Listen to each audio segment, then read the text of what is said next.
Welcome to part 2 of the Paranormal United States MEGASODE. Welcome to this week's episode of Paranormal United States. This is episode 26, Montana. Yes, and what we're going to talk about today is a place that was the territorial capital of Montana back in 1864. It's a ghost town, so following on slightly from Missouri, where you talked about a ghost town, this is a ghost town as well. And this is a place called Bannock. It was founded in 1862 and was named after the local Bannock Indians. Bannock was the site of a major gold discovery in 1962, and as I just mentioned, served as the capital of Montana Territory back in 1864 until the capital was moved to Virginia City in Montana. So Bannock continued as a mining town, though with a dwindling population, and the last residents left in the 70s. So this is like a proper ghost town. Oh, so no one lives there? No one lives there now. But at its peak, Bannock had a population of about 10,000. Was super remote. It was connected to the rest of the world only by the Montana Trail. There were 3 hotels, 3 bakeries, 3 blacksmith shops, 2 stables, 2 meat markets, a grocery store, a restaurant, a brewery, a billiard hall, and 4 saloons. Though the businesses were built of logs, some had decoratively false fronts. So here is one of the buildings, Hotel Meade, which I'll come on to very shortly. So a little bit more about the history of Bannock, just to give you an idea of the kind of place it was. Among the town's founders was the sheriff called Henry Plummer. So he used to run the place, and as you can imagine, if there's 10,000 people there, gold rush times, it was a bit ropey, there was a few dodgy people. And the sheriff, Henry Plummer, was accused by some of secretly leading a ruthless band of road agents, with early accounts claiming that his gang was responsible for over 100 murders in Virginia City and Bannock. Wow. So, because the history was a bit ropey back then, there was only 8 deaths that were actually documented. Some modern historians have called into question the exact nature of the gang, while others actually deny the existence of the gang altogether.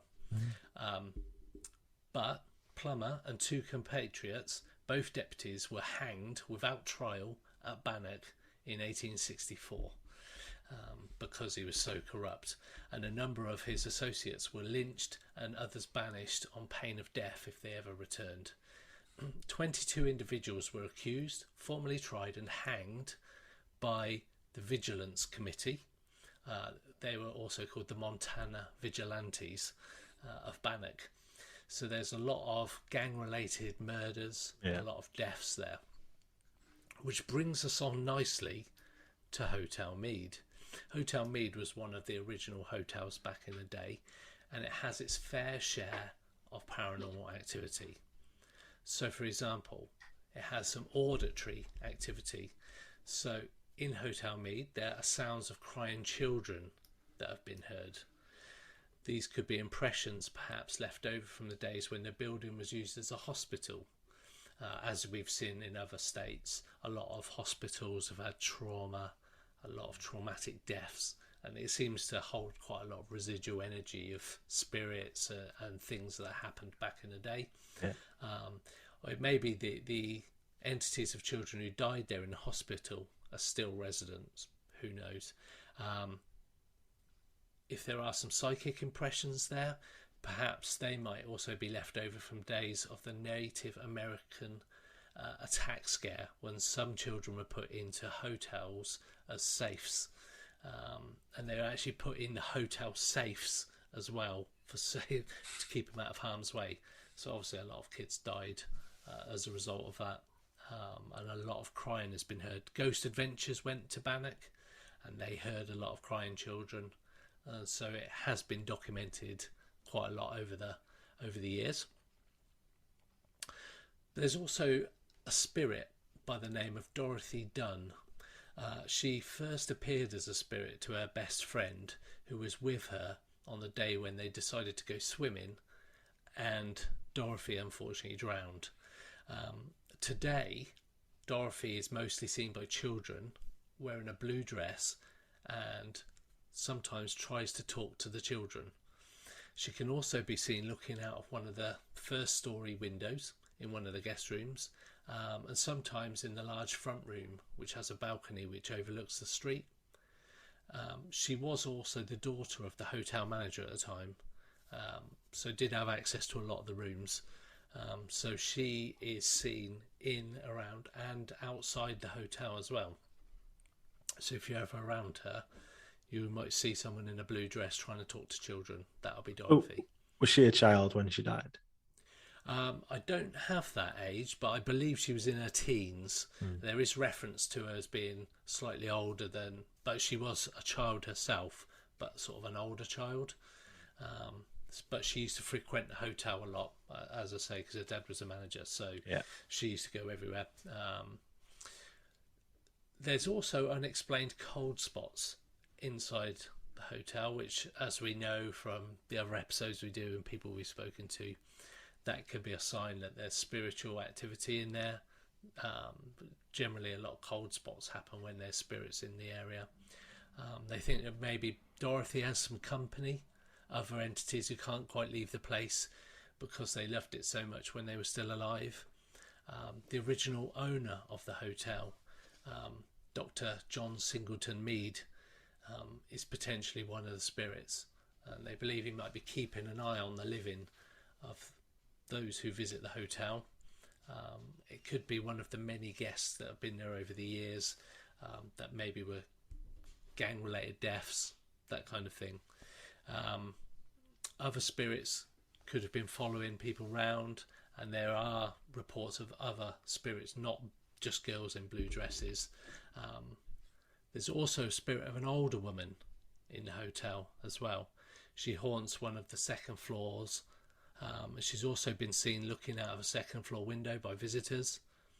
They think she might actually be the mother of Dorothy Dunn, staying here because the spirit of her daughter is also there.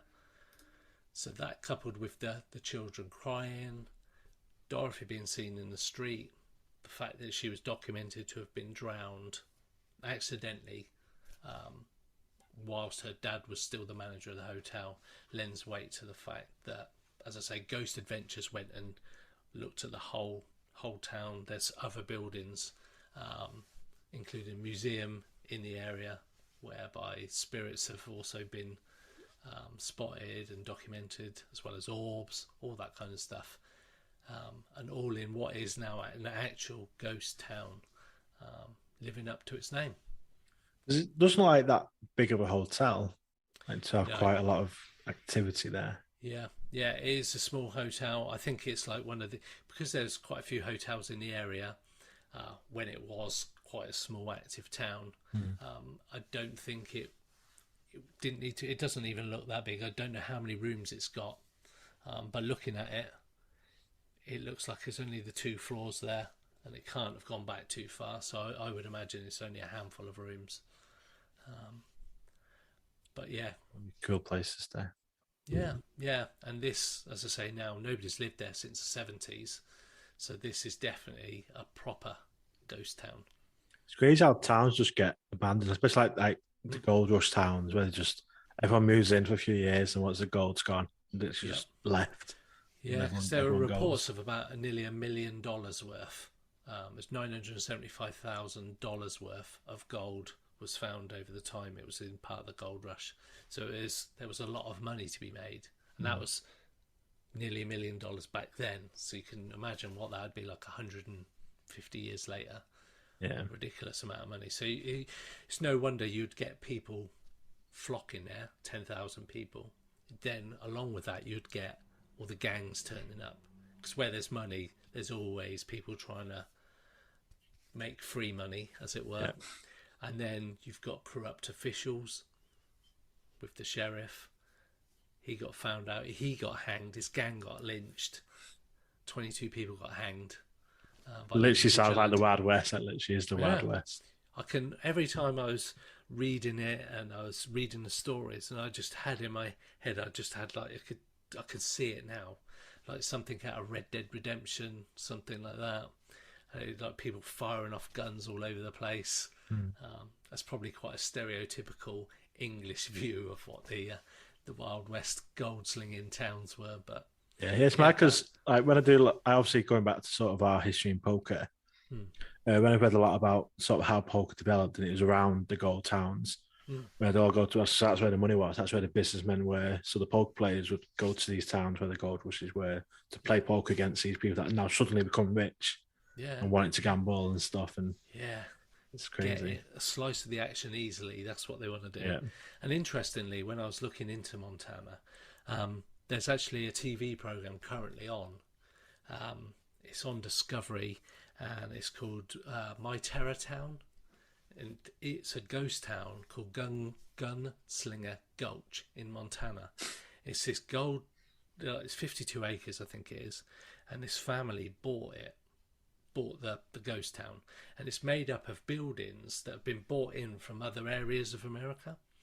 And as soon as they moved in, paranormal activity all over the place. There's actually a 6-part mini docuseries on it called My Terror Town, where they follow this family.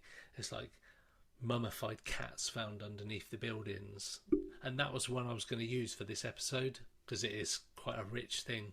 But because these buildings have come in from other places, it didn't feel quite so Montana-y. Yeah. And it's interesting, following on from Missouri on the last episode, where you talk about ghost towns as well. People just go in and then just leave as soon as they get, like, as fast as they get in there, they move back out years later, and it becomes empty again.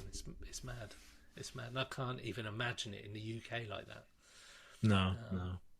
We haven't got the space anyway, but No. yeah. And the council would claim it and build it into something else. Yeah, it'd be taxed and all sorts.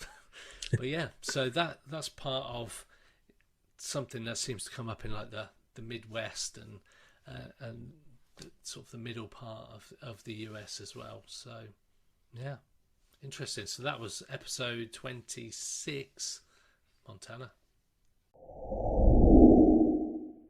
And welcome to Paranormal United States, episode 27. This is Nebraska. Yep, we are up to Nebraska. Wow. And I'm going to go to a park. I think another type of location that we've not covered off before. Okay. Which is quite fun as well. So this is Hummel Park in Omaha, Nebraska. Oh, as in poker, Omaha. Yeah, that's how you spell it. I don't know. Maybe that's where Omaha If it is, yeah, poker started. might be. Another poker link. That's like a couple of episodes. Yeah. Next week we're in Nevada. That could be a poker related one as well, maybe. But anyway, Hummel Park is said to be one of Nebraska's most haunted places. Okay. Another one of them most haunted places. But Everywhere's got a most haunted place. Yeah, but I think this actually has a strong argument, Okay. as we'll find out. Looking forward to this. This beautiful and unusually idyllic 200-acre park is rumoured to be an ancient Native American burial ground. Oh, got me hooked already. We all love one of them. Seems to be a lot of these burial grounds. Yeah. The park is filled with steep hills and long winding dirt tracks. On the eastern edge of the park, there is an area known as the Devil's Slide, where erosion has caused steep cliffs and sharp drop-offs, and it's named Devil's Slide due to the many suicides that have taken place in that area because of the huge drop-offs and cliffs.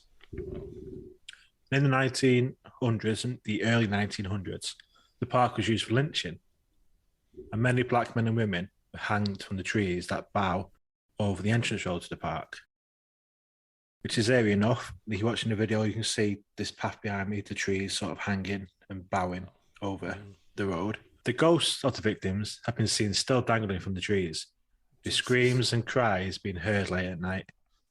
It's the weight of these victims' souls and the memory of the gruesome murders that causes the trees to sag and bow, Oh, Jesus Christ. as if the bodies are still there.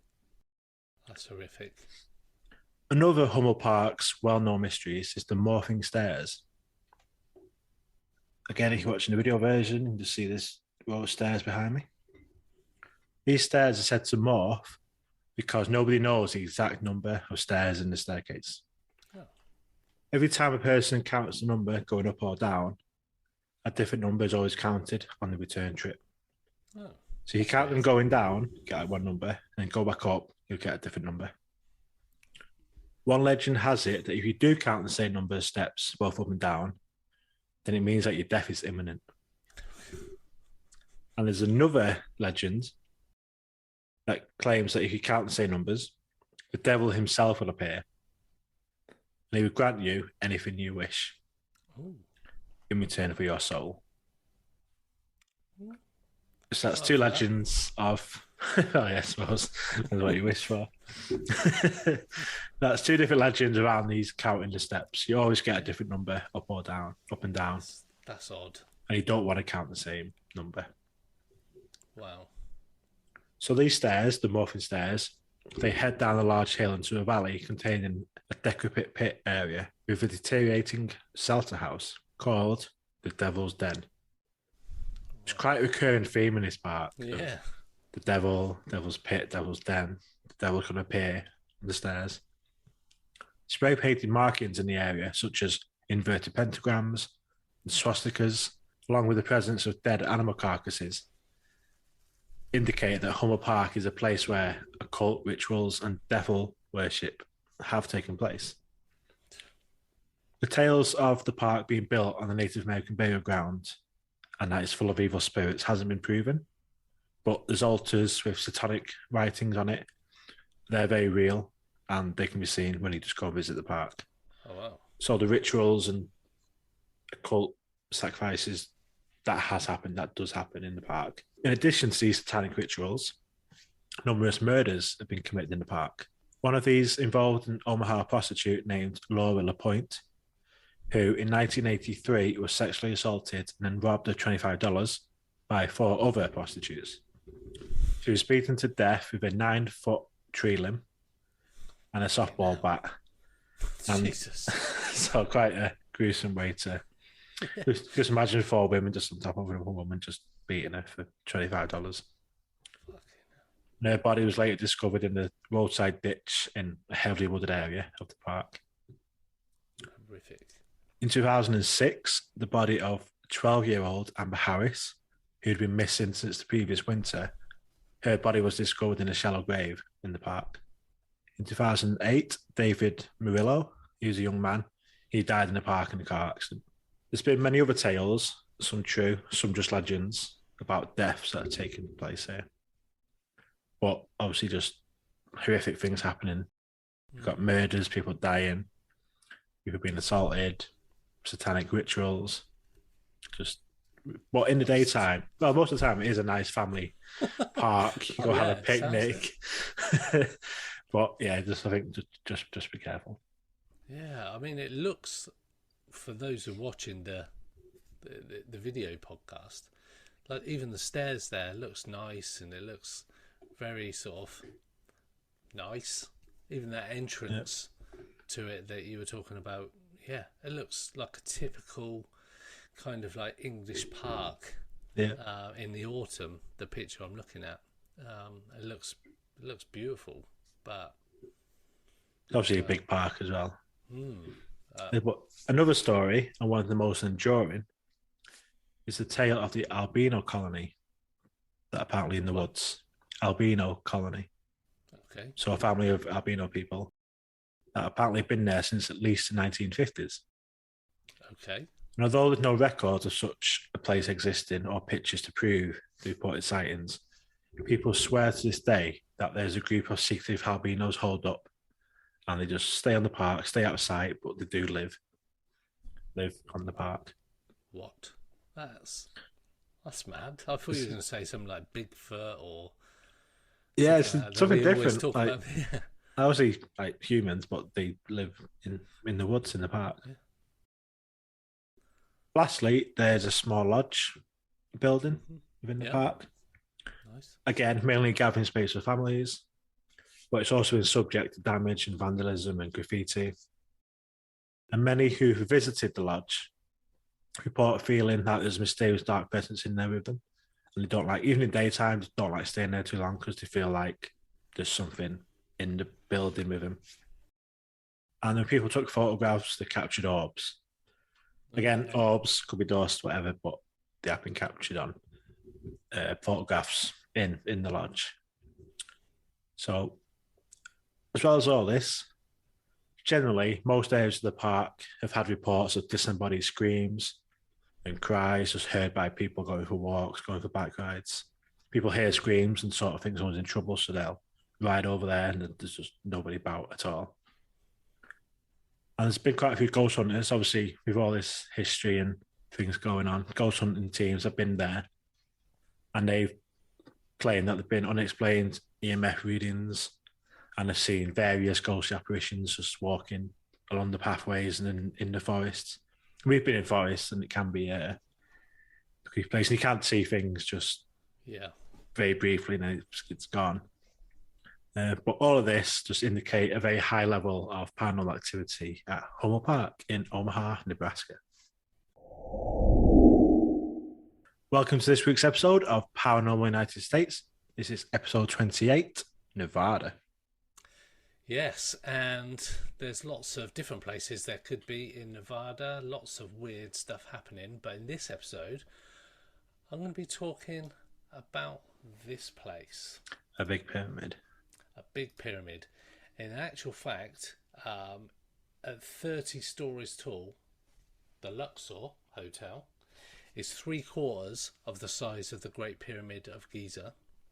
Wow. It's also the 8th largest hotel in the world, second largest in Vegas. The Venetian is the largest, and also the 3rd largest pyramid in the world. Wow. That's cool. Yeah, the light that you can see there got the strongest beam of light in the world. It's visible even to pilots flying who are hours away in Southern California. Jeez. Insane place. Inside, though, its interior is aligned with murals, statues depicting Egyptian iconography, mirroring the strongly themed exterior. It's all based on Egypt. There's a massive sphinx out the front. Hell of a place. And it's actually got elevators that go up at 39 degrees up the side Wow. of the pyramid. Very strange place to go up. The hotel casino was created by the Circus Enterprise company, who also done Circus Hotel, which is actually, although it's at the far end of the strip, I've been there, got an indoor roller coaster, all sorts of stuff. Very strange and surreal place. The Luxor was intended to be a resort aimed at children as much as adults, with the Egyptian theme and all this design is sort of very dark and slick on the outside, and was supposed to be seen as like a theme park experience, where the wealthier clientele that wouldn't go to Circus would go to Luxor. But that's about as family friendly as it gets. It's had a string of deaths mysteriously caused, and it's darkly ironic to consider how family orientated the Luxor was actually designed to be. Now, when I went to Vegas in 2012, so I've been again in 2016, but I think it was 2012, they actually had the bodies exhibition. So that guy who fills all the dead people's veins with fluid and strips off a skin, so all you can see is the weird poses and stuff it puts in. I don't know if you've seen that. No, I'm not seeing that. So it's got all the human blood vessels in like a sculpture. That was in this particular hotel as well, so you can imagine how weird it was. Oh my God. So the first deaths, I'll cover off some of the deaths first. So William Bennett, the then CEO of Circus Enterprise, he was efficient, very efficient, and some have said too efficient. He managed to keep the opening costs of the Luxor extremely low. Initial costs were at $375 million, which sounds quite a lot of money, but considering the Mirage, which is just next to it, opened at a cost of 630 million, and some of the others like Bellagio and that are in the billions. The problem with efficiency of that magnitude, when you're half the cost of everything else, comes at a certain other price tag, and that price tag is lives.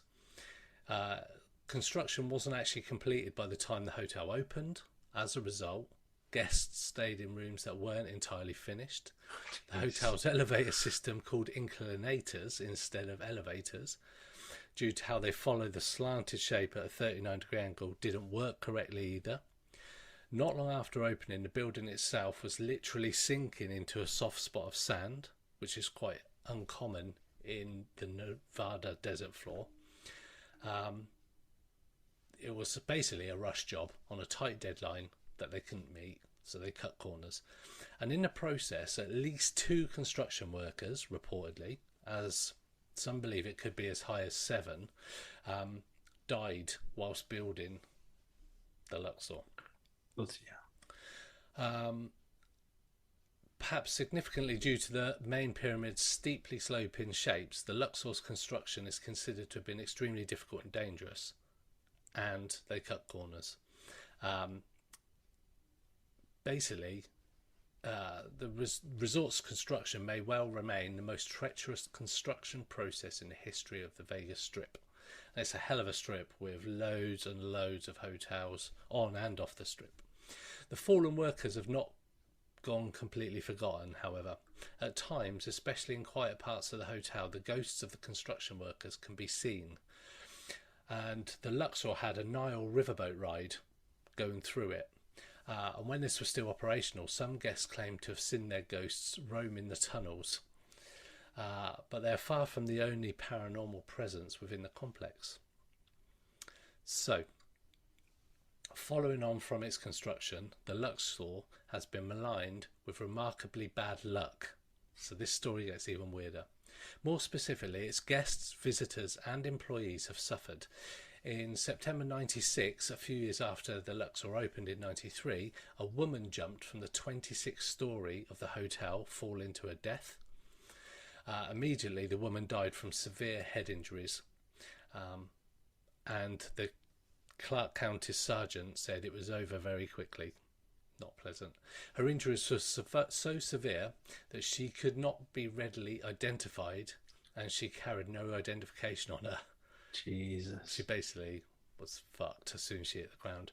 The woman landed on what was the old buffet's entrance, which shortly after her death, they completely cleared out and converted it into a food court instead, so no more buffet. It was never made clear as to why the woman jumped, however. Her sadly very real death has become the stuff of morbid legend. Stories had it that she was a sex worker who, grieving for a recent HIV diagnosis, killed herself. Like the construction workers, her ghost is believed to haunt the 26th floor, as if, also like them, her spirit is trapped in the last place where she was alive. And as we've spoken about on other episodes, if she people who have had a traumatic death tend to generally haunt the places where they died. She's not the only Luxor occupant to have fallen, intentionally or not, to her death. There have been at least a few other falls, such as a man falling to his death from the 10th floor. His death, unlike the woman's, has never been ruled a suicide. So there's some falling. 2007, May, so 15 years ago, in the Luxor parking garage, a coffee cup was left on top of a car by a 24-year-old Luxor employee. When the employee went to remove the cup exploded, and there was a homemade explosive device in the cup. The employee died from the shrapnel inside the bomb. Yeah. 2 men were later convicted of creating and placing the bomb, but they didn't know the victim. Furthermore, there was no apparent motive as to why they made or left the bomb. That's just really random. Just Yeah. a little coffee cup bomb. Just So, jumpers, apparent suicides, bomb. Next, we move on to fatal fighting. So, in June 2010, at a suite in the Luxor, a former University of Nevada football player, Demario Reynolds, got into an altercation with a chap named Jason Sindler, who was also a mixed martial arts fighter. To people who don't know what mixed martial arts are, he was a cage fighter. So, not the kind of person you really want to be fighting.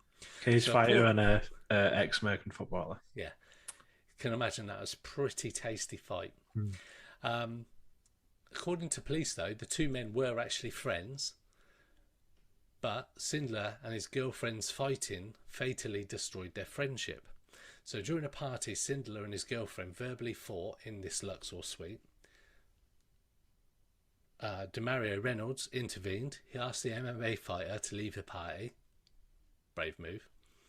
Witnesses reported that the cage fighter was highly drunk and angry. The fighter then attempted to grab his girlfriend by the throat and hit her. Reynolds then further intervened, trying to restrain the fighter in a bear hug on the bathroom floor. After a short while, Reynolds let him go and went into the main bedroom. The cage fighter followed, punches were exchanged, the first fight was broken up quickly, and the cage fighter left the suite. Unfortunately, the conflict didn't end there. Cage fighter then returned to the suite. He lunged at Reynolds and proceeded to strike him in the chest and head, and the fighter pulled the other man to the floor and continued to hit him relentlessly. The fight was broken up. Party attendees contacted security, but by the time Reynolds was taken to the hospital, he had already been brutalised too badly and he died from his injuries. That's it. Naturally, such fighting is not unusual when alcohol and tempers come into play, especially in a casino. But not many end in that kind of brutal death. So, fight, tick box. Elevator incident, or shall I say, inclinator incident. If you recall what I said earlier, they're at a very odd 39-degree diagonal angle. They go up the sort of side of the pyramid.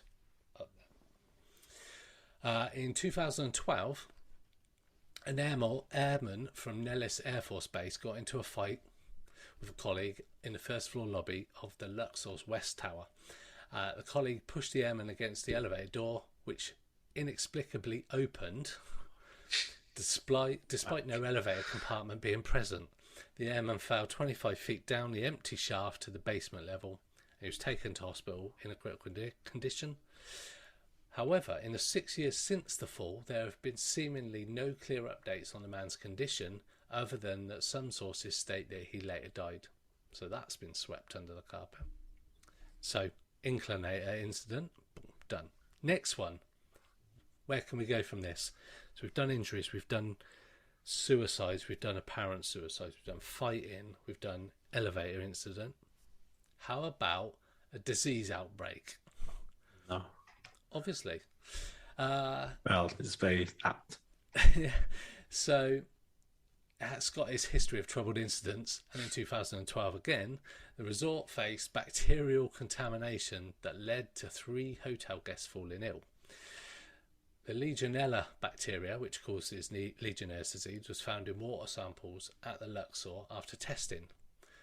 Though the Luxor did respond appropriately, superheating and chlorinating the water system to kill the bacteria, this effort couldn't save one guest who died from the infection. Worse though, after the first two cases were discovered, the Luxor's water was tested, but no bacteria showed up on the test.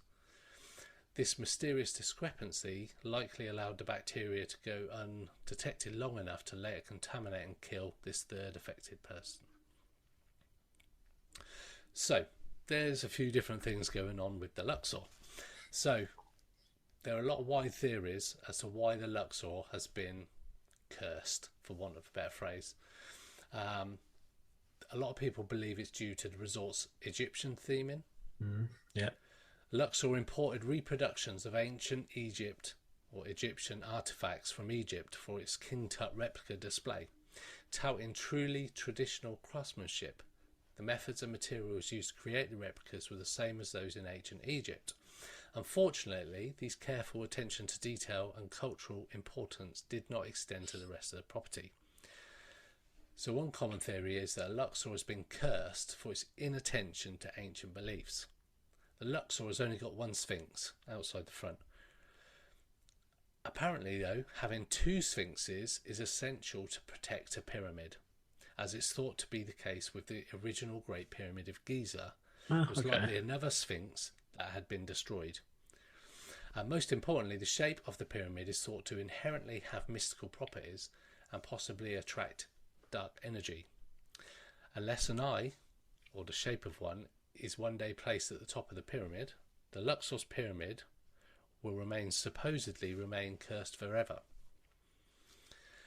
Further, guests of certain superstitious cultures have been reluctant to even enter the Luxor due to it being modelled after a tomb, which is thought to bring bad luck. Not ideal when you're trying to gamble. I suppose, it is a tomb, isn't it? So that's like making a hotel in the shape of a headstone or a... Yeah, essentially, yeah. Something. Yeah. You're basically saying Egyptian gods and kings were buried in this kind of... giant mausoleum or something. Yeah. So I won't go in there, thank you very much. The most popular theory, though, as to why the Luxor is possibly cursed is rooted more in American history than mysticism. Where the Luxor now sits was once the site of a popular burial ground for mobster victims, as it was at the time off the beaten path. As is common knowledge, the property built atop a graveyard never has good fortunes. But no matter what the explanation, the Luxor has been indisputably an epicenter of grievous incidents, as I've just mentioned. That is a little bit about Paranormal United States, Nevada. Hello, and thanks for joining us for episode 29 of Paranormal United States. This is New Hampshire. Yep, New Hampshire this week, and we have a classic haunted house for this week. This is the James House, which is in Hampton, which is just outside Portsmouth in New Hampshire.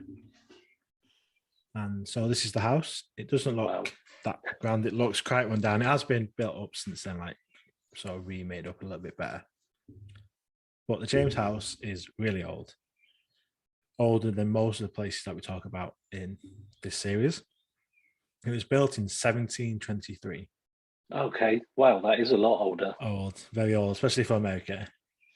Yeah. Really old. It's recognised as a true first period colonial building. Okay. And it still has all of its original framing intact inside. Wow. So a lot of it is the original house as it was pretty much 300 years ago. Amazing. Almost. So it's built by Benjamin James.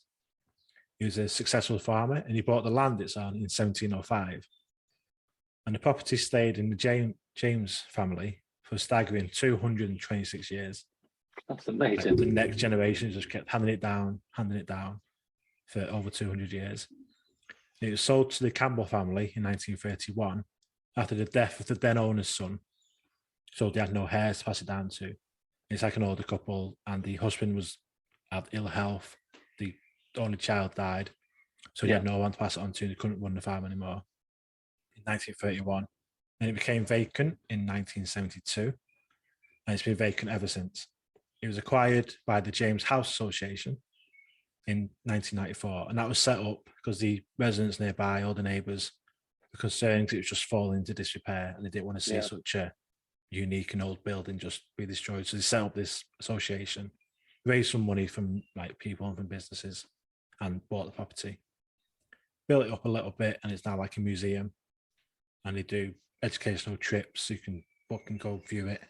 They do ghost hunts and stuff there as well, because what I go into about the sort of ghost side of it.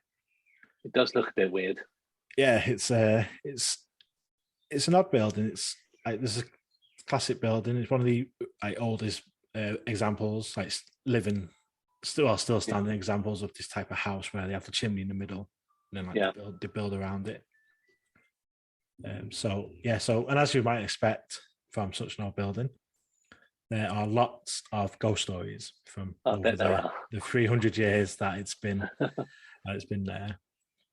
Skip Webb, he's the president of the James House Association. He's experienced himself the presence of a ghost on 3 different occasions, including one time when a guest ran out of the house during his tour. Just ran out of the house screaming because she saw an apparition in the building. She just freaked her out and she just ran off and didn't come back. In 2001, this is really weird, a hymnal fell from a hole in the ceiling. A hymnal is a book of hymns. Like when you go to church, you have to book for the hymns in. So basically, this book of hymns just fell. Oh wow! From the hole in the ceiling, just landed in front of him. So that's just a bit weird. Just like a religious item just fell from the sky, effectively. And neighbours, because it's on kind of a main road and the house opposite, and neighbours that live in these houses reported seeing just shadows and figures in the windows after just walking past or driving past. Wow. There's a local investigation group called Spirit Chasers Paranormal, and they've been investigating the house for quite a few years, and they've stayed there like overnight, stayed there for weeks at a time, just doing investigations. And they capture some good stuff of strange occurrences when they've been staying there. When they first went to it, they did like a daytime tour, just walking around, getting the feel for the building, taking loads of photos. And they capture lots of orbs in these photos, which could be dust, but they also say it could be a spirit that's trying to manifest into a visible state. Yeah. Obviously, lots of opinions and theories around orbs. We'll leave that there. And on one of the nights that they were there, they heard basically what sounded like a ball bouncing down the stairs into the ground floor. Okay. So they obviously went to have a look, and there's no ball. There's nothing around that could have explained. Just sounded like a football or just a round ball just bouncing down the stairs, but never found out what caused it. That'd be weird. That's weird. Bouncing down to the ground floor, which would be the first floor in America, yeah. That same night, there's a loud bang heard against an outside wall. He quickly ran outside, and there's no one there, and nothing to account for the banging noise. And he's got quite a bit of land attached to it, and like you'd be able to see someone running away or hiding. Yeah. But they got outside pretty quick, and there was no one about. A week later, they were staying there again. There was another loud bang, but this time on a different wall. As well as a noise, it sounded like somebody sawing in the house. Okay. So, like when you think of a saw just sawing through wood, that was the noise that they could hear inside the house. But obviously nobody was sawing in the house in the middle of the night. And again, they couldn't find like the proper source of it or where exactly the noise was coming from. It's just this noise that they could hear coming from somewhere in the house. Same paranormal group stayed overnight on Halloween, of course, where they captured an EVP of a woman laughing. Oh. So it sounded like a woman's chuckling. They could hear when they played it back. Awesome. But there's no one on the team. You only have like a small team with him. It's none of them. And they also heard a loud door slam, taps on the walls, and just other weird sounds just happening throughout the night. That's awesome. Like I say, the James House Association, they host regular investigations that you can attend. And at Halloween, they host a special event. They have seances, outdoor ghost tour, indoor ghost hunt inside the house that anyone can just go to. Amazing. There's another haunted house in Hampton. So this is one of them. Yeah. The other one I'm going to talk about is the Marston House. Okay. Or rather, a number of houses owned by the Marston family, like the extended family owned these houses. This is said to be haunted by the ghost of 11-year-old Valentine Marston. He was named Valentine because he was born on the 14th of February. Okay. Of Valentine's Day. In 1890, he got a hold of his father's gun, messing around with it outside, and accidentally shot himself. And he later died tragically from the wounds and also from lead poisoning from the lead bullets that were in the gun. Now, many sightings of a young boy were reported in the 1950s and 60s. And this boy was seen at different houses that were owned or previously owned by the extended members of the Marston family. Okay. Apparently, Valentine is a white ghost, which means it's a good ghost, and those that who see him experience something good happen in their lives after they've seen him. And one of the stories comes from a family. They lived in a house that's formerly owned by one of the Marstons on Tide Mill Road. They're trying to sell the house for quite a while, not getting any interest. A couple of viewers, but no one's really interested. One day, the lady owner who was living there, she's just outside hanging the washing up. She went down to get a peg out of the basket, and she felt a hand like hold hers. So she looked down and saw a young boy in a sailor suit and hat, just staring, just smiling at her. Mm. So she's like, "What's happening?" Next minute, he just disappeared, just smiled at her and vanished. So she spoke to people in the area to find out, like, I don't know what just happened to me. Yeah. And she was shown a photo by a local teacher and historian, showing a photo of Valentine, but took when he was obviously alive. And she confirmed that that was the boy that she saw holding her hand in the garden. Less than 48 hours later, the house sold. Right. So that bit of good luck after seeing Valentine. So not all goes to bad. Yeah, it's a nice friendly ghost that brings you good luck. He's always like, when he reports people see him, he's always like smiling like a happy ghost. Okay. That's good, though. And interacts as well, which like some just like say they're sort of getting on with their lives, but he like does interact and smiles at people and stuff, and he's wearing this sailor suit. So yeah, pretty interesting. I like that. Yeah, so that was Paranormal United States, New Hampshire. Welcome to episode 30 of Paranormal United States. This is New Jersey.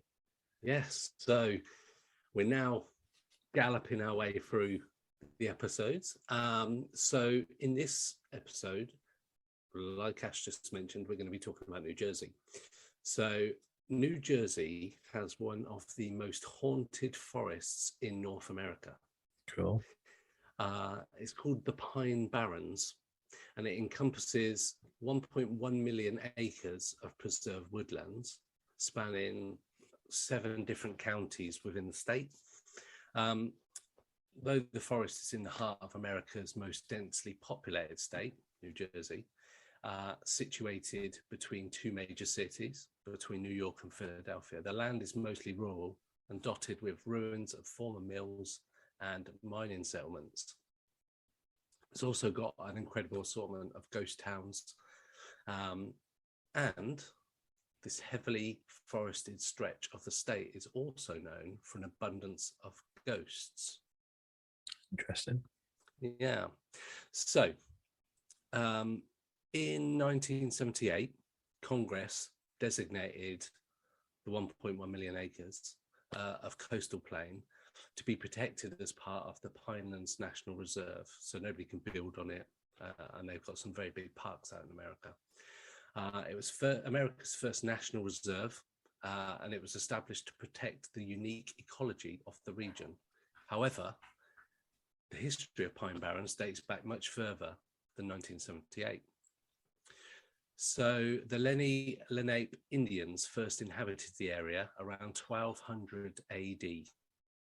European settlements began springing up along the river within the forest in 1694.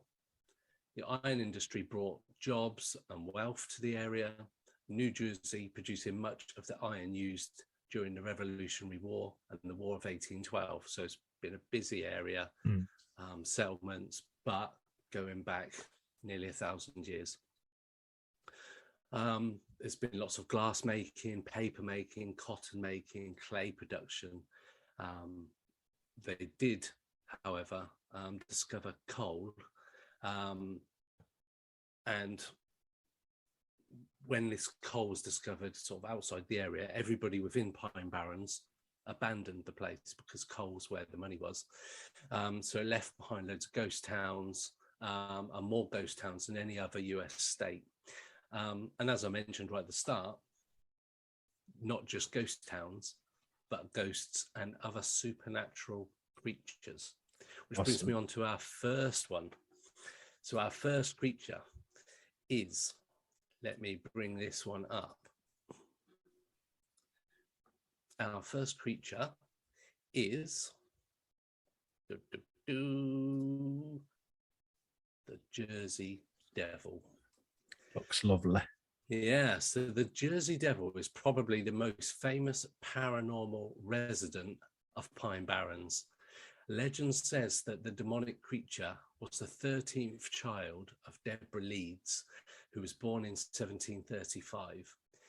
The literal spawn of Satan, this creepy cryptid is said to have wings and hooves, with a head that's horse-like, claws, forked tail, and a blood-curdling scream. Many South Jersey residents have spotted the beast.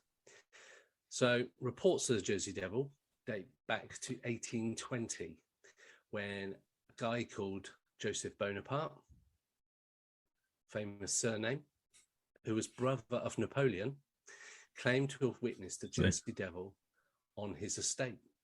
The creature was blamed for livestock killings in the 1840s and again in the 1920s. So yeah, Napoleon Bonaparte's brother has had sightings. That's cool. The most famous incident of panic over the Jersey Devil occurred in 1909. That month, in January, hundreds of sightings were reported, along with attacks in Haddon Heights and in Camden area of Pine Barrens. Newspaper coverage laid waste to widespread hysteria, and a $10,000 bounty was put on the creature's head. Schools were even closed as well. So $10,000 back then, I suppose now, is quite a hefty sum. Yeah, probably in the hundreds of thousands. And as we've spoke about on other episodes of the main podcast, when there's like a mass hysteria type event, rational thought goes out the window. Yeah, and things can happen which normally wouldn't happen. So yeah, an interesting one about the Jersey Devil. No firm sightings since then, really. People talking about it. Few pictures of people's sketches, but all depict a similar type creature to what you're seeing there with me. I never knew that it was like the son of a human. I always thought it was just like a cryptid creature. Yeah, so did I. And that's the good thing about these episodes. We're starting to learn even more about stuff that we didn't know about, which is good. Yeah. But yeah, and it does look like the spawn of Satan. It looks like the devil, to be fair. Although this picture in the background, it looks a bit like a kangaroo's head with horns, but yeah, bit of a strange creature, and it's scary. One of those sort of cryptids and legends that I'd heard of, and I knew it was going to sort of be coming up at some point, that the Jersey Devil is one of those sort of urban myths, but apparently has been seen multiple times. So yeah, cool. So the Jersey Devil was only the start of all the weird stuff that's happened and happens in New Jersey. So the ghost of a small boy is said to haunt one of the areas. The victim of a hit and run, he roams Burnt Mill Road, still searching for his killer. And if you drive down the road at night and turn off your lights, you may just see a boy running for his ball. However, I wouldn't recommend turning the lights off on a dark road unless you're looking to be the next Pine Barrens ghost. Another spirit is said to roam the area, and that's the ghost of James Still, an African-American doctor during the time of slavery. Legend says that he was lynched when locals found that he was practicing medicine. Some say he died of natural causes, but most believe he's a friendly ghost, assisting those lost or injured in the area and carrying on like his medicine ways and his doctor ways. Other ghosts include a blonde woman, a white stag, which is a protector, black dog, and the headless spirit of an infamous pirate called Captain Kidd. Of course, with the mining industry and milling industry being incredibly dangerous, many spirits of maimed workers also linger in the area as well. So it's a bit of a freaky place. So next part I'm going to share with you is this memorial. So this memorial is called the Carranza Memorial. Emilio Carranza was a Mexican aviator who flew around the world for peace. He was about to begin a tour from New York City over to Mexico City, and during the flights, he planned to stop at several American cities. His flight, however, was delayed due to a fierce storm, but a commanding Air Force officer messaged him to fly anyway, said, crack on, you still need to do it. But he crashed in the Pine Barrens area and was killed. Jeez. He only had a flashlight to guide him during the storm, and it said that if you were to flash your headlights of your car at the memorial, you can hear the plane and see Carranza's final flashlight signal before he crashed. So it's a bit of a strange one. Wonder if that Air Force officer feels guilty for telling him to fly. I reckon so. You go, I don't know what you're on about, mate. It'd be, that's the kind of thing that would live with you forever, isn't it? You go, if only I'd not messaged him to say fly, he might be here today. But it's a good urban legend, whether that communication happened. Or it clearly must have, because he did fly, but yeah, interesting one. So the last little sort of area is a place called Lucille's Country Cooking. It's a diner that's said to have the Jersey Devil lurking outside on many occasions. So we're just pushing back a little bit. They even sell merch saying, I ate with the Jersey Devil on it, as you do. Yeah. The Cedar Bridge Tavern is the location of the last battle of the Revolutionary War as well. And this is where John Bacon, a Tory guerrilla, was captured by the Continental Army. John Bacon does not haunt the tavern, but a guy called John Wildermuth does. He's a former owner of this particular tavern, and he likes to open and close doors. So it's a friendly guy, not too much of a bad spirit. There's also another place called the White Horse Inn.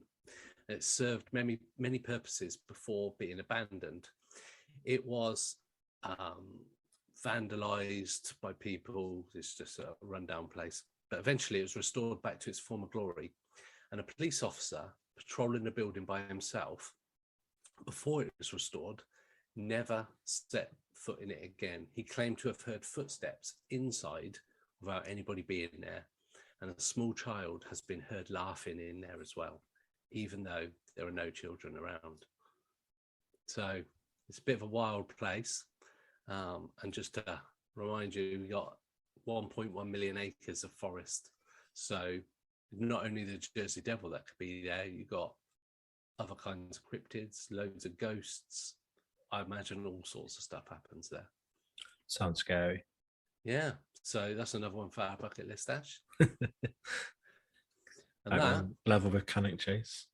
Yeah, it looks a bit scarier than Cannock Chase. 1.1 million acres. It's a lot of walking to get lost in. Yeah. Once you're lost, I think you're lost in. But that is episode 30, Paranormal United States, New Jersey. Hello, and thanks for joining us again for Paranormal United States. This is episode 31, and this is New Mexico. It is, and New Mexico, obviously, a very, very big case from New Mexico. Can you think of any, Greg? A big one. You think UFO? Am I thinking begin with R? Yes. Roswell? Roswell is in New Mexico. And I thought, but nah, it'd be a bit too easy just to do a Roswell one. And if I didn't guess Roswell, I need sacking off the podcast. For sure. Yeah, I'm not going to do Roswell. It's a bit, probably 10 minutes won't be enough time anyway to even introduce that one. So I'm going to a place just outside Lincoln, New Mexico, called Fort Stanton. Oh, okay. The old military base built in 1855. It was built as a base of military operations to protect Hispanic and white settlements along the Rio Bonito during the Apache Wars. So back in the 19th century. Over the years, it was open for like 160 years. The fort served as an army post a tuberculosis sanatorium, an internment camp, and the correctional facility. Well, So it's all been over quite that. a multi-use building. In 2008, it was announced that it was to become a living history venue, and various improvement works took place over the next decade with volunteered living quarters and exhibits being built, so you can now visit it as a living, working museum. Cool. As you might expect with this sort of history in an old building, there's a lot of deaths, murders, suicides that took place over the years. And these have been reflected in the scary encounters that many visitors and workers at the fort have experienced. Lincoln County Paranormal and Historical Society have investigated and interviewed many people relating to the fort and the surrounding area in Lincoln. This is well documented on their website. And some of the experiences that have been reported at the fort over the years include, in the 1920s, there's reports of shadow figures and unexplained crying in the administration building. One person anonymously reported that they could hear Indian drums and flute music being played. But no one was in there because it was like cleaning up time. There's nobody in there, but they could hear Indian drums and flute music, which is a bit weird just to hear that sort of music. Yeah, a bit unnerving, I would imagine, as well. It's a bit... Yeah, definitely. Definitely. In the 1930s, there's a janitor by the name of Emmanuel Beltran. He previously said he has no belief in ghosts or the paranormal or anything like that. On his very first night, he got a new job as a janitor. On his very first night working at the fort, he says that he saw something evil, something scary. In his own words, he saw El Diablo Solo, which in English is the devil himself. Oh. He said he was afraid for his life, and in the mornings, he was working overnight, he just quit. Just didn't want to be there anymore. Just, I saw the devil. I am out of here. I am not coming back to this place. To be fair, that's probably a wise move. If you're seeing the devil himself on the first night shift. On your first shift, not the best first shift. Welcome to Fort Stanton. Definitely. This wasn't the only report of the devil. In the 1970s, when the fort was used as a women's prison, one inmate was outside. She'd forgot a cigarette, so she was going back inside the building, coming from the outside. And I quote, "I saw it. The devil walked the earth. That was him." So she too saw the devil, as she described it. And this was some 40 years later. In the 1940s, there were 80 Japanese prisoners of war held at the fort, with reports of malnourishment and abuse by the guards. Records show that there were 24 suspicious deaths and 37 documented suicides. In 1948, Connie Montez was working in the administration building, same area as one of the previous reports, and she just saw a shadow in the corner of her eye. She thought it was a mouse, so she get lots of mice and rats and stuff. So she got up to get the mouse traps, at which point something grabbed her and threw her back into a chair. She started screaming, whatever it was just wouldn't let her go. That was until she started praying. She needed the job, so she didn't quit. She carried on working there. She made sure to start wearing a rosary to try and ward off whatever this evil thing was. And she never experienced anything again. Just this one experience of being thrown back in a chair, which must have been pretty terrifying. Pretty terrifying. You gathered it wasn't a mouse or a rat or anything like that then?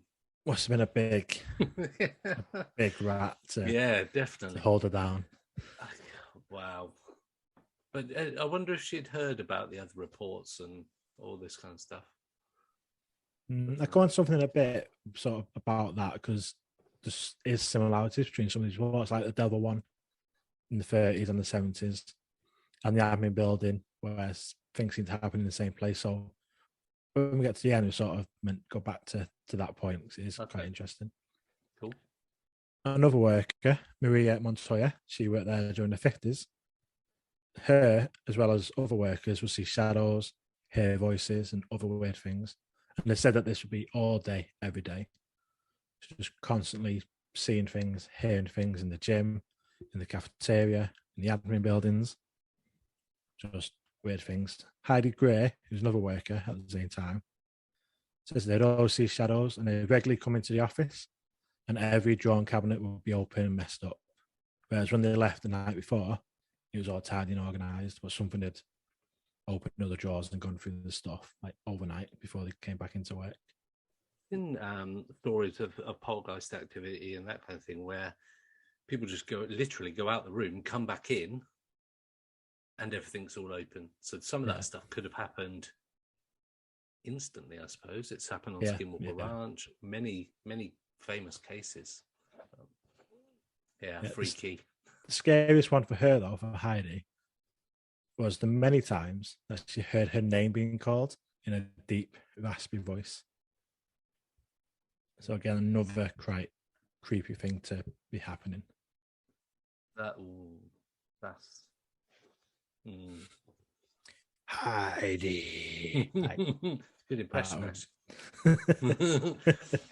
but that's the kind of thing that suggests that it's more than just where we've talked about like stone tape theories and just a repetition. That's something with I say conscious in the loosest term, but it's an intelligence of some kind. Yeah, like the one being thrown in a chair, they're interacting with them. It's not just noises or like just distant body voices. It's purpose voices. It's saying the name. There's something that's aware of them there, which is definitely scarier than, like say, the stone tape, where it's just they're just there, but they're going about the business. Yeah, it is that extra bit of scariness. The pad. So talking of a scary area, though, the morgue. And there's quite a lot of bit of stuff happening in the morgue. Even just being in a morgue is just unnerving. I think I wouldn't want to be, especially these old ones where it's just going to be probably rocks and brick rather than like a nice modern, I don't know, shiny morgue. Nice that you see modern morgue. Nice morgue. Could be a estate agent. I get what you're saying though. It's a proper like crypt style. Yeah, you can imagine it's just like some basement room made with just bricks and holes where the bodies are or something. Nice. So this worker, Thomas Fugillo, he was down in the morgue when he heard a ghostly voice in his ear whisper, "Thomas, you're coming with us." Suddenly, he felt a hot feeling on his leg. He described it as so hot that it was cold. I understand what he means by that, but it's a weird way of describing it. Like the hot was cold, but it was that hot if it was cold, was how he described it. When he looked down at his leg, there was 3 8-inch claw marks on his leg. So he's like obviously freaked out. He ran upstairs. So when he was running, he felt like he tripped over something, but there's nothing there. Like he tripped over nothing, but like he ran into something, but he couldn't see what it was. There's something invisible that he ran over. So again, you've got a voice saying his name, like with Heidi, interacting with the workers, knowing who they are and talking to him. And in the case of this guy, he's got marks on his leg, like physically touching him. Lily Hardy, she worked at the fort when it was a mental facility in the 80s and 90s. She'd often hear strange noises coming from the morgue, like someone banging on the ceiling and screams. But she described them as not like a person scream, like a low pitch screeching scream, rather than like a human screaming. So again, just really creepy things that you wouldn't want to. Yeah, would not want to be down there. Like I sort of mentioned a bit earlier, some very interesting accounts. What's notable is the similarities. There's multiple occurrences of people seeing the devil, of people being touched or like assaulted, basically, thrown in the chair, held in the chair, marks on the legs. And the most creepiest is the voices, the knowing the names. The names definitely. Because you're knowing that whatever entity or whatever is in there with you knows who you are, knows your name, and can touch you. That is, I think that's good. We're not surprised he went out in the morgue when that happened. I think I would too. Yeah. If things start saying your name, no. It's different to sort of shouting some random thing or leave or something, but as soon as they start mentioning your name, that's... I mean, he said to him, Thomas, you're coming with us. Like, where are they going to take him? Well, yeah. Like, if he stayed down there, what would have happened to him? So that is very, very creepy. I think it's like a cut above like the usual sort of hauntings and activity when it's very personal, obviously, when they're talking to you directly and knowing who you are. Just a touch. That's just not your normal run-of-the-mill haunting that we talk about on some of the other episodes. This is proper horror movie stuff. This is. Yeah, and like it's a big facility, obviously lots of like cells and buildings and stuff, but like seems like the admin building where a lot of stuff happened in the morgue. So it seems to be concentrated in these areas, like where things have been seen, where the voices are, where people have been physically touched. So that's another interesting part where it's in like seems to be concentrated in certain areas rather than throughout the whole of the building. Yeah, hell of a place though. It's a living museum still now. Yeah, and you can they call it. I think they call it Stanton After Dark, and you can go on like a nighttime tour, like a ghost tour type thing as well, which is pretty cool. That is pretty cool. Especially I suppose if you knew, I suppose they'd probably tell you a bit about the night stuff and the ghostly stuff. I suppose just hype it up a bit, but I don't know if something said my name. I'm not entirely sure I would be able to stay the night. If that Thomas who said his name and then touched his leg, I don't think I'd be back down there. Not on my own anyway. No, you're coming with us. No, I'm not. Like fuck I am.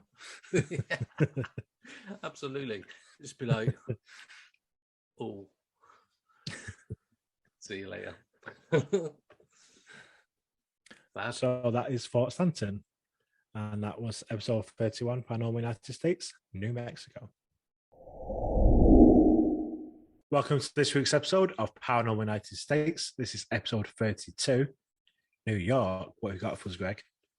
So, history in New York, there's loads of places I could do, and you only have to type in to our favourite search engines, and there's all sorts of stuff comes up. There's asylums, there's prisons, there's gangsters, there's mobsters, there's all sorts of stuff.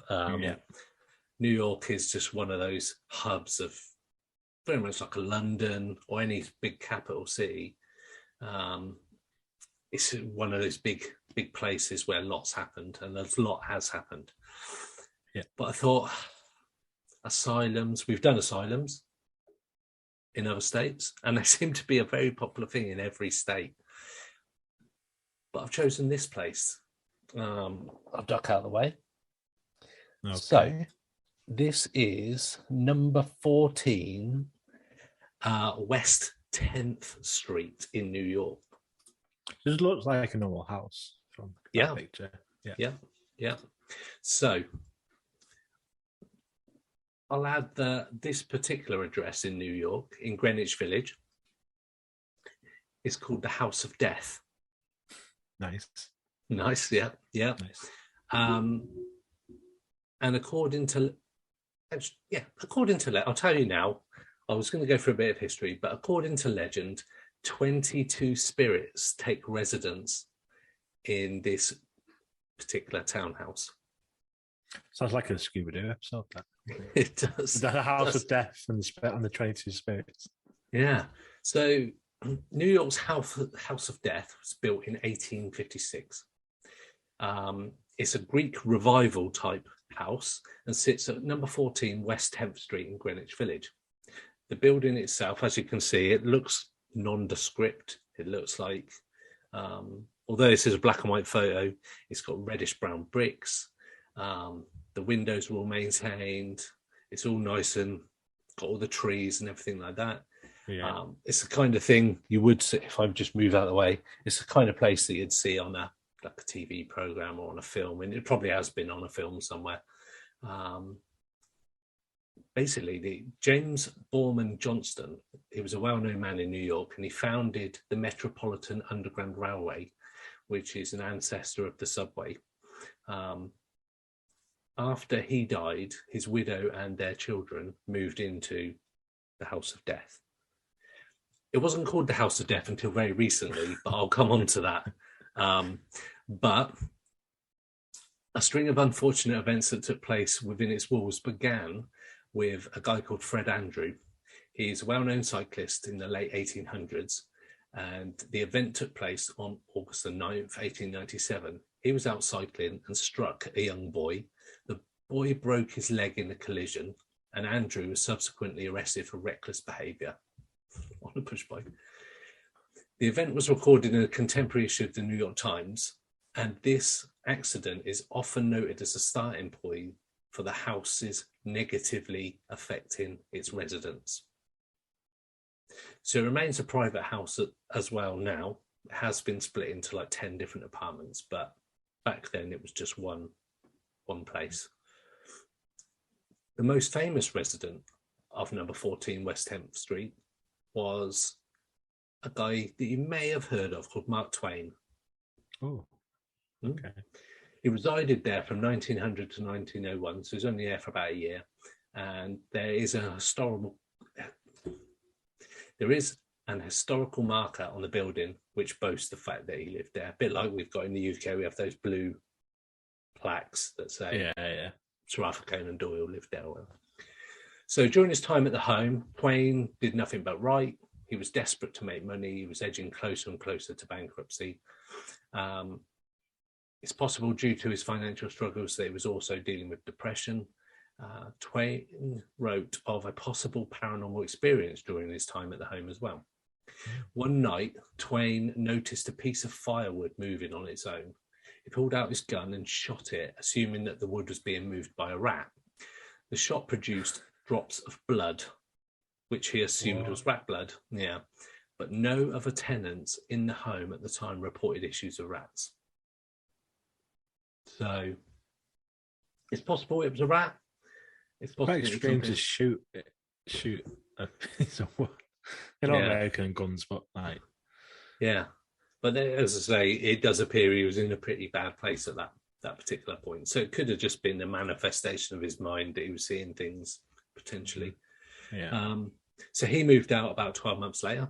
Then the home was occupied on and off over the coming years. And in 1937, the building was converted from a single home to apartments, which allowed for many more residents to move in and potentially experience the phenomena. A lady called Jan Bryant Bartel was one of the apartment tenants. Along with her daughter, she moved into the unit on the top floor in 1957. She's a very interesting person. Not only was she an actress and a writer, but she also allegedly had psychic powers. So it's no wonder then that she tapped into the reputation at home, whether she had any particular skills or not, who knows. But she claims to have had many spiritual encounters whilst living in the home. And as a writer, she decided to record every instance. And that recording was eventually published in a book entitled Spindrift, Spray from a Psychic Sea. Don't know how that links to the house, but she died in 1973, which some believers were quick to attribute to the cursed home. The last notable resident of 14 West 10th Street, easy for me to say, was named Joel Steinberg. Now, there is a bit of a trigger warning now for child abuse and death that I'm just about to speak about. Nothing major, but just to put it on there, the record. So Joel Steinberg lived in the home in the 80s with his wife, a lady called Hedda, their daughter Lisa, and their son called Mitchell. Hedda, the wife, called 911 on November the 2nd, 1987, after finding their daughter not breathing in the kitchen. When the authorities arrived, she was found nude on the kitchen floor. The son was restrained in his playpen in a soiled diaper, and Hedda, the wife, was covered in bruises as well. There was a lot of drugs found close by, including marijuana, cocaine, and crack pipes. Lisa was taken to a nearby hospital but would never regain consciousness, and she was taken off a life support machine after 3 days, and her cause of death was ruled to be blunt force trauma to the head. The investigation uncovered a terrible tale of horrific abuse, and Joel, the father, would abuse his wife, daughter, and their son often, and Lisa, the daughter's murder, came after a cocaine binge. The investigation also uncovered that the daughter was illegally adopted by the two parents after her biological mother paid Joel to find Lisa an adoptive family.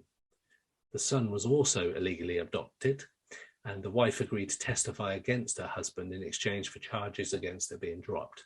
He was convicted of second-degree manslaughter, but now he's out of jail. So that was the last sort of horrible experience that happened in the house. So many residents of the property claim that Mark Twain returned to the home in death, despite the fact that he spent very little amount of time there in his life.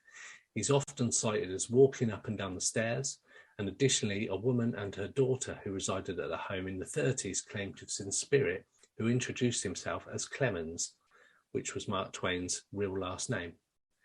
According to the witnesses, the spirit was sitting on a window seat as he told them he had got a problem here that I've got to settle. There's no sort of massive accounts of any issues in Twain's life that would have kept him tied to this property in Greenwich Village, but it's interesting to note that a couple of people have seen signs of him. And then we move on to Jan Bartel. She had extensive experiences in the home as well. She would feel eyes on her when she was alone in the room. She would feel something brush against her neck when nothing was there. She would also smell a rotting stench intermittently. It would apparently appear and dissipate unnaturally quick. She would also find rotten food that did not belong to her or her family. The dog would act up aggressively towards a single chair in the home, which they suspected was because a spirit favoured sitting in it. She also claims to have seen the full-bodied apparition, which she touched. She explained the sensation as being damp and cold, like moving through a fog or a cloud. Eventually, she was disturbed enough to enlist the help of both a spirit medium and a paranormal investigator.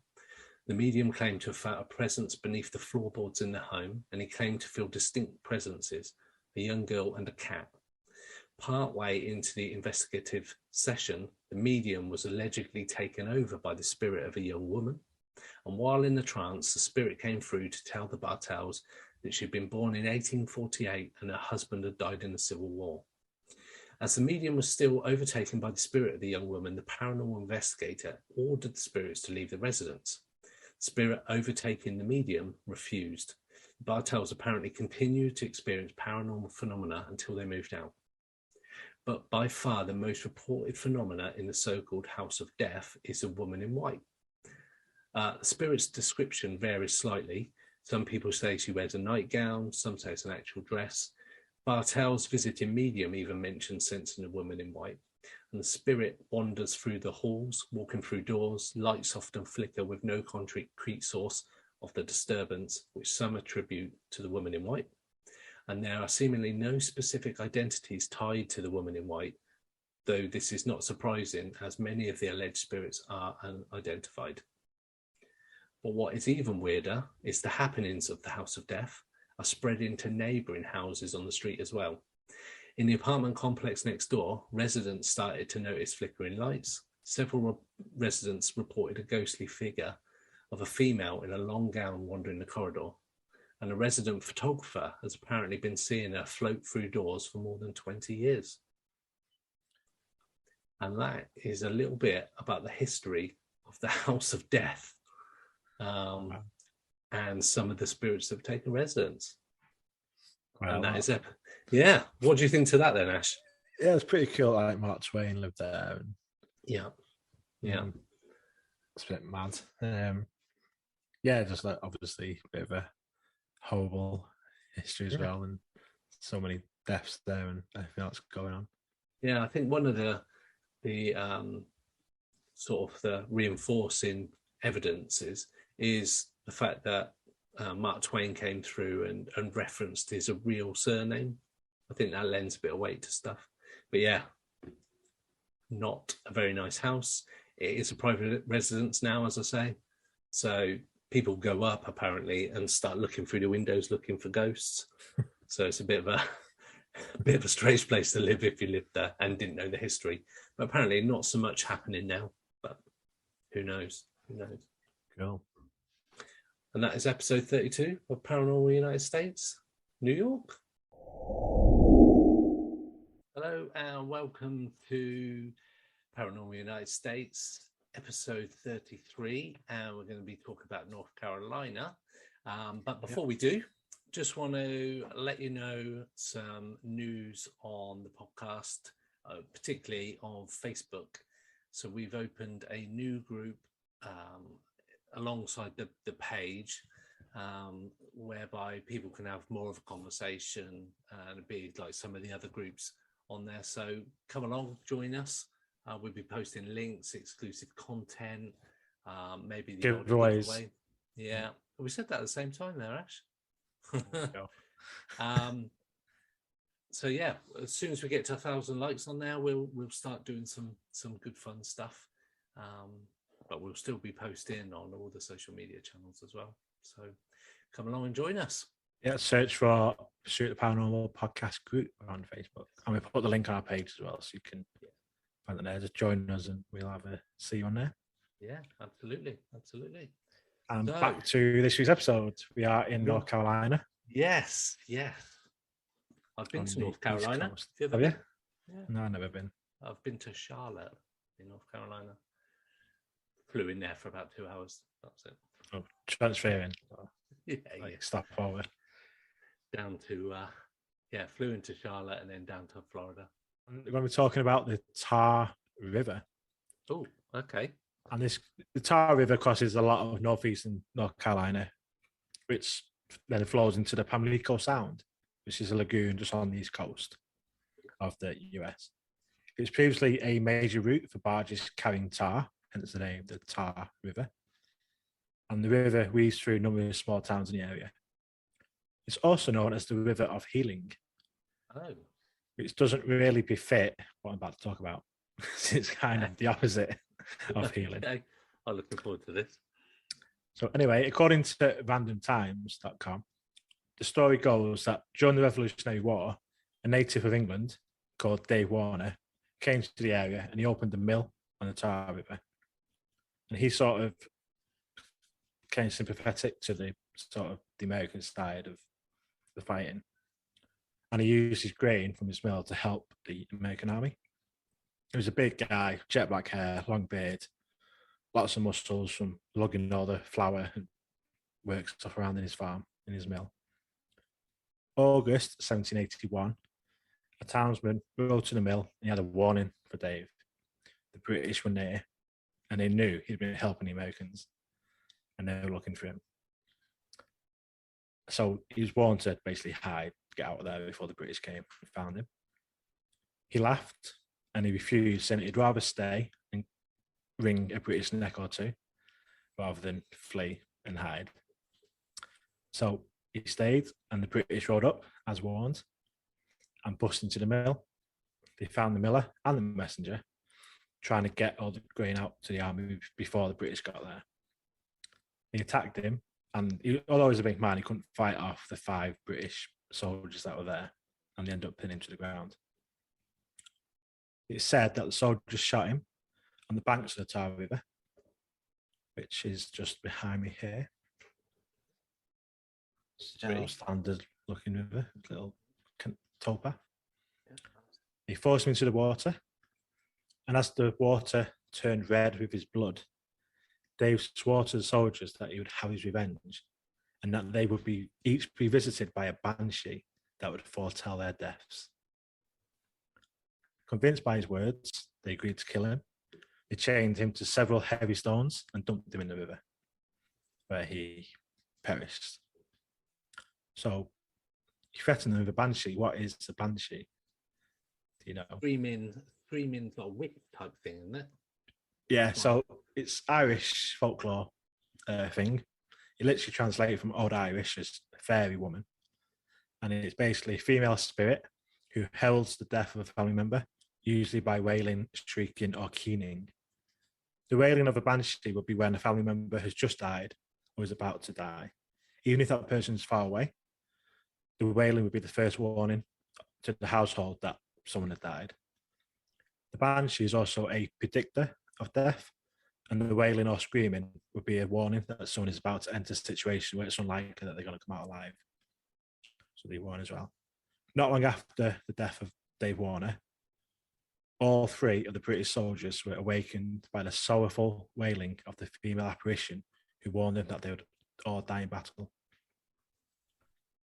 Not long after, all three were shot and killed in a skirmish near the town of New Bern. So the warning came true. Legend has it that the banshee never left the Tar River, and she now haunts an area near the city of Tarboro. Now, if anyone enters the water where the Patriot died over 200 years ago, especially in August, which is the month when he was killed, you'll be visited by the banshee, who will wail into the night, foretell your death. So, if you find yourself by the Tar River, near Tarboro, North Carolina, and the moon is black, and the river is like ink, with a mist so thick that you could cut it with a sword, stay clear of the water. You very well may see or hear the banshee herself. Yeah, I hope not. It's not a very nice looking interpretation. Yeah. Like usually described as like obviously being female, long black hair, and obviously a haunting wail or screaming that you can hear. So in Tarboro itself is the Mayo House, which is this pretty little building. Quite a standard sort of townhouse from the type of area. Where many years ago, Mr. Mayo, believed to have been touched by a moment of insanity, came home and systematically killed his wife, his kids, and the family dog. He soon came to his senses, saw the bloodbath around him, and not believing that he had just done this, like he just basically sort of came aware and was like, what the hell had just done? He then went on to hang himself because he just couldn't believe what had just happened to his family. Legend has it that when you enter the garden of the property, the ghost of the dog will meet you. He point you towards the front door, where the family are waiting for you by the porch area, and then invite you in. But as soon as you enter the house, the door slams behind you suddenly, and the family disappeared. The only thing that's left is the noose which Mr. Mayo used to hang himself. So is it a house now, or is it? Yeah, this house is still there. This is the house you can go to. And it's obviously folklore that this legend happens. And you can, like, it's private property, someone owns it now. But I think if the conditions are right, you can see the dog and the family will be waiting for you. Sounds delightful. The Mayo family.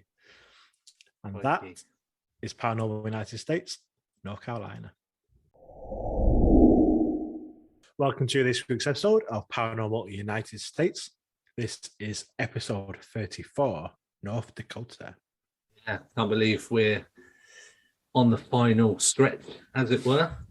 So thank you to everybody who's been watching us so far. So North Dakota this week, there is a lot of weird happenings, as appears to be on all of the states when we start looking into things. But North Dakota, we've got the state capital, which is Bismarck, which lends itself to a local, I say local, is the state library in the capital. And it is home to the Historical Society as well. So I'm going to cover the library building. I'm going to cover off the governor's mansion as well, which has its fair share of hauntings. And I'm also going to talk about something that we don't normally talk about, sanitariums and hospitals, as seems to be quite a popular place for the undead to be frequenting. So It does. I don't know what that is, because although we don't call them sanitariums in the UK. We do call them asylums, though. They were called asylums back in the day. I think there's a couple of old ones that are haunted that people go to. Newsham, asylum, a hospital. Yeah, it's just hospitals now, isn't it? Yeah. I don't think asylum's very politically correct anymore, but sanitarium's what the Americans call it. So I'll go back to the library building first of all in Bismarck. So some of it starts around July 72. Former superintendent of the Historical Society, a guy called James Sperry, was working late one night, and it was around 9 p.m. He was in his second floor office with his dog called Shadow, bit of a weird nighttime name, keeping him company. So he took a break. He and his dog went down to the first floor or ground floor in the UK to talk to one of the society archivists, Frank Visraek, who was working late that night. Shadow suddenly started to growl and ran down the hall, straight down the stairs into a darkened basement. Seconds later, one very scared Shadow bolted up the stairs and down the hall with his tail between his legs. Wow. They never found out exactly what he saw. But I know with my dogs, if they're coming back with the tail between their legs, they've been pretty scared by something. Yeah, that's creepy. Yeah. And it was down into the basement, which, as you know, in all horror films, in like The Conjuring, if you've ever watched Hell House LLC, the basement is never a good place to go. Nothing good ever comes of the basement. So also, my basement's scary enough as well. And we've spoken about your basement as well, haven't we? So, yeah, as I say, nothing good comes from a basement. So also one night, James also took the elevator to the basement. He saw a man with a white shirt walk into a storage area that only had one entrance. He followed the man into the storage area, turned right, turned on the light, and no one was there. So who did he follow? Spooky. Then working one night late on New Year's Eve in 1969, Frank Visraek all of a sudden was overwhelmed with the feeling that he should leave the building quickly, which he did without wasting any time. Nothing strange particularly happened, but it was the sense of unease that caused him to just go, you know what, I need to leave. And we know that feeling. We've had that feeling many times. That feeling well. And yeah, once you get that feeling, it's kind of, we've got to go. We've got to go. Yeah. So going back a little bit further in time into 1967, another archivist by the name of Lies Van Teen was working overtime with a fellow colleague, a guy called Craig Gannon. All of the other employees had left for the day. And while Lies was working in the sub-basements again, he heard a voice call his name. It said, "Come here, Lies." So this guy wandered through the stacks, expecting to find his colleague Craig. Imagine his surprise when he found Craig 2 floors up in the building, and it wasn't Craig who was calling his name. I'm not being funny. I would never go to that basement ever again. That's not my kind of place. No. Very weird. Something knows your name. It's as soon as they start talking your name out there, it always reminds me whenever we talk about basements and such, like there's the opening scene in the original Ghostbusters from like 1984 where the woman's in the library and the book, she walks past and the book just sort of floats behind her head across to the other side of the library sort of bookcase. I don't know if you remember that. You're maybe a bit young for that. But I remember watching it at cinema, and this old lady just walks through this basement and a book just floats from one side of the bookshelf to the other behind her head. And that's the image I get in my head every time we talk basements. No. So moving on from the library, we go to the former governor's mansion. It has some manifestations in the mansion, including the old master bedroom where the governor, gentleman by the name of Briggs, died. It's an active area for paranormal activity. The door to the master bedroom opens and closes all by itself. The curtains move by themselves. when the room is empty and there's no breeze in the room. Closet doors in the bedroom open and close by themselves, and these doors are massive and heavy. Footsteps are also heard on the staircases. Staff and visitors have heard footsteps over the years on the staircase going into the basement. There we go. And on the staircase leading to the second floor to the attic. So again, never go near a basement. Basement. We could do an episode on basements, probably. Haunted basements. Basements in North Dakota, by the sounds of it. Yeah, it does seem like it's quite a weird place for that. So moving on from the former government's mansion, we go to the North Dakota Sanitarium. And it, as all the other sanitariums are that we've spoken about, and all the mental hospitals and asylums, it's been voted amongst the most haunted places in the nation. They've all got that tag. But there's no doubt about it. North Dakota can and does appear to be quite a spooky place. This is North Dakota's most notorious haunted spot. It's been investigated by and featured on popular shows like Ghost Adventures. So Zach's been there with his crew. It's considered the one of the most haunted spots, not just in this state, but in the entire country. It's called San Haven Sanatorium, which you will now be seeing a picture of. It's also known as the State Sanitarium, and it's located far north near Dunseith, North Dakota, and has long since been abandoned and continues to get further dilapidated over the years. It's just completely abandoned. It's run down. Nobody does that. So you'll be seeing on the screen now some of the pictures of it all abandoned and dilapidated. And it was built in 1909 for tuberculosis patients. And as that endemic died out, it was used as a place to house patients from the former North Dakota Institute for the Feeble-Minded. And I don't think you can use that kind of phrase anymore. No, there seems to be a lot of these places where they became TB hospitals and then became like mental hospitals and stuff. Yeah. Quite interesting. Yeah, and I think some of the people probably stayed on as patients because I don't know how they were treated back then. I'm pretty sure it wasn't like the kind of private or NHS hospitals that we get nowadays.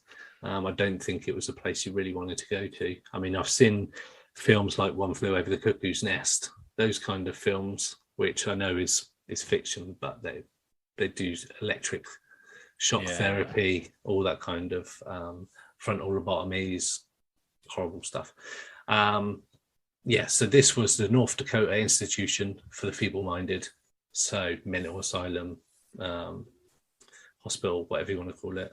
It saw hundreds of patients over the years of its operation until it was shuttered due to health concerns over those who are being kept there, as we've just discussed, which has indicated a fairly dark, disturbing history of the place.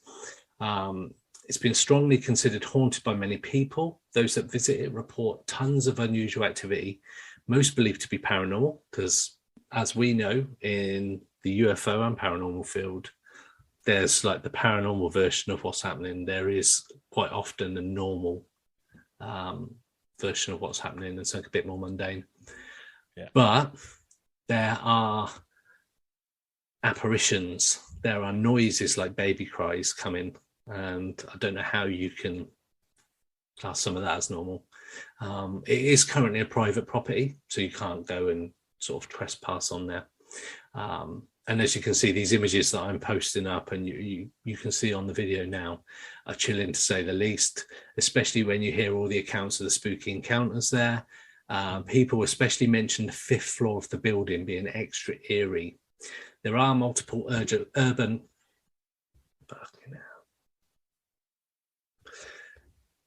There are multiple urban legends and myths surrounding the place, especially concerning a rumour of one trespassing explorer falling down an elevator shaft and dying. Wow. So it's not only people that resided there, it's people trespassing and falling down. Wow. And the 5th floor, that's like the 4th floor in the UK. So that's twice as high as a house falling down.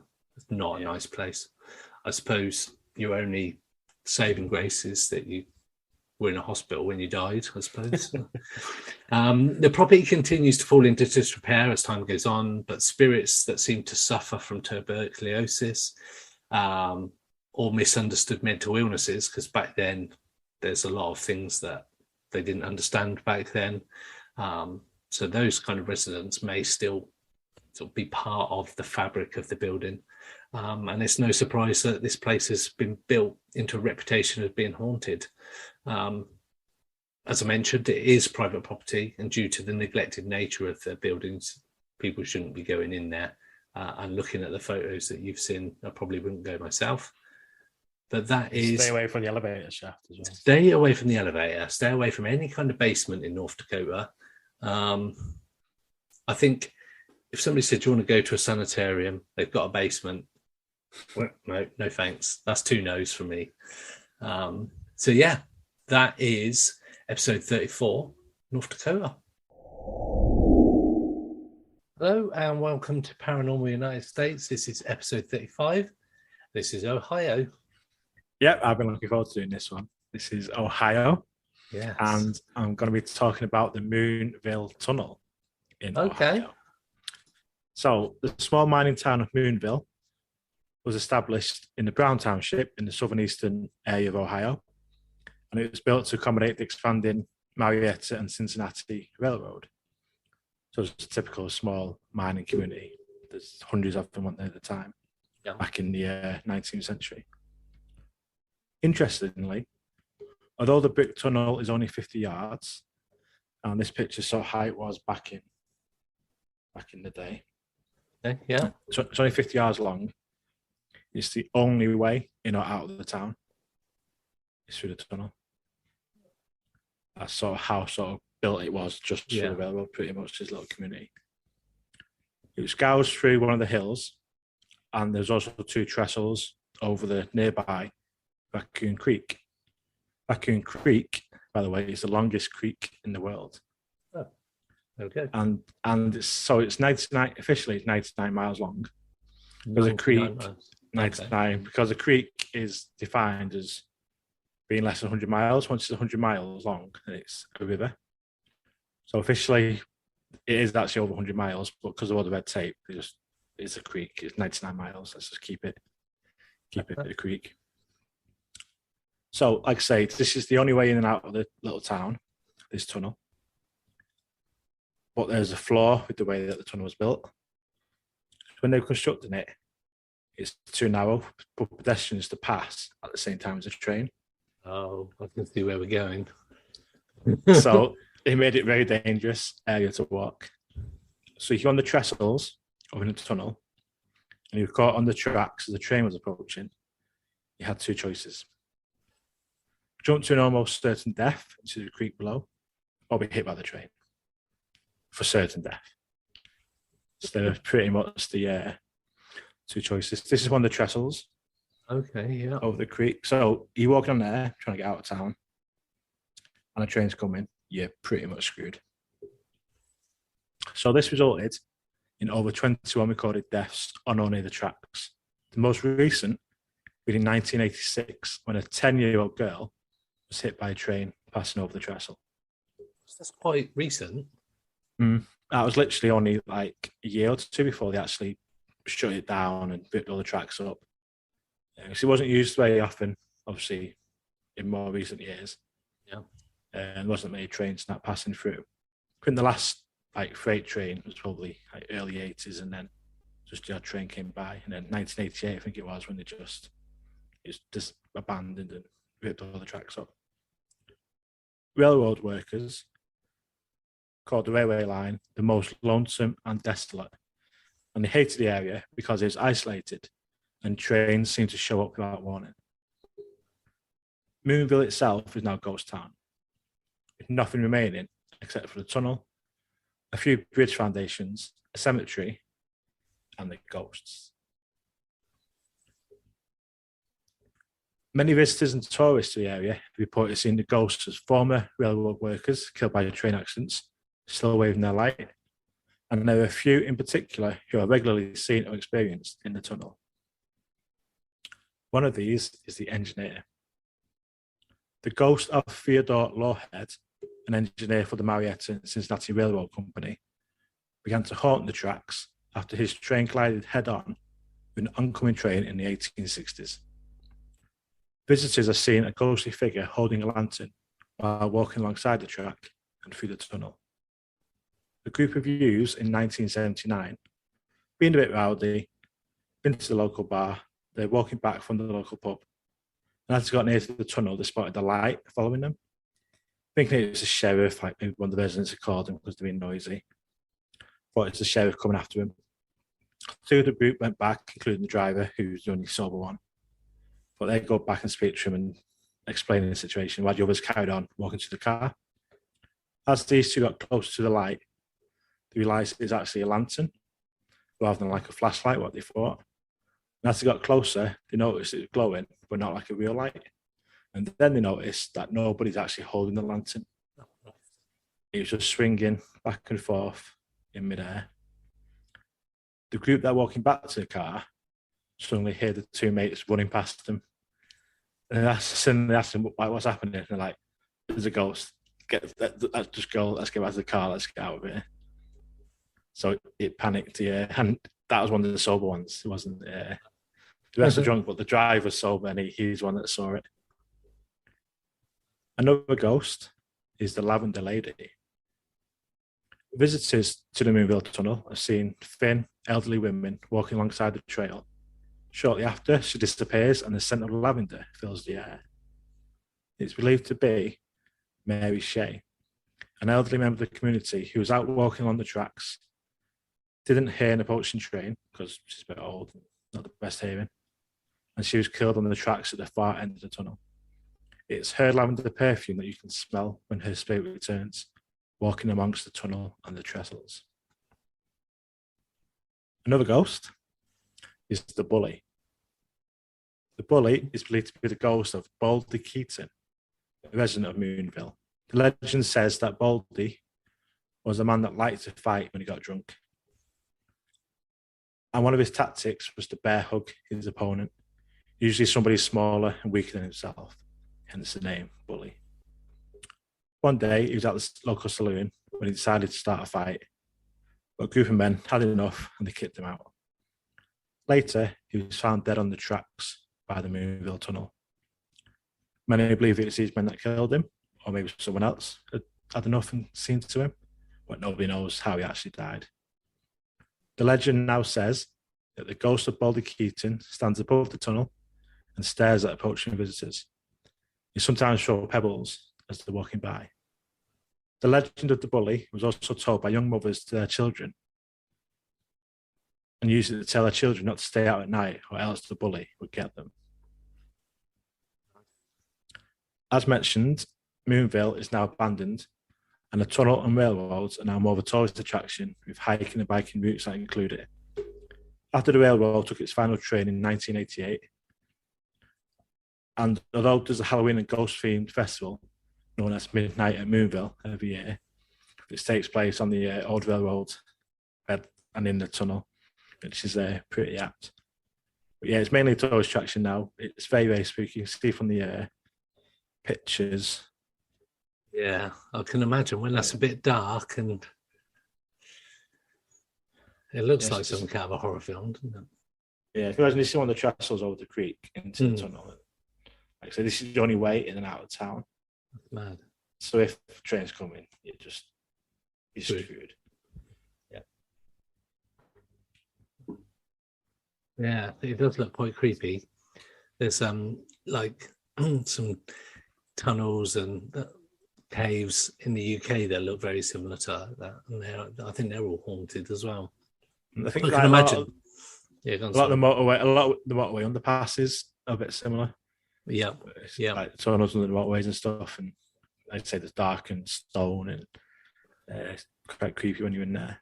Yeah, I can imagine, just due to the health and safety being non-existent back in the day, that several workers probably did lose their lives, I expect. Just nasty. But yeah, that'd be quite a cool place to visit, especially if the whole place is abandoned and like a ghost town. Like the whole town is a proper ghost town now. Nothing left, and just the railroad tunnel and the trestles left. I think it's probably easier to sort of discount paranormal stuff if there's like a town or something active around there. But when it's a ghost town, I think seeing stuff is probably a bit more. Yeah, and there's quite a few things that get seen. All these different ghosts as well. That's it. Yeah. So the light, pretty sort cool. of disembodied light. That's pretty scary. That is pretty scary. I know there's one story of a guy. Again, it was a worker, and I think he got off a lot of the workers to drink while they're working as well back in the days. He had a bit too much to drink. He just jumped in a box car to save time rather than walking. Yeah. As he was going along, he just stuck his head out and up getting decapitated. As he trying to save a bit of time. And there was another worker, again, was a bit drunk and decided to fall asleep on the tracks. No, you do. He was hit by a train and killed. So, yeah, like I say, quite a lot of deaths from, against, well, stupidity, as well as obviously just lack of health and safety as well. Yeah. Back then. Yeah. Nightmare. So that was Paranormal United States, episode 35, Ohio and the Moonville Tunnel. This is Paranormal United States, episode 36, Oklahoma. Take it away, Greg. Yeah, so this is an interesting one. So I'm going to be talking about the Purple Church in Oklahoma. So I like purple. Yeah, purple's a good color. And church, so it's going to be something a little bit paranormal, you think, but I'll let you be the judge of that. So on the outskirts of Spencer in Oklahoma, there's a location so scary that the alleged paranormal activity there is said to be phenomenal. That location is the Purple Church. This location isn't exactly a church, and it isn't exactly purple either. Located off rural Douglas Avenue, the Purple Church is actually a concrete foundation with steps leading to an underground cellar type area, as you'll be able to see on the photographs. That looks creepy. Yeah, it's a strange place. Again, you probably wouldn't say it was a Purple Church. Some people have also said that it's a gateway to the underworld. So, yeah. Looks more like that than a church. There is speculation as to what this structure was originally used as, with the general consensus being that it was a cellar to either an old church or a private home, which was destroyed many years ago. And the purple comes from the many occult and satanic symbols that are spray painted inside and out of the small structure, as you can see on a couple of the pictures. So over the last 20 years or so, this structure has become one of Oklahoma's most infamous legend locations, as scores of teenagers and young adults flock there in order for a good scare, obviously, and just about anybody who has visited for this purpose has not been disappointed. The Purple Church has a long history of alleged satanic cult rituals, and there are many sources online that say that Sean Sellers, a 16-year-old alleged Satanist convicted of killing both of his parents and a convenience store clerk, was instrumental in first using the property for these purposes. One of the most prevalent beliefs is that when a full moon falls on Saturday, cult members meet at the Purple Church to engage in a virgin sacrifice. Similar tales also involve mothers sacrificing newborn babies here. Okay. Slightly crazy place. Whilst there's little to no evidence that human sacrifices are or have been conducted at a Purple Church, there are plenty of eyewitness accounts that say that animal sacrifices are routinely conducted.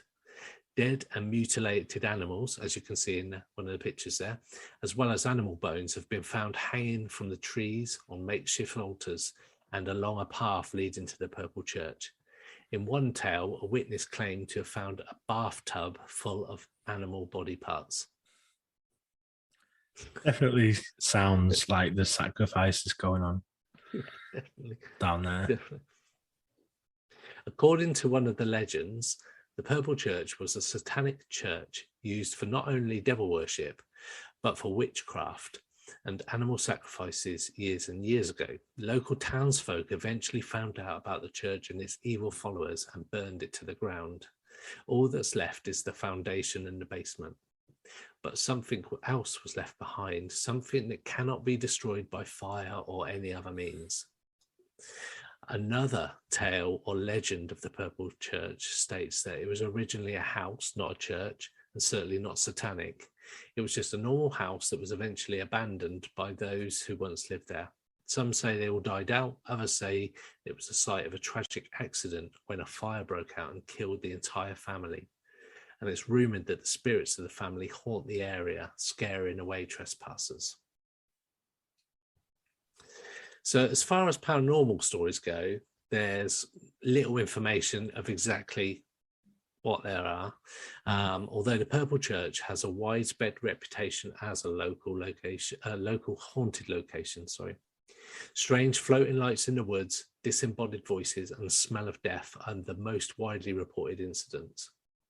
And it seems that everybody who's visited the site has reported seeing and hearing all kinds of strange and unusual things, from paranormal to supernatural and just about everything in between.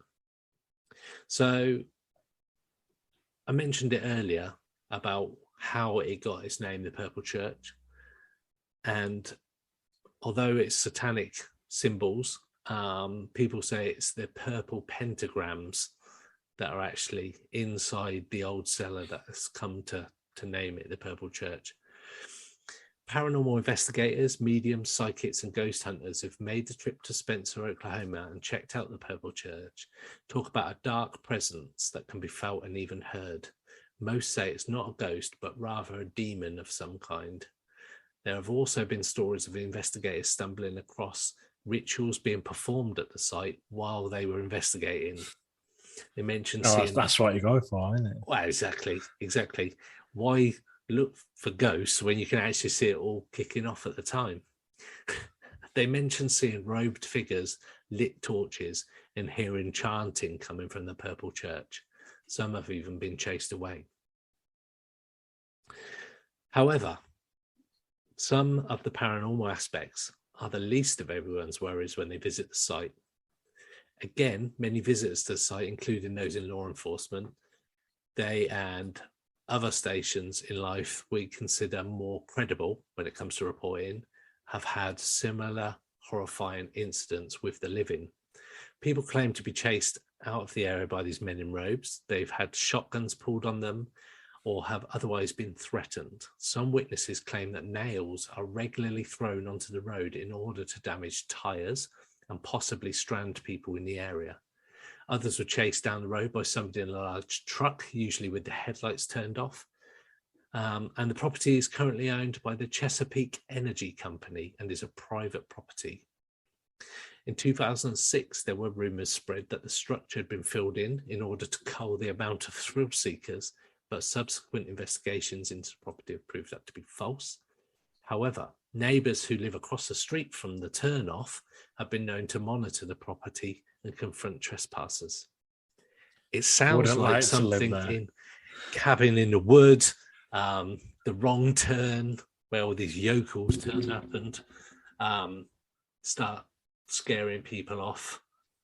But when you see vans and large trucks chasing you with the headlights turned off at night, that's a bit weird.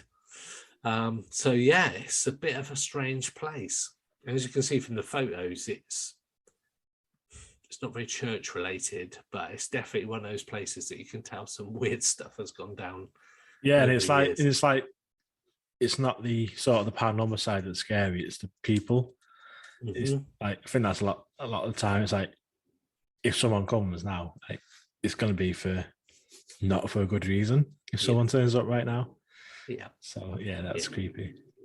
So yeah, that was Paranormal United States, Oklahoma.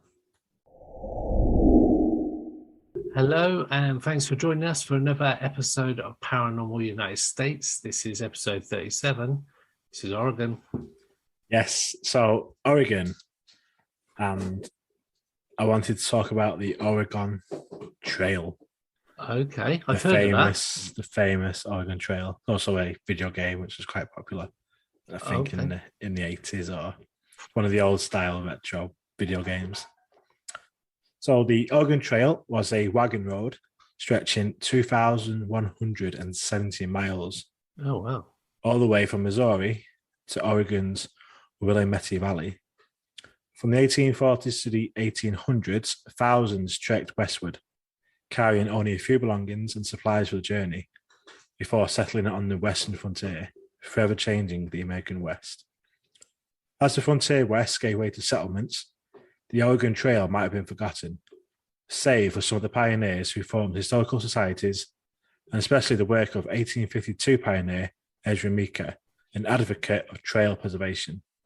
He retraced the journey back and forth across the continent, starting in 1906, placing markers along the way. In 1978, Congress designated it as the Oregon National Historic Trail, part of the National Trail System. While only about 300 miles of the actual trail still remains, the route is preserved with over 125 historic sites, auto tour routes, and markers. Wow. Over 400,000 immigrants attempted the 2,200-mile journey, but with limited supplies, illness, and the sheer multitude of the task, many failed, and it's estimated that over 20,000 died at the roadside. Buried in unmarked graves as the dead were quickly buried and the wagons moved on. Wow. Not far from Portland, Lowell Hill was one of the most dangerous parts of the overland route on the trail. In the 1840s, casualties were plenty as the wagons struggled to battle with the steep road, with many losing control and smashing to pieces at the bottom of the hill. This became a permanent camp for immigrants to take a break, nurse their wounds, and bury their dead. Ghost stories are plenty in this part of the trail, including a door in the old mess hall which opens by itself every day at around 4 a.m. as a spirit of a chef is said to start making his breakfast in the kitchen, which is attached to the mess hall. In 2001, volunteers uncovered a pair of rock-covered graves, and in subsequent photos, clear orbs can be seen hovering around them. Strange glowing orbs have also been captured in photos taken in the old bunkhouses. The buildings themselves, very basic, not much foundations to them. They're known to shake as if someone is walking by, like footsteps can be heard, like it's like someone's walking past, but there's no one there. And in one spooky photo, there's an old piano which got like a mirror on the front of it. And in one of the photos, a woman's face can be seen in the mirror as if to be playing the piano. Oh, Jesus. That's great. Yeah, that's pretty cool. In one of the other cabins, a woman in her late 20s or early 30s has been seen who appears upstairs at night when it rains. She looks out the window, she'll make eye contact with you and smile, but doesn't speak. Okay. Going along the trail a bit further, the final destination for thousands of the pioneers that made it along the trail is Oregon City. With lots of its own rich history, the spirits of many of the founding members that made the trail still haunt and inhabit some of the original and historic locations. Umatinga House is one of the oldest buildings in the state of Oregon and is now a museum. One frequent guest, a steamboat captain, who stayed there quite regularly, appears to have never left once he died, and he still prefers his favourite seat at the head of the dining room table, regularly pulling the chair out from under the table up to 20 times a day. Oh, God.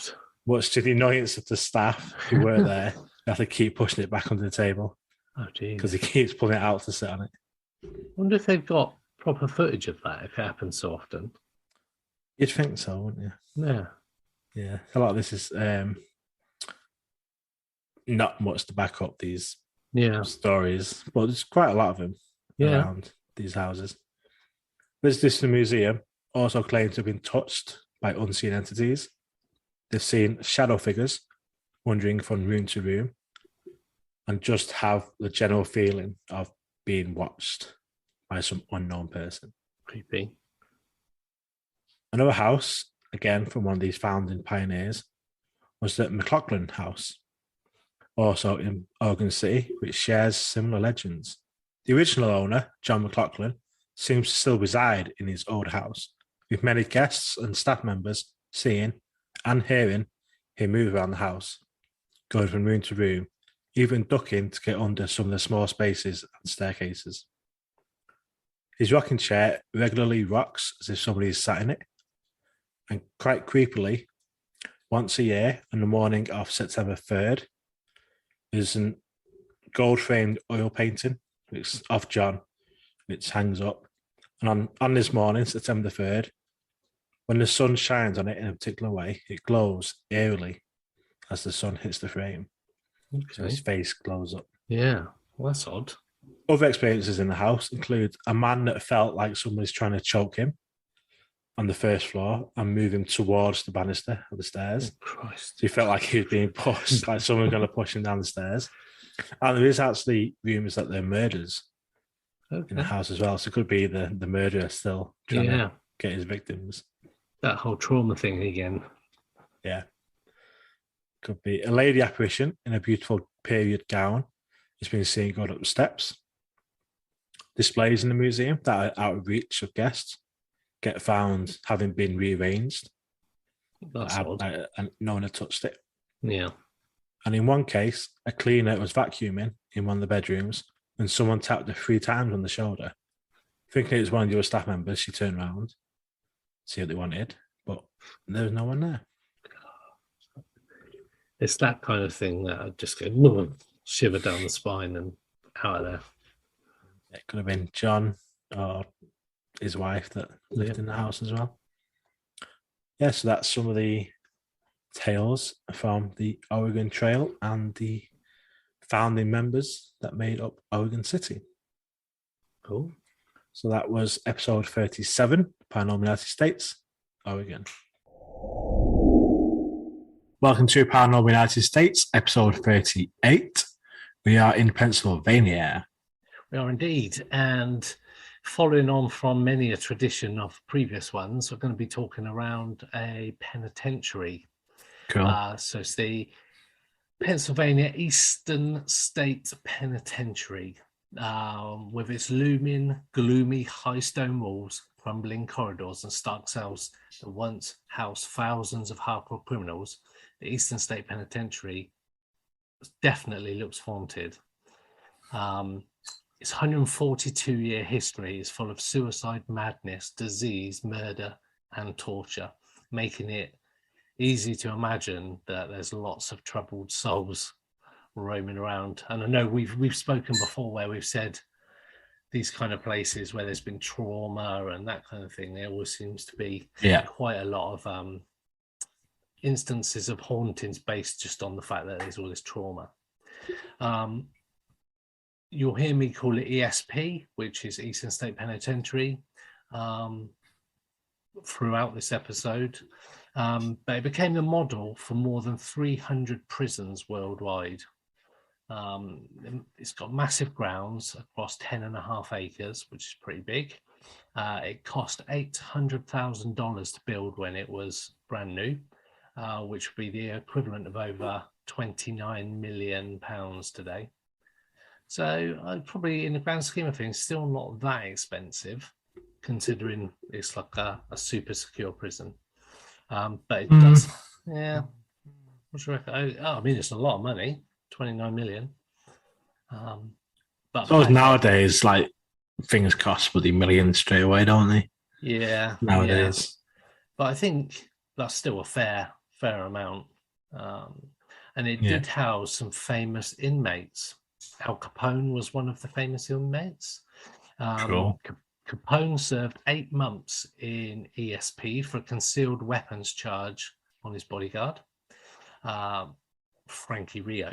Capone, responsible for the famous St. Valentine's Day massacre, reportedly began being harassed by a supernatural being named Jimmy. Capone later revealed that Jimmy was James Clark, one of the victims of the infamous massacre. Prisoners reported hearing Capone's screams, apparently begging to be left alone. And this activity allegedly continued even after Capone was released, and followed him until his death. Wow. So whether that was just a mental thing or not, yeah. So that's one of the famous inmates, and also paranormally affected. Then we got Willie Sutton, was a famous bank robber. He tunneled his way out of ESP only to be rearrested minutes later. He spent all the time tunneling out. And then we've got James Bruno, aka Big Joe. After losing a series of key positions to rivals in a small town in Pennsylvania, he was like a politician. He attempted to fix ballot boxes as well and still lost. He and his family mowed down the opposition's victory parade in a rain of bullets in the 1934 Kelleries massacre. So he went to prison for that as well. Can't take a loss. No, that's bad and sour grapes, isn't it? That is for definite. The harsh punishments, though, used on prisoners are enough to make you shiver, even if you don't see a ghost there. Originally, the prison operated under the Pennsylvania system. This method of reform required strict and complete solitary confinement with no communication except religious study. And over the time, the guards and staff creatively supplemented these primary reforms with more outright torturous punishments. So there was a point where the prisoners were hooded. So prison guards couldn't identify them, and other prisoners could not identify them as well. So when they were released, it was still anonymous. So they didn't know who they were in prison with. And then as time got on, they allowed them cut out holes so they could see out of the hoods, but they still only could see out and nobody could see in. One of the other torturous punishments was called the water bath. Guards dunked inmates in icy water and hung them from a wall overnight whilst they were freezing. You had the mad chair, where they binded and restricted all movement for days at a time. Wow. Yeah, you had the iron gag. So guards shackled a prisoner's tongue to his raised wrists, which, if you relaxed, would tear the tongue. Fuck. Yeah. And the Klondike, a dark cavern dug out under cell block 14 where prisoners were starved for extended periods. So Who even comes up with some of these ways of treating horrible stuff, isn't it? Horrible stuff. Some sadistic guards. And this is the guards and staff creating these. This is not just the system. Yeah. So the prison, which closed in 1971, is considered by several sources to be one of the most haunted places in America, as do most of these places that we talk about. It's been featured on Ghost Adventures, Most Haunted Live, Sci-Fi's Ghost Hunters, and MTV's program called Fear. Dozens of paranormal researchers visit every year and report that it's a hub of otherworldly activity. Perhaps most convincingly, there are stories of eerie experiences by visitors, staff, guards, and inmates that have corroborated each other since the 40s. So we've got cell block 12 is known for echoing voices and cackling. Cell block 6 is for shadowy figures darting along the walls. Cell block 4 for visions of ghostly faces. Many people have reported seeing a silhouette of a guard in one of the towers. They've got footsteps, wails, whispers, and the same stories are said over and over again by guests, previous inmates, guards, etc. So some visitors have reported the sound of laughter as well as the appearance of a shadowy figure roaming the upstairs hallways as well. So one of the most legendary tales comes from a chap called Gary Johnson, who helps maintain the crumbling prison. In the 90s, he had just opened an old lock in cell block 4 when he says a force gripped him so tightly that he was unable to move. He described a negative, horrible energy that exploded out of the cell. He said tormented faces appeared on the cell walls and that one form in particular beckoned to him. However, a tour guide for the prison, a guy called Ben Bookman, said that it's a lot harder to find a believer than it is to find a skeptic here. The Eastern State Penitentiary do not claim that the prison is haunted, but they do run a haunted attraction. Bookman says that the staff do not like to exploit the prison's darker image. Most people making TV shows come in looking for ghosts, and that's not the story they tell. Inmates were real people. These are real people's lives, and 70,000 people spent time there, and they don't want to glorify it, so they're not going to make fun of it. Which I get. Commonly reported occurrence is a sighting of a figure standing in one of the guard towers. Maybe it's a former guard. Many visitors and staff at the prison have reported hearing the sounds of footsteps down the long corridors and anguished wails coming from inside some of the cells. One particular spirit has been seen in the older part of the prison by many. He's said to be a shadowy form that stands perfectly still, sometimes completely unnoticed until approached, at which point he dashes away. One of the more notorious and controversial videos taken at Eastern State is one that appeared on the sci-fi series Ghost Hunters, where members of the Atlantic Paranormal Society filmed what appears to be a shadowy figure on the catwalk of Cell Block 4.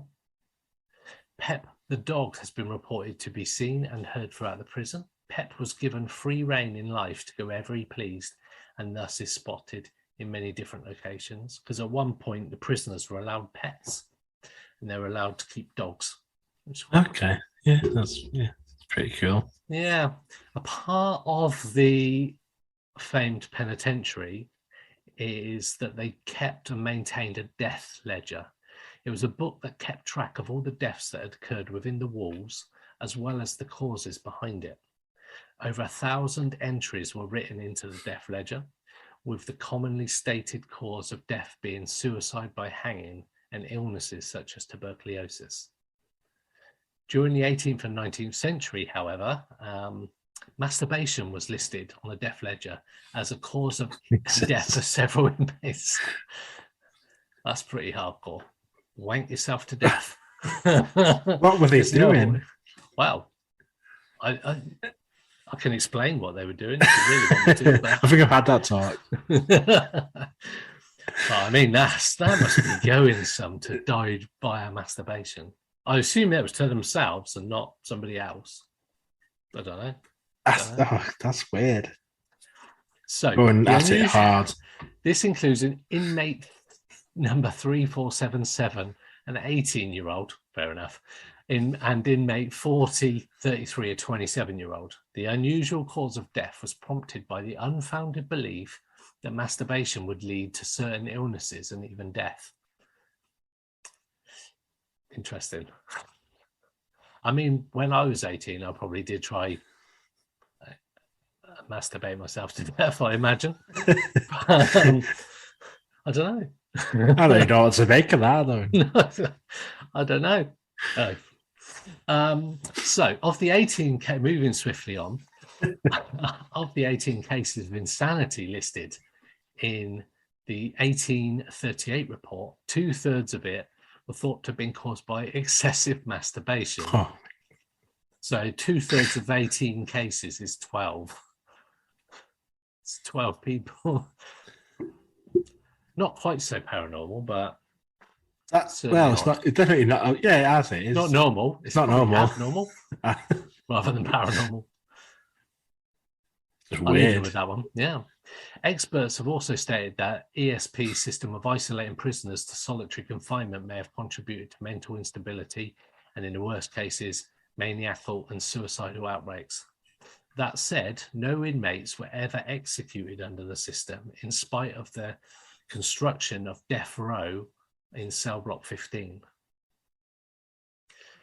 Cell block 15, more commonly known as death row, was the last cell block added to ESP and was used to house inmates who were on the death row. Nevertheless, no inmates were ever executed there, as all were sent to Pennsylvania State Correctional Institution, the state's only death chamber, during the final days of their lives. So, slightly strange place. Unusual deaths at times. I'd say strange deaths. the fact that they had these torture methods, people tried to escape, were caught. The death row that they never used for death row as such, not in that prison anyway, and one of the prisons that was modelled by 300 other prisons worldwide. So must have thought it worked. Yeah. And what with all the different cell blocks with the echoes of voices and whatnot, it seems a pretty strange place. And the more I was looking into this, the more I was thinking, this place is more of the wild ones of the penitentiaries that we speak about. Yeah. So that was episode 38, Haunted Pennsylvania. Hello and welcome to another episode of Paranormal United States. This is episode 39. This is Rhode Island. Yeah, so Rhode Island, the smallest state in the US, very, very small. And we're going to Newport, which is one of the oldest cities in the US, founded in 1639. Oh, wow. So pretty old. Yeah. And for this episode, we are going on a pub crawl. I've been waiting for this. A pub crawl around Rhode Island. Cool. And our first venue is the White Horse Tavern. That's red. True. True. Sorry. The White Horse Tavern is believed to be the oldest tavern building in the United States and the 10th oldest tavern in the whole world. Wow. So old building. That's a statement, that is. It is. Francis Brinley, an English immigrant, one of us, constructed the original building on the site in 1652. Tories and British troops were quartered there during the British occupation of Newport in the American Revolution, around the time of the Battle of Rhode Island. Obviously, Rhode Island's quite a lot of military history, a big part in the initial wars and that. In 1952, after years of neglect as a boarding house, the building was sold and restored as a private tavern and restaurant, and it remains a popular drinking and dining location today. In the 1720s, every innkeeper's biggest nightmare happened when one of the overnight guests died in his sleep. Fearing that he had died from smallpox, which was rife at the time, the sister of the innkeeper was sent to Quarantine Island, Coast's Harbour Island, where, ironically, she caught smallpox. Yeah. Although she did survive, the guest who died, an elderly man, is regularly seen today, dressed in shabby colonial attire. He has been seen by staff and guests many times in the main dining room by one of the fires, where he's been known to pester female diners. Wow. It's believed that females are more sensitive to spirits than men. Yeah. And has also been seen in the men's bathroom upstairs. Okay. This is the dining room in the picture where it's been seen. Another spirit which regularly makes itself known is believed to be a former staff member, as it supervises staff and helps to keep an eye on the guests as a guardian of the building. This spirit taps staff on the shoulders, tells them it's time to lock up, even when it's a bit early, and then patrols the building while staff are closing up the tavern and counting the money to be put in the safe. Wow. This spirit could also be the woman who's seen wandering around the tavern, only to disappear by the fireplace. One final tale before we leave our first pub is the sound of a young girl crying, even when there's no children in the property. Multiple visitors have heard the little girl crying, especially near to the toilets, but the source is never found or seen. Wow. That's always creepy when there's a small child and never good. Just across the street from White Horse Tavern is the Jailhouse Inn, which has its own share of spooky goings on. Could it be this whole area is haunted? The street that both of these venues are off is called Farewell Street. Yeah, goodness. And that leads to the nearby Island Cemetery. So a lot of obviously bodies and stuff going on there. So it could be the whole area that has got stuff going on. So as you may tell from the name, this building was formerly a jailhouse. Built in 1772, the building housed a jail and a police station until in 2005 it was bought and renovated into an inn. The owner kept many of the original features, including the old police check-in window, where guests now check in, old sliding iron bars in the dining area, and many signs pointing to the various areas and cell blocks remain, reminding guests of the original use of the building. So it was a prison, but it's more like a temporary holding cell. It wasn't like any nasty stuff. It's like stay there for the night, you're a bit drunk and stuff like that. On the third floor, there's a very strong presence felt, believed to be a former jailer in charge, still supervising the jail, as well as all the new guests. For many years, whispers from disembodied voices have been heard by staff and guests. Could this be the old prisoners still talking to each other, trying not to be heard by the wardens, keeping the voices down? Yeah. There are also, this is a weird one, unknown cold breezes, which will flow by even when the doors are shut, the windows are shut, it's a warm day, and it'll just be a cold breeze just appears from nowhere. That would be weird. And goes just as fast as it appeared. So that's Jailhouse Inn. Strange place. Yeah, very straight. And it's good that it's like it was a jailhouse and it sort of kept the theme going and stuff. And do you think that's why some of the spirits might still be there, because it's still how it was? Like, could be. And because it hasn't changed much, it's familiar. Maybe. Could be. I think with the White Horse Tavern as well, it's still like a lot of it's still the original building, so it's still like as it was, so to speak. It's like 400. That's crazy. That's really old. Nearly 400 years old. Yeah. So our next venue on the pub crawl, a few streets away, is the Pilgrim House Inn. This bed and breakfast was built in 1775 and has been an inn since the early 1800s, with 11 rooms over 3 floors. The most storied ghostly guest is that of a young girl called Jessica, whose mischievous spirit has been seen staring down rooms into the street outside and has been known to appear to guests in room 8 and room 11, both on the 3rd floor. Believed to be the daughter of an Irish family who made the inn their home sometime in the 1800s, Jessica seems to relish playing practical jokes like buzzing intercoms and empty rooms. The staff would go up and it's an empty room. Playing a music box in the middle of the night, which was heard by a guest. And then he was like, mentioned it the next day. He was like, I heard, like, in the middle of the night, like, complaining about the guest next door. And they're like, there's no one in that room last night. Oh, God.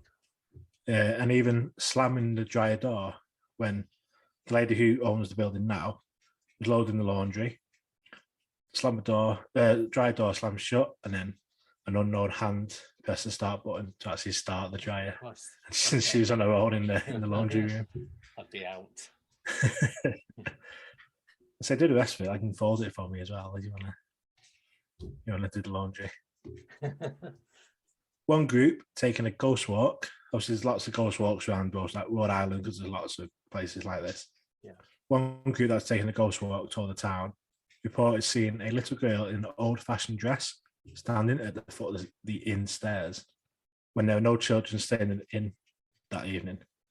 One theory is that Jessica died after falling down these very stairs. Wow. But no one knows for sure.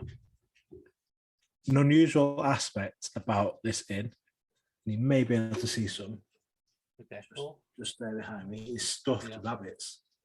Oh yeah, just on the bottom there. So this began when the innkeeper Debbie Fonseca began to collect toy rabbits, whose collection quickly multiplied until stuffed bunnies now occupy nearly every corner of the inn. Okay. Does Jessica stick around to play with these bunnies? Yeah. Possibly. Pictures snapped outside of the inn have shown what looks like, or could be, an apparition or a face peering out from a 3rd floor corner window from the area where Jessica has been seen in those rooms. One unnamed paranormal investigation group caught on digital film during a 2008 investigation what looks like a little girl dressed in an old-fashioned dress from another era, standing on the main staircase. I'm not been able to find either of these pictures, I have there's a paranormal group that took the pictures from outside. Yeah. Doesn't seem to be running anymore. Okay. So the website's now defunct. The Facebook page is not there anymore. I'm not able to find that picture. That's a shame. Or the picture of the girl stood by the stairs, which is this staircase. Yeah. But I'm able to find the actual picture. Tried very hard of the actual apparition caught in the image. Sadly, sadly been good because lots of stories about this girl at this inn. So I'm with a couple of pictures, so it would have been good to. If anyone listening has seen those pictures or finds them anyway, better than digging at me than me. Let us know because I'd love to see the photos. Yeah, definitely. Yep, and that is our pub crawl stop of Rhode Island. I'm hammered.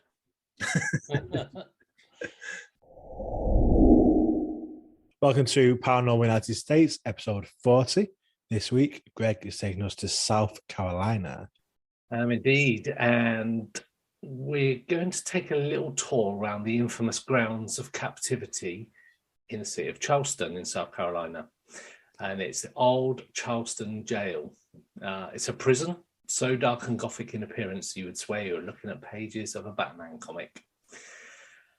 And like Gotham's prison, the jail existed.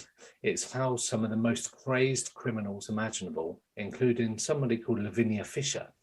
And she has been credited as the first female serial killer of the United States. Oh, wow. Nice. Yeah. So the old Charleston jail, or the old jail as it's simply known if you go to Charleston, it was originally called Charlestown, actually.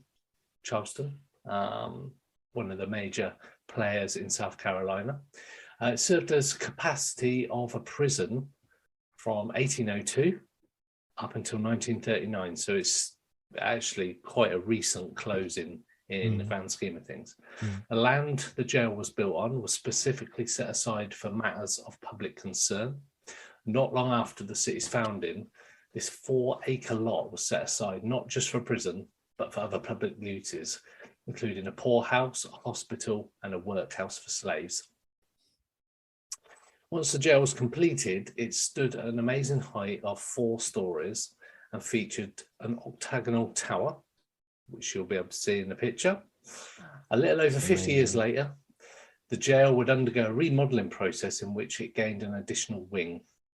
The expansion and new Romanesque revival style of the prison was designed by the Charleston architectural duo of Louis Bardot and John Sayles. However, 3 decades later, the earthquake of 1886 damaged the prison so severely that many of the improvements made by the architects had to be removed.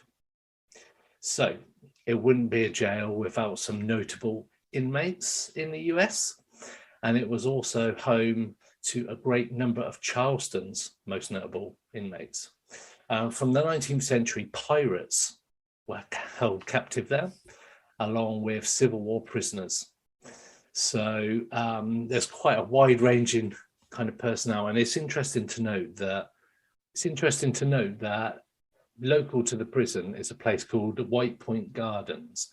There's a sort of plaque right at the back of the gardens where there's very few footfall, where there's an engraving that says that 30 pirates were hung in the gardens. So wow. Pirates is quite a big theme in the local area. And as I say, right up to the Civil War. All of its prisoners who have taken up residence in the old jail, there's perhaps none more famous than Lavinia Fisher. She's considered to be the country's first female serial killer. But in actuality, she is just the first to be recognised as a serial killer. So there may have been others, but she's the only one who's sort of really been crowned, shall we say. I'm pretty sure there'd be other people.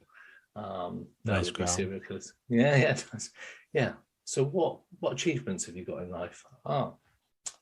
First serial killer in the US, female. Cool. Nice to meet you. So Lavinia Fisher. Little information is actually known about Lavinia's backstory, but she's believed to have lived in America for most of her life. And like back in those times, there was a lot of pilgrims coming over from England and whatnot and settling over in America. What is known for certain is that she went on to marry a man by the name of John Fisher. So Lavinia and John became notorious after their arrest and conviction. Though there is some debate about whether or not Lavinia was a killer or just an accessory to the murders that John committed. However, the most common belief today is that she was not only a killer, but a savage as well, which is never nice. That's not an attractive quality in a woman or a man, really. But so Lavinia and her husband John were owners of the Charleston Inn, the 6 Mile Wayfarer house, a reference to the hotel's location as it was situated 6 miles north of the city of Charleston. So during their era of managing the house in the early part of the 19th century, reports of guests disappearing commonly made their way to the sheriff. But despite these complaints, no action against the couple was taken at first, as Lavinia and John were popular and highly regarded amongst most locals. It's always the quiet ones. It's always the ones you don't expect. But the Fisher status didn't stop the stories from coming out. Rumours of how Lavinia would invite travelling businessmen to the inn for a dinner and then would proceed to ask the individual questions regarding their job to ascertain how much money they had on their person. You can see where this is going. Yeah, for sure. After dinner, Lavinia would give the traveller a cup of tea, spiked with poison, naturally. And once the traveller had drunk the tea and retired to their room for the night, Lavinia's husband, John, would then enter the traveller's room where he would stab the person in their weakened state, steal all their belongings, and dispose of the body. So... nice little business they got going, really. Yeah, absolutely. Yeah. Certainly business was not dead for them.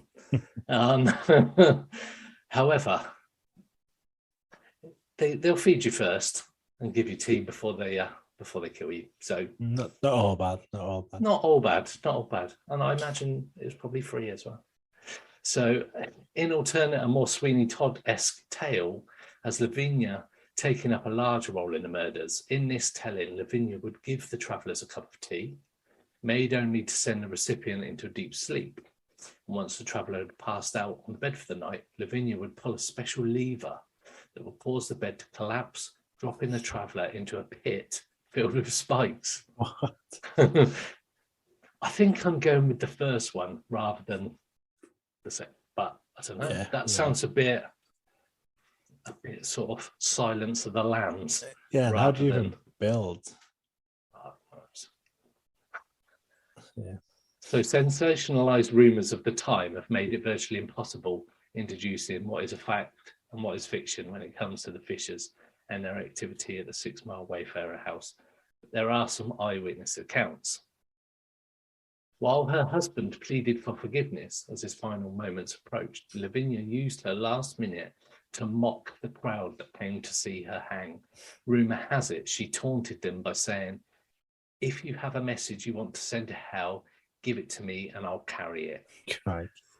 After the rope had cracked, Lavinia was buried in the old jail cemetery, and to this very day, many claim that the ghost of Lavinia still haunts the old jail, with sightings coming about from both local and tourists alike. So the prison is believed to be haunted not only by Lavinia, but by ghosts of inmates who have died during their incarceration. Lost souls lingering and lurking around every corner. Spirits of not only murderers and pirates, but of the wrongfully convicted, prisoners of war and slaves. So some of the occurrences that go on at the old jail today include your run-of-the-mill hauntings, objects that seemingly move on their own, disembodied voices and ghostly whispers emanating out of thin air, and the ever happening slamming doors, which is pretty standard for like a bog standard haunting of a jail, bog standard haunting of a hospital, and asylums. They seem to follow the same theme. Yeah. There have been many strange happenings that have occurred over the years. There have been many strange happenings that have occurred over the years at the old Charleston jail. one of the first modern day reported encounters took place when the prison was undergoing renovations in 2000. The prison had been sealed off for months to avoid lead paint contamination. Through when the construction workers returned, they discovered in the dust were human footprints. Nobody was there. They would, during the renovation process, though, workers would continue to deal with similar oddities, but nothing quite like one night when they saw the ghost of a former prison guard with rifle in hand patrolling the 3rd floor of the jail. The guard seemingly began to charge at the workers before vanishing. Wow. Yeah. That's Some scary. Yeah, you imagine that. You just think, what the hell are you doing? And then all of a sudden comes at you and then disappears. It's like some kind of Ghostbusters or something like that, I think. Some of the other more common ongoings with the old jail include the sounds of no longer operational dumbwaiter, so going up and down between the floors, vanishing items. Perhaps the ghost of Lavinia has a taste for the finer things, even in the afterlife. And that is a little history of old Charleston Jail, South Carolina. Hello and welcome to another episode of Paranormal United States. This is episode 41, and this is South Dakota. Over to you, Ash. Yeah, so this one's South Dakota, and this has actually got a bit of our related history. What? Us, like our personal history, is some of that in this episode, which is pretty cool. Go on, I'm interested. So we are going to Deadwood. Oh, okay. A little town called Deadwood. You might have heard of it. It rings a bell. Quite a famous town. It was founded in 1876, and it has a population of around 1,500. Famed for its gold rush history. Okay. Ooh. As well as being part of the Wild West, where lawlessness and murders and revengeful murders were pretty common, including that of Wild Bill Hickok. Okay. Is that naming a bell? And its relation to poker? Buffalo Bill is Wow, I'm having a brain freeze, clearly. No. Okay, so there's a poker hand called Dead Man's Hand. Oh, yes. Yeah. So he is a dead man. Killed by Jack McCall at saloon number 10 in Deadwood. Dead Man's Hand is 2 black aces, 2 black eights. Probably playing PLO, I think they were at the time. That was a subtle connection to us. I was struggling. I was thinking, how's this going to... Yeah, I see it completely now. Dead Man's Hand, who was shot while playing poker and killed. And it's famous. When you get aces and eights, oh, God, Dead Man's Hand. And that's his hand when he was shot and killed. He was a gunslinger. Yeah. Very obviously nasty piece of work. And he's buried in the Mount Mona Cemetery, as well as that of Calamity Jane. Okay. Yeah. Another quite a well-known name. So it's got quite an interesting and famed and troubled history. The Bullock Hotel in Deadwood belonged to Seth Bullock, Deadwood's first sheriff, who also owned a hardware store. After the hardware store burnt down in 1894, Bullock and his partner decided to build the Bullock Hotel, an Italianate-style hotel with a restaurant, large lobby with chandeliers, grand piano. So it's quite a luxurious hotel, especially for the time, and considering the place where it was. But Bullock did do quite a good job with his deputies, sort of tidying up the town a bit, trying to get rid of some of the lawlessness that was going on. Bullock died of cancer in the hotel in 1919, but according to many reports, he never left. Oh, there we go. And continues to play host at the hotel ever since. Awesome. Unsolved Mysteries actually did an episode at the Bullock Hotel back in the day. Cool. His tall, ghostly figure has been seen in various areas of the hotel, including the basement and the restaurant, where plates have been known to shake and fly off the tables, lights and appliances turn on and off by themselves, unseen hands move items, as well as water fixtures turn on their own. Awesome. One story tells of parents that couldn't find their young son. After frantically searching the hotel, they returned to the room to find the boy in the room, happy and healthy. He told them that he had gone to get a soda and gotten lost. but a nice man helped him find his room. When the family went to check out the next morning, the boy identified the helpful man by pointing at a portrait of Bullock in the lobby. Oh, goodness me. Of course. Many guests have also reported hearing their name called out by a male voice when no one's present, or even tapped on the shoulder by an unknown hand. Others have heard whistling, and many report the sounds of footsteps in the hallways when no one's there. Oh. In both the second and third floor rooms, guests have reported several strange occurrences, including anomalies appearing on photographs, alarm clocks that go off when they're unplugged, televisions that seemingly operate on their own, shadowy figures seen in rooms and hallways, and even an antique clock that's not worked in years chimes on its own accord. Oh, wow. So quite a lot going on in this hotel. And another hotel nearby is the Fairmont Hotel. This grand, beautiful building. Yeah, nice. Just there. And that's got its own creepy history. Previously a brothel and a saloon. Yeah. The building has seen more than its fair share of murders, suicide, and accidental self-inflicted gunshot deaths since it opened in 1895. The current owner, Ron Russo, said that when he bought the hotel in 1990, the previous owners warned him that he might not be comfortable inside the building, but wouldn't tell him what they had actually seen over the years. Okay. Ron also believes that it was the ghost of an angry man that caused him to have his first heart attack at the hotel. Christ. Sounds like a bit of a scary movie. Yeah. Starting like warning him about buying the hotel. It says had his first heart attack. Which implies he's had more than one. Yeah. But maybe they're caused by natural cause as well. Yeah, maybe. A ghost. Maybe. Yeah. Otherwise you would be seriously considering the second one. Probably best to leave. Wow. Yeah. The ghost of Margaret Broadwater, a girl who worked upstairs, took her own life by jumping out of a third floor window. No one knows why she did it, but it's believed that she's possibly trying to hide up the fact that she was pregnant. Her ghost can be seen and heard lurking amongst the shadows of the hotel.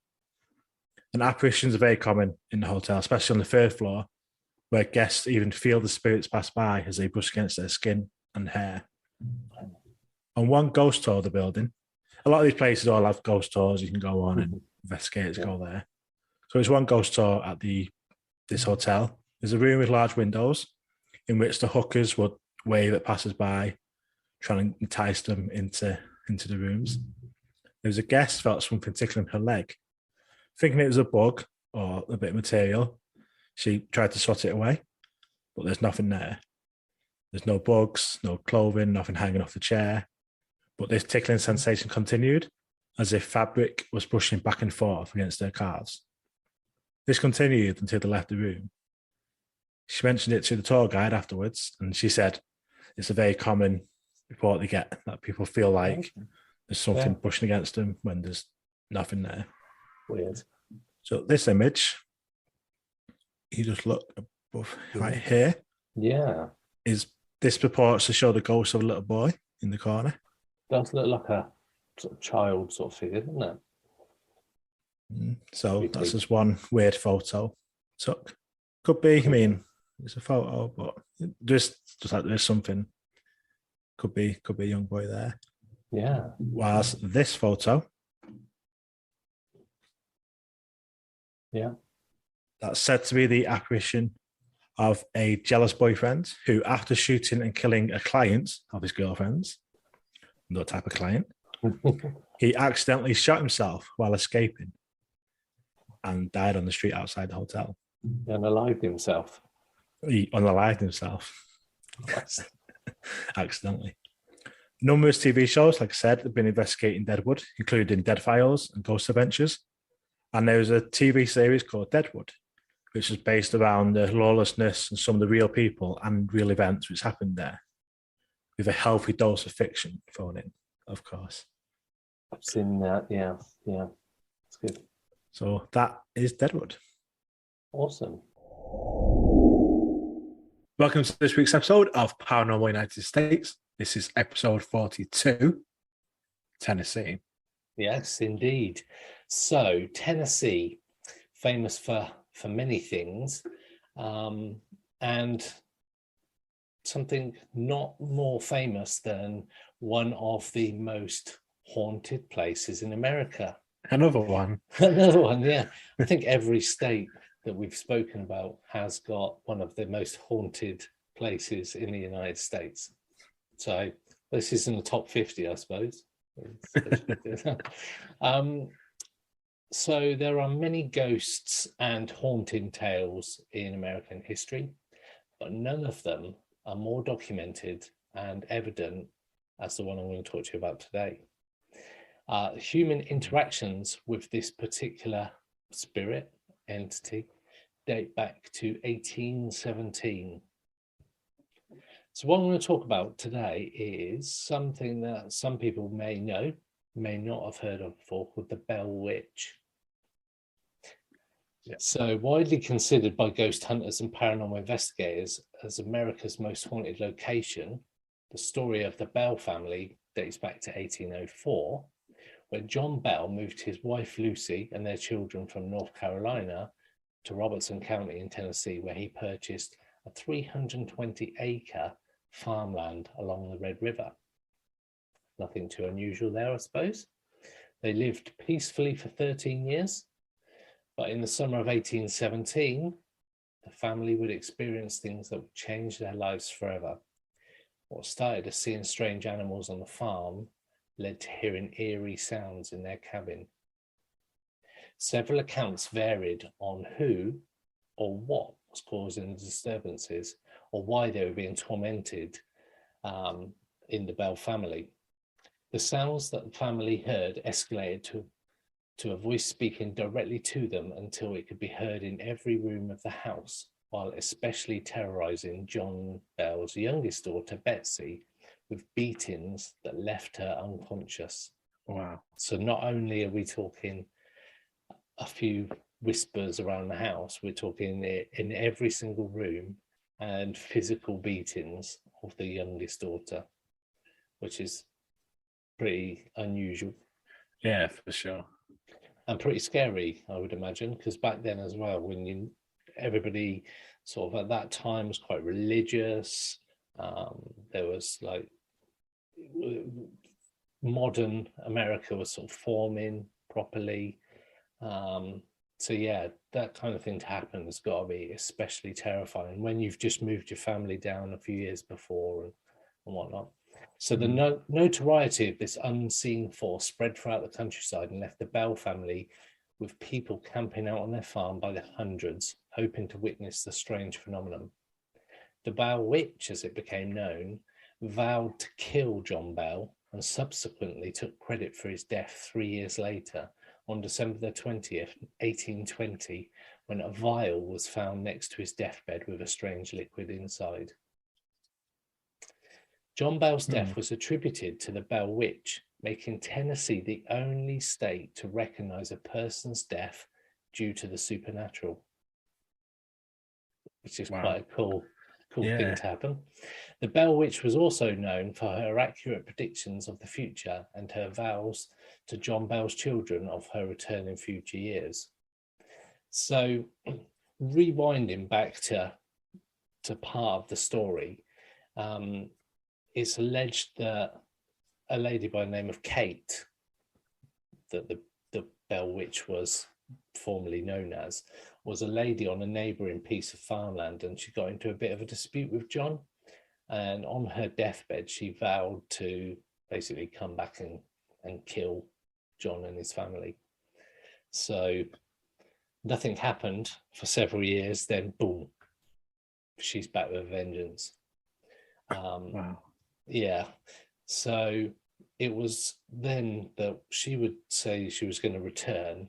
And about 110 years later was when she was next sort of seen back in sort of the modern day, as it were. So around 1937. So it's a bit of an eerie sort of story.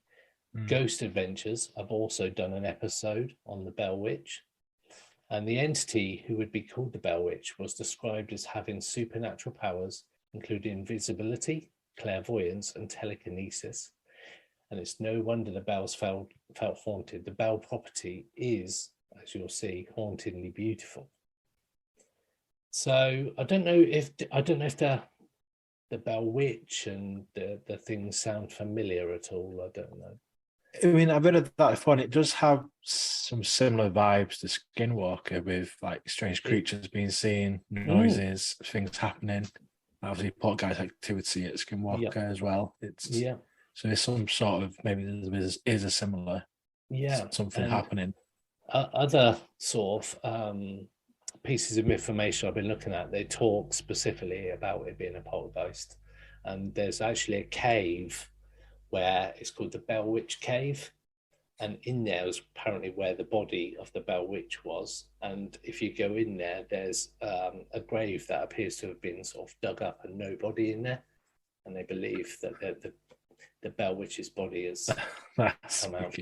Yeah, you can go and do tours.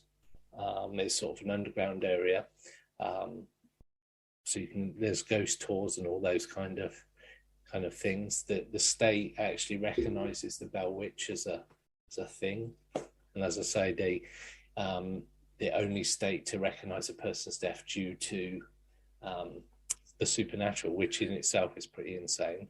Yeah, because I mean, obviously the vial with the liquid in was found next to him, so I think it happened now. It'd probably just be real to suicide, possibly, or some kind of investigation. Murder. Like physical murder. Yeah. If you say like the daughter sort of being beaten up, I mean, I guess in modern times, or even I suppose back then it would have been as well, where like a family member would be sort of blamed or accused at least. Rather than a witch of beating up a kid. 100%. I mean, nowadays it would just be classed as some kind of domestic abuse. And if you've seen the film The Babadook, I don't know if you've seen that. Yes, yeah. You can I quite like that. It's a brilliant film. Film. I wanted to see it from the moment I saw the movie poster of just that weird character, the Babadook.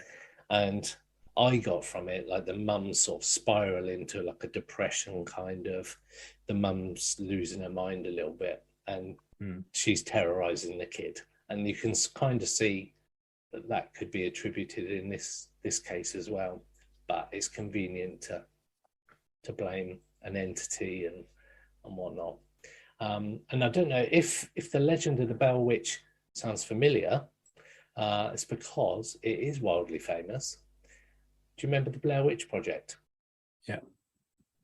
It was inspired by the legends surrounding the Bell Witch. And they do talk, I think, in the film about the Bell Witch. They go and interview people about the Bell Witch.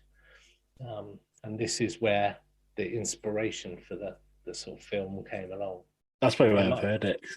I love the Blair Witch. I still find it hard to watch. It is still. A lot of people say, it's crap and stuff, but it is, even watching it today, it still creeps me out. It definitely holds up. The fact that it was just kind of one of the big found footage films, a believable one where you're in the woods and you camp and you can hear things and all this weird stuff happens. And the ending for me was the icing on the cake. I do love that film.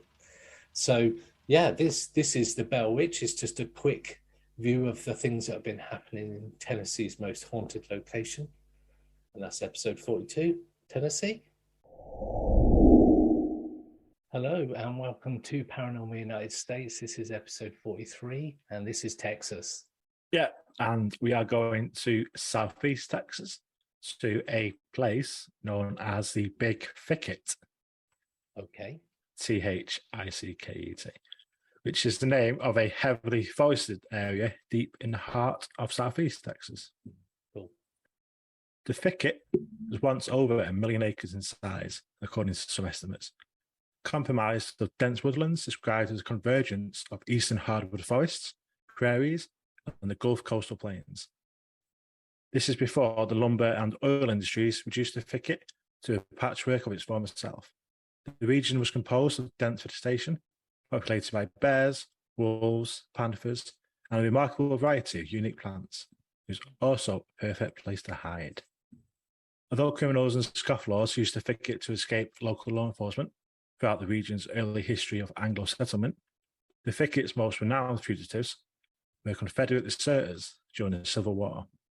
Soldiers wanting to avoid the battle took to the woods, living off the land, often trading goods with locals while evading authority, which was never a popular entity in the thicket. No one liked the sheriffs or anyone being around there. No. In order to flush out suspected deserters, the local Confederate army would set fire to the thicket in an attempt to drive them from their hiding places and out into the open. This wasn't an easy task, considering the size and density of the thicket itself. Fugitives weren't the only spectres haunting the environment, however. Tales of swamp ghosts and spirits populate Big Thicket lore, including the mystery light of Bragg Road. Ooh. Near to Saratoga, the ghost light, also known as the Big Thicket Ghost Light or the Saratoga Light, is said to appear along a dirt road running through the thicket, swaying to and fro in the hands of a spirit railroad worker, decapitated on the railroad tracks which used to run over the road in the early 20th century. Wow. The rails were taken up in 1934, and it was after this that the ghost lights began their appearances. So it's a little bit similar to the Hessdalen lights. Yeah. And he's been seeing different colours. It appears like advance and recede, according to Wim. The light seems to approach almost close enough to decipher to see what it is, before it seems to retreat and rise up or disappear in the night sky if someone gets too close to it. You can never get like really close to it. You can get pretty close. As soon as you get too close, it just goes up and disappears. Oh, wow. The light, which has been known to change colour from white to yellow and even to red or green, has also been known to come very close to cars driving down the road, even skimming over the hood of the car. Oh, wow.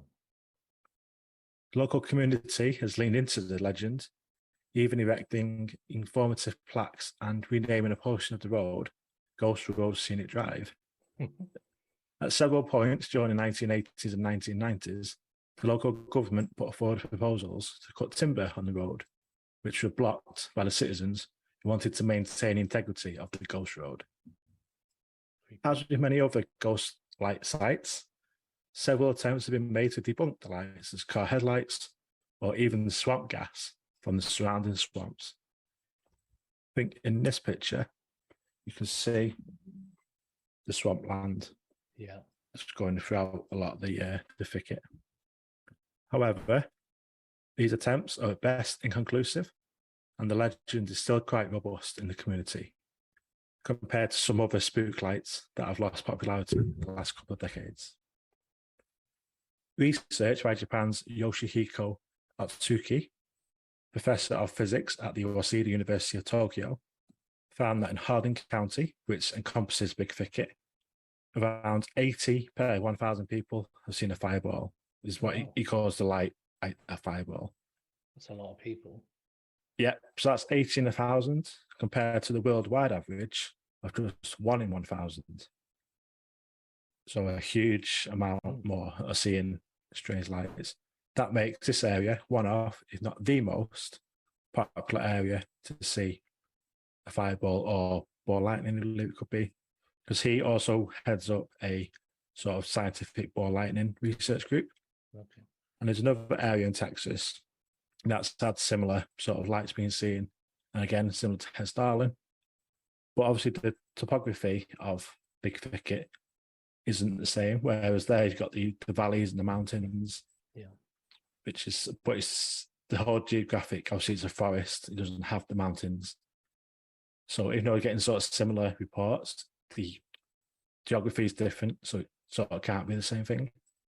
It's sort of the sort of outcome that this professor is because he travelled all around the world, going to these different places with these lights that get seen. The Big Thicket is also believed to be the home of a Bigfoot or wild man. Robert Riggs, who has been researching Bigfoot since 1979, even moved to the Big Thicket to carry on his search. He said that when he first announced he was to investigate the area, he was inundated with letters from people claiming to have spotted a Bigfoot-like creature in the thicket. In one letter, a teenage girl claimed that a giant ape had chased her away from a cemetery.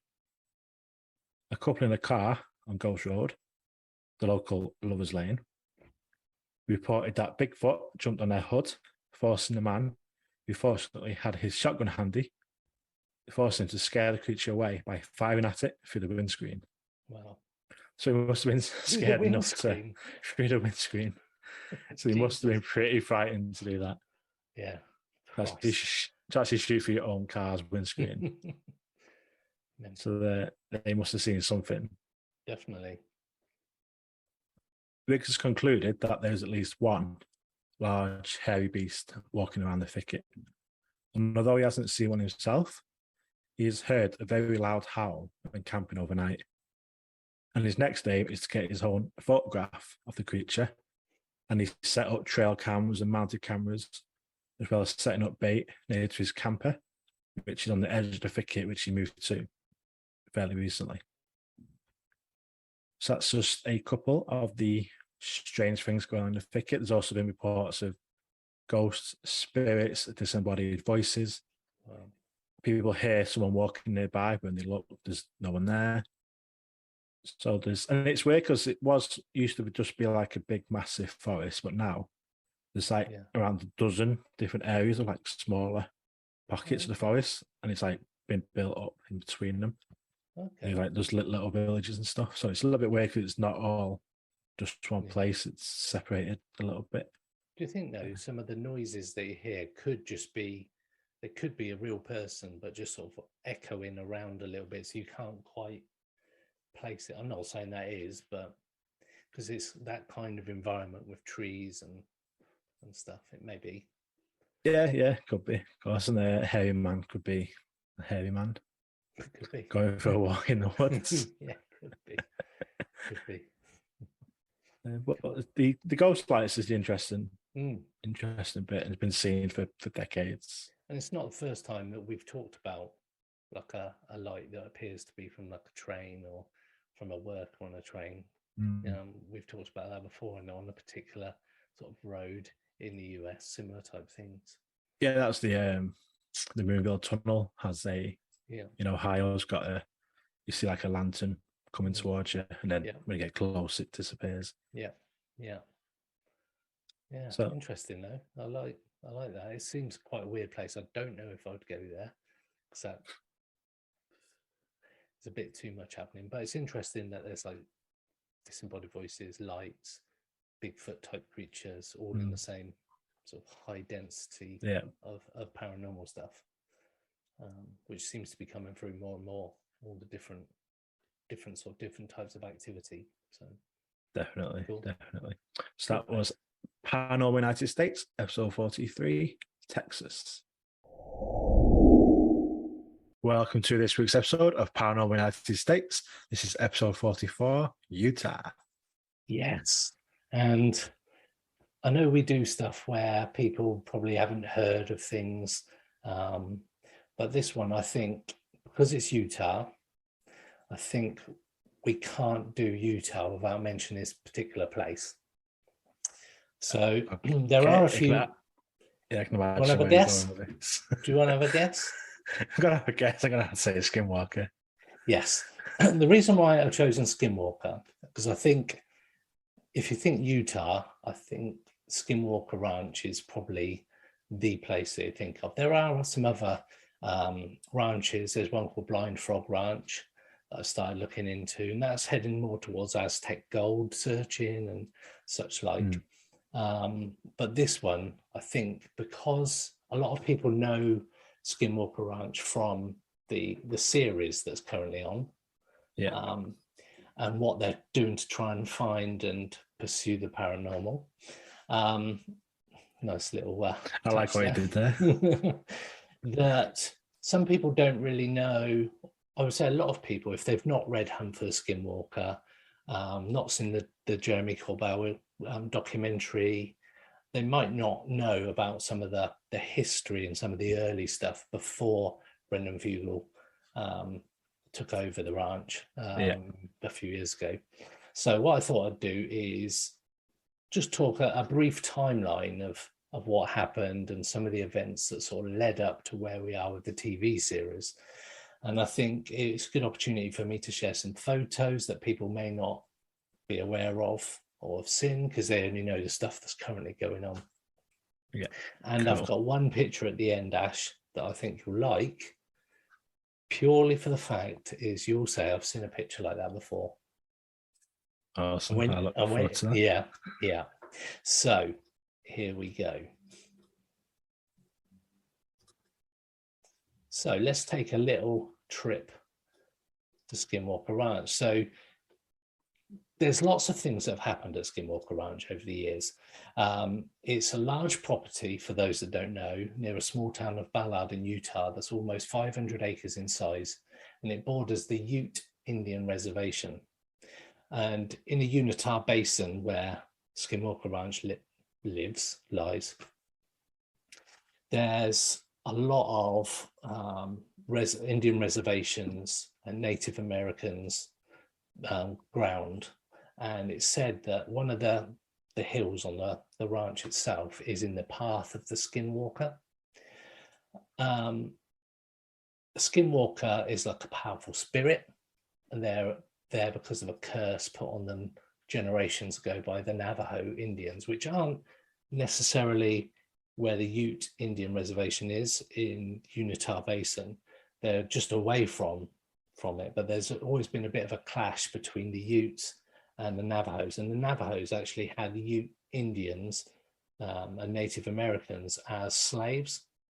So there is quite a dark history between the two.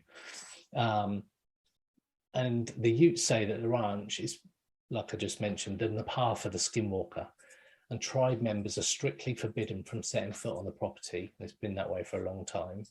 They don't even suggest that you visit the ground. They don't suggest that you even say the word Skinwalker because of the negative connotations that it has. Beginning back in the 1950s, the area around Skinwalker Ranch has been a hotbed for UFO activities, according to locals. And if you go back to it's around 1790 that some of the early known stories of strange things and strange phenomena happening that actually took place in the area, which is obviously before the ranch was born.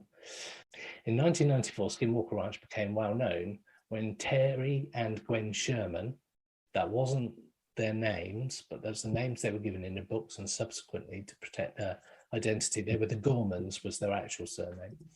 And their children purchased a property. They only managed to stay in there less than 2 years because of all the paranormal events that were taking place.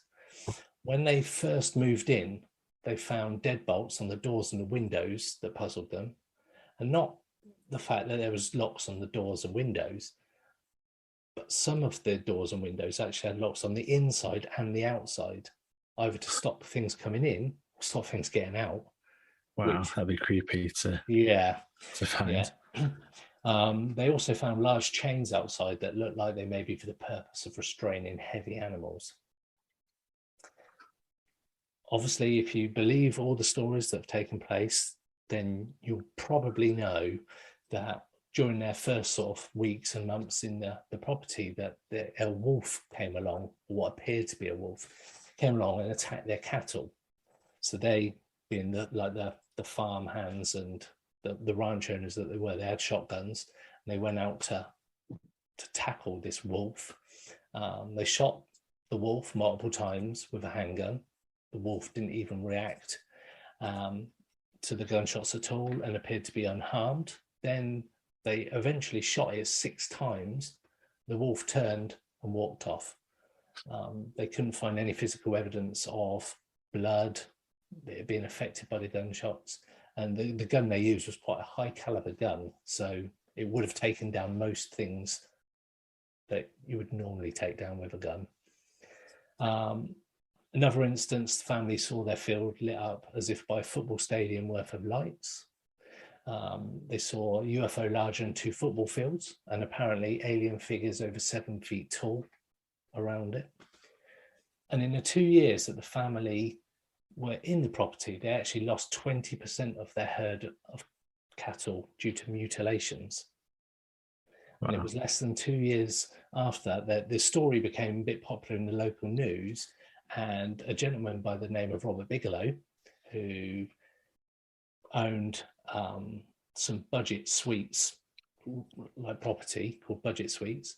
He was a billionaire, and he made an offer to them of $200,000 so he could buy it for paranormal research based on what he'd heard and seen on the property.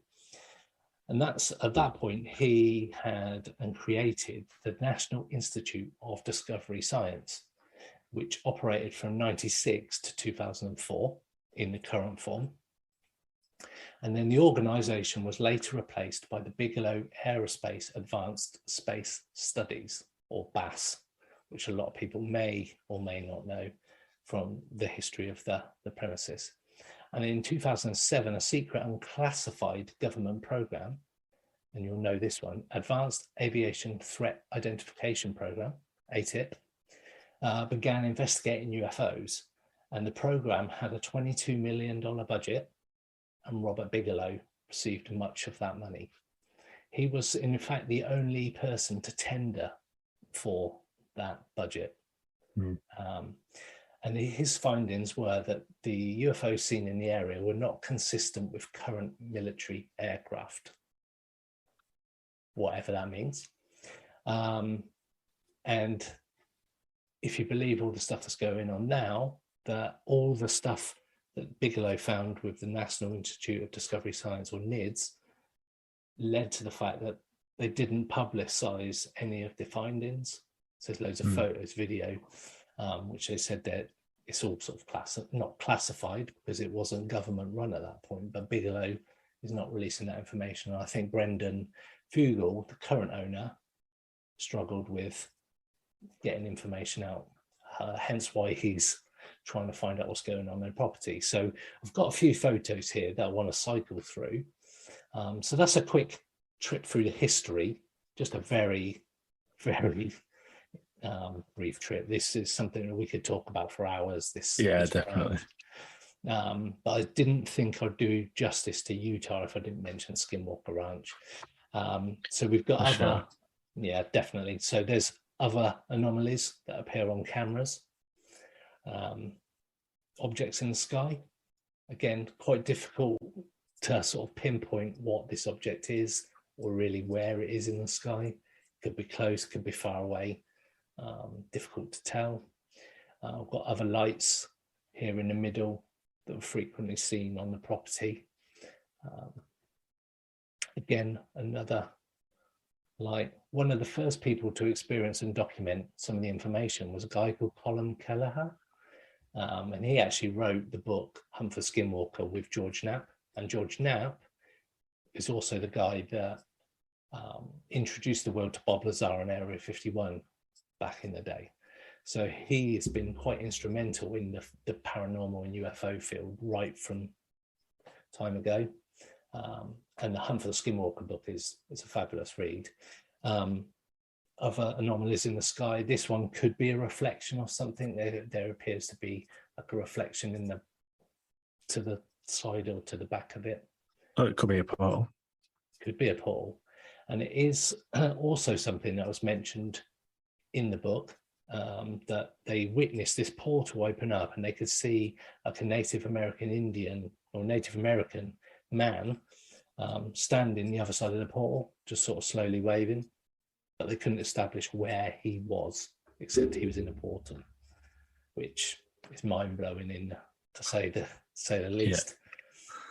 Yeah. Then on the property, they found in the ice circles, perfect circles. And when they looked closer at it, there was bits of frosting all the way around on the inside and the outside of the circle, as though it had been carved into the ice. And NIDS actually took some data and took some of the shavings away to study it. I don't know what they found, but interesting. Just on that photo is we just published an article on the Lake Balkai aliens in Siberia. Yeah, and there's a couple of images from the when the lake's like frozen over, Yeah. I've said very, very similar circles to Wow. when I saw the image then, I thought it was. That's like, Yeah. it's like the little bad guy, just very similar. I think they're a lot bigger on the lake, but Yeah, very, these very are similar. these are quite small. They're only like 2-3 meters across, but yeah, how strange. Weird though. Perfect circle of ice. It's got a carving, as it were. And then we've got cattle mutilation, which is sad to see, and it happens quite a lot. As I say, the Shermans, or the Gormans, as they actually were, they lost quite a lot of cattle to mutilations, and they used to find mutilated cattle quite frequently during their time. And considering they're only there for 18 months, is quite a shocking thing to discover, I suppose. And then this is the last photo I want to show you, and see if you have seen something like this before, Ash. Okay. Yeah. That looks like from the Redgate one. Yes, that's why I figured the name. Yeah, we had them as guests. Yeah, we did, and it's very strikingly similar to the one in Redgate. And it's just caught on one of the night vision cameras on site. That's creepy. Yeah, and as it's very, very humanoid. Yes, very much like the Redgate one as well. It's almost a carbon copy of the Redgate one, which makes me think about the Redgate one even more. It's like, what the hell was that? Yeah. Wow. So that's a little rundown of Skinwalker Ranch. Hopefully some photos and a bit of history that some people didn't know about. It is a topic that I've been fascinated in for about 15 years since the first book came out. There's TV programs, there's YouTube channels, there's documentaries all about Skinwalker Ranch, so you can delve straight into it. But like I mentioned, I don't think Utah would be Utah without Skinwalker Ranch, or the Mormons. Fair point. Obviously, but yeah. So that's episode 44. That was Utah. And welcome to Paranormal United States. This is episode 45, and this is Vermont. Vermont, and I always feel funny with Vermont because the only time I've ever in my life heard of Vermont is in Friends, when Ross and Emily end up in a cabin in Vermont. So it's the only thing I ever think of when I hear Vermont. I don't know anything about Vermont. No, you don't. It's not really in like films or lots of places in America. You sort of hear a lot of, but Vermont just isn't one of them places. That said, there's quite a few weird things going on. Okay. In Vermont, and for this episode, we're going to be looking at something called the Bennington Triangle. Ooh. We've had a couple of triangles in this series. Alaska. Yeah, I'm sure there's another one somewhere. Sure, we talked about another triangle somewhere along the way in the past year. Definitely. So this is the Bennington Triangle, which is centered around the Glastonbury Mountain in Vermont. It is said to be cursed, according to Native American law, and it's Glastonbury spelled a little bit differently than the Glastonbury in the UK, which has its own sort of sacred sites and stuff going on. So the area has long been known for strange events, including UFO activity, Bigfoot sightings, strange lights and sounds, and perhaps most famously, the location where 5 people disappeared in the 1940s and 1950s. The disappearances started in 1945 when 74-year-old Mitty Rivers disappeared whilst out hunting in the vicinity of the Long Trail Road on November 12th. Rivers and his son-in-law Joe Lauzon were walking together before reaching a fork. Rivers and Lauzon were separate, with Rivers telling Lauzon he'd only gone a short distance before he would join them at camp for lunch. 3 p.m. had come and gone. The rest of the hunting party would begin searching before getting the authorities involved. An extensive search was conducted, but the only evidence discovered was a single rifle cartridge that was found in a stream nearby. Rivers was an experienced outdoorsman who was very familiar with the local area. On December 1st, 1946, 18-year-old Paula Jean Weldon, a sophomore at Bennington College, had set out for a hike on the Long Trail. Many people saw her depart, including Ernest Whitman, a Bennington Banner employee who had given her directions. He was one of the last people to ever see her alive. An extensive search was conducted, including the posting of a $5,000 reward and help from the FBI, but no evidence of her was ever found. Weldon's disappearance was the inspiration for the 1951 novel Hanger Man by Shirley Jackson. Cool. A few years later, in 1949, 3 years to the day, on December 1st, 1949, James E. Tedford, veteran, went missing. Tedford, who was a resident of the Bennington Soldiers' Home, had been in St. Albans visiting relatives and was accompanied to a local bus station, which was the last location where he was seen. According to witnesses, Tedford got on the bus and was still aboard at the last stop before arriving in Bennington. Somewhere between the last stop and Bennington, he vanished. Wow. Apparently, his belongings were still in the luggage rack and an open bus timetable was on his vacant seat. That's a bit weird. Just literally vanished. He's left his stuff there, just gone. Just never seen again. Nearly a year later, on October 12, 1950, Paul Jepson, aged 8, had accompanied his mother in a truck. She left her son unattended for about an hour while she fed some pigs. When she returned, her son was nowhere in sight. Search parties were formed to look for the child. Nothing was ever found. Jepson was wearing a bright red jacket that should have made him more visible. According to one story, bloodhounds tracked the boy to a local highway where, according to local legend, fellow disappearee Paula Weldon disappeared on the same track 4 years earlier.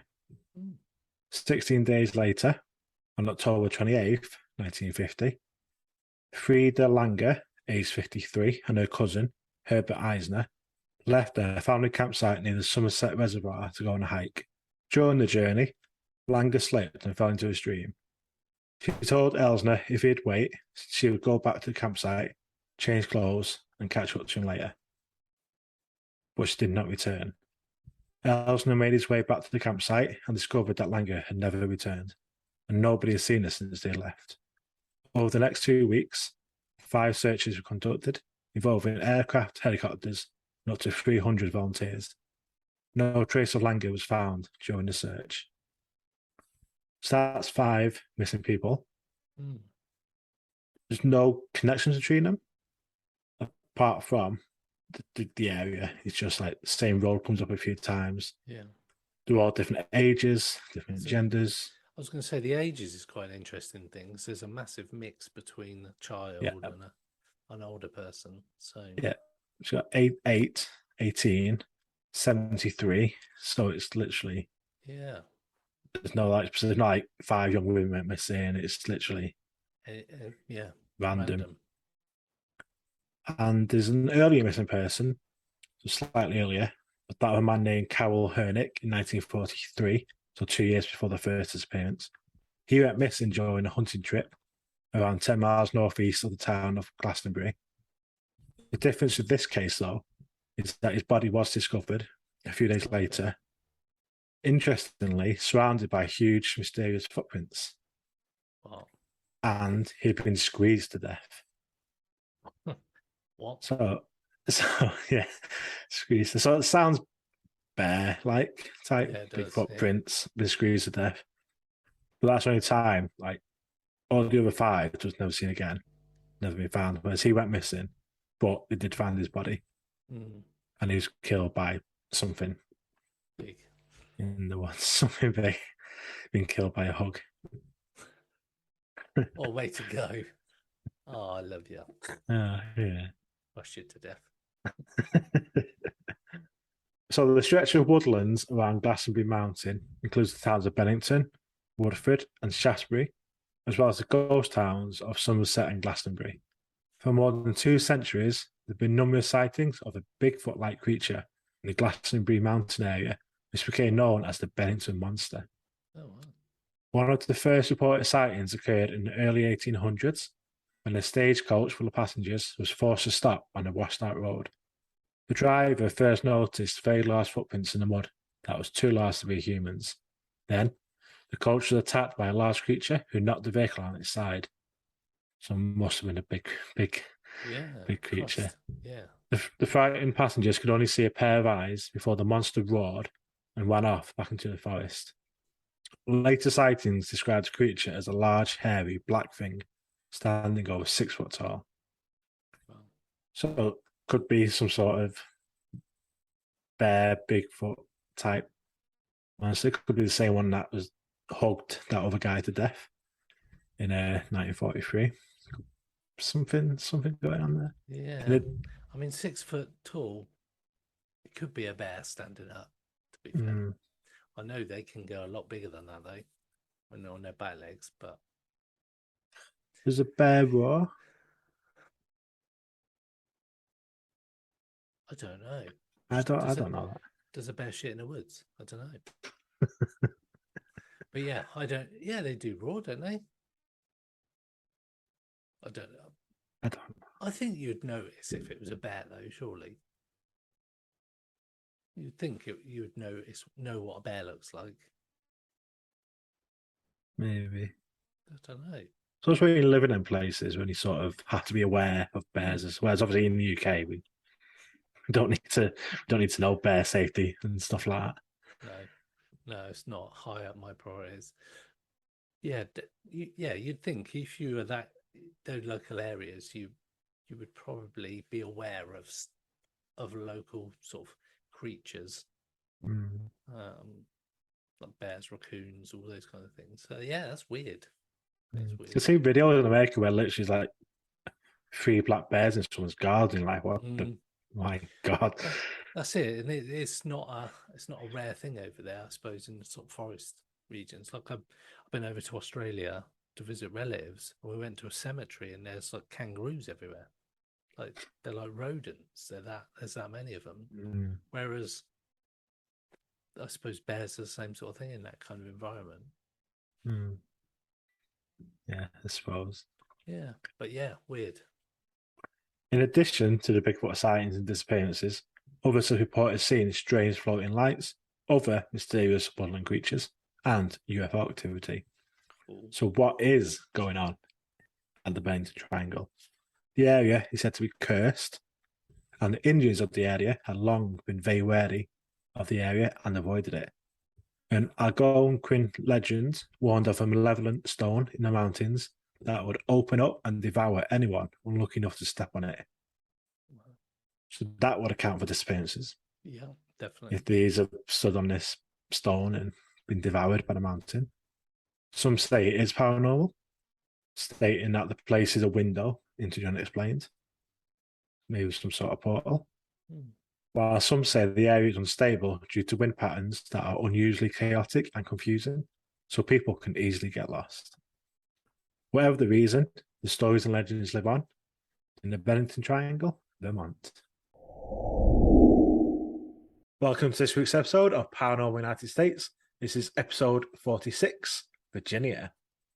Yes, indeed. And it's going to be a slightly different take on what we normally talk about. Okay. We normally talk about insane asylums, prisons, all manner of like what you would expect to be hauntings.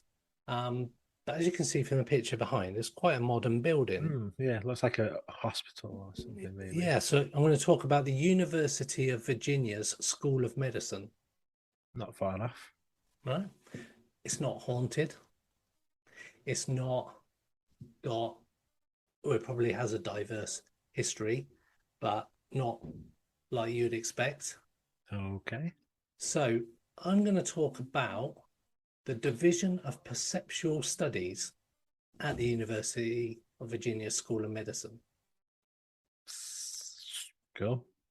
So might not make a great deal of sense there, but when you talk about universities or schools where you've got gifted people or scholars, you might think about Professor X and the School for Gifted Youngsters, Marvel's take on some of the stuff, and where teachers read minds and students can walk through walls and all fantastical. So we don't have that exactly here. But the division of perceptual studies is decidedly less fantastic, but it is a fascinating place. It was founded in 1967 by Dr. Ian Stevenson, originally as the Division of Personality Studies, and its mission is scientific empirical investigation of phenomena that suggest that currently accepted scientific assumptions and theories about the nature of mind or consciousness and its relation to matter may be incomplete. That sounds So, like more up our street. it does. So they look at the survival of personality after death. One of the bits that they've looked at and talked about is how someone's personality can transfer to another body as part of reincarnation. Okay. So kind of a cool kind of place, and slightly different to the paranormal as such that we've been used to in our previous states, where we've talked about hauntings and ghosts and famous ghosts. So this is specifically a place where they study weird phenomena. Awesome. So they talk and study near-death experiences, out-of-body experiences, claimed memories of past lives. So in 2014, there's a Center for Paranormal Research at a totally legitimate and respected American Institute of Higher Learning. That's pretty cool in itself. And it's something I come across and I was like, I've got to talk about that. That's good. We need something like that over Yeah. here. But unlike the X Mansion and the X-Men and all the psych schools, PSI and Psy schools, I would call it a DOPS. It doesn't employ any practice in physics. The teachers can't read minds and the students don't walk through walls. But it is home to a group of hardworking, credentialed scientists with minds for stats and figures. And it's their remit to try and pursue this weird phenomena that people experience. That's cool. Yeah. So Jim Tucker, Dr. Jim Tucker, in actual fact, he's Associate Professor of Psychiatry and Neurobehavioral Sciences, is one of the scientists. He's got a bachelor's degree from the University of North Carolina, an MD from the University of North Carolina School of Medicine. He arrived in Charlottesville to complete his postgraduate training at the University of Virginia Health Services Center in 1986, and after running a private psychiatric. And after a few years of running a psychiatric practice, he returned to the university to work under Dr. Stevenson and carry out research on the possibility of life after death. Which is, again, it's with the whole UFO thing now, and scientists and mainstream people that a few years ago would have said there's no such thing. Now we can we've got some people talking about life after death. Dr. Tucker, who's a certified child psychiatrist, primarily works with children who've reported memories that are not their own. So, you get some kind of kids every now and again, they go, I remember when I died in 1742 at the battle, wherever. And people go, what? And they can remember everything. So this Dr. Tucker starts to study those kids. And to Tucker, these findings suggest the plausibility of survival of personality after death. Something like a law of conservation of energy applied to human consciousness. Reincarnation to the layperson. So the main effort is to document as carefully as possible what the child says and determine how well that matches with that of a deceased person, which is fair enough. They get as much detail as possible. He claims to be whoever, Elvis Presley, or some doctor from 400 years ago, as some of these kids do. And they remember being like in the Second World War, some of the kids and stuff like that. It's very bizarre. Pilots and stuff. Yeah, pilots. Exactly that. he said, in the strongest cases, the similarities can be quite compelling. The cases Tucker refers to are indeed quite compelling. In an interview earlier this month, he talked about James Leininger, a Louisiana boy who reported memories of flying a fighter jet in World War II. Bang on, Ash. How did you know? I don't know. I don't know. There's going to be a lot of pilots get Yeah. reincarnated. Around the age of 2, James experienced terrible nightmares, almost nightly, of violent plane crashes. During the day, he relayed extremely vivid memories of his supposed Air Force career. He recalled the name of a real aircraft carrier stationed in the Pacific during World War II, the Natoma. He claimed to have a friend on the boat named Jack Larson. He had a memory of being shot down by the Japanese and dying near Iwo Jima. So the USS Natoma Bay lost one pilot at Iwo Jima, a man named James Houston, and he died in a crash that matched the boy's description almost exactly. Hitting the engine, exploded into fire, crashing into the water and quickly sinking, the doctor said.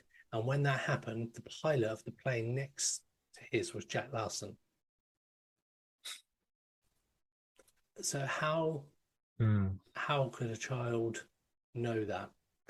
It said that the story is so obscure because it took the little boy's father 3 to 4 years to track down his information, and that James Houston was killed more than 50 years before the little boy's birth and came from Pennsylvania, which is more than 1,000 miles away. So there's no way at the age of 2 that he could have reported weird shit like that happening. That's a bit mad. Unless it's not stuff you learn on TV. As a 2-year-old, you don't learn about World War II plane crashes and specific names. So, yeah. Interesting. It seems almost impossible that he could have somehow gained this information as a 2-year-old. True. The DOPS and the affiliated doctors and scientists reviewed and analysed thousands of cases like the boys, and before his retirement in 2002 and his death in 2007, Dr. Ian Stevenson logged more than 2,500 cases, publishing his analysis in a number of scholarly texts from 1969 onwards. Today, DOPS inputs findings and patient profiles in an electronic database from which they can analyse and discern patterns that might explain why certain individuals are susceptible to believe that they possess memories from past lives. Dr. Tucker and his colleagues also believe that such information could explain a number of psychiatric conditions as well, among them phobias or certain personality traits that cannot otherwise be attributed to environment or hereditary. Which kind of makes sense. I'm petrified of heights. I have no idea why I'm scared of heights. I literally shake if I go up a ladder. Maybe it's because something happened to me in a previous life. And I've actually had discussions like that with people before, and they go, maybe something happened to you in a previous life. Well, actually, yeah, that makes sense. Like mine's been underwater. Like I can't look. Oh, fucking hell. When it's underwater, like anything's on TV, like when the camera goes like under the water level, I literally makes me feel like I can't watch it. So I can't even think about it. Like when you go to the aquarium, I can't walk under the tunnel. Oh, really? It's been under. Geez. Oh God! Yeah. Oh my God! It makes me feel so weird. Wow. Just saying it, I can't see anything. I'm just saying it. It's so horrible. You know when they show people that go up those tall masts and change light bulbs and shit like that, and people hanging off of buildings doing all these antics with Instagram and take the photos. As soon as that happens, my palms start getting sweaty and my feet get sweaty. It's like I can't even watch it. It's scary. So Stevenson and his contemporaries have their legitimate allies as well. A guy called Max Planck, father of quantum physics, saw merit in the possibility of a physical realm derived from a non-physical consciousness. And in his book, The Demon Haunted World, astrophysicist Carl Sagan, very famous guy, and an advocate of scientific skepticism, said that the phenomena of child reporting details of a previous life, which upon checking out turned to be accurate and which they could not have known about in any other way, and reincarnation is an area of parapsychology research deserving of a serious study. The wish not to believe can influence as strongly as the wish to believe. So it's mad. They genuinely believe that there's reincarnation. They study these children and their stories, and as I say, there's 2,500 cases that they've looked at. And you do, like we just said, you hear about the downed World War II pilots and stuff like that.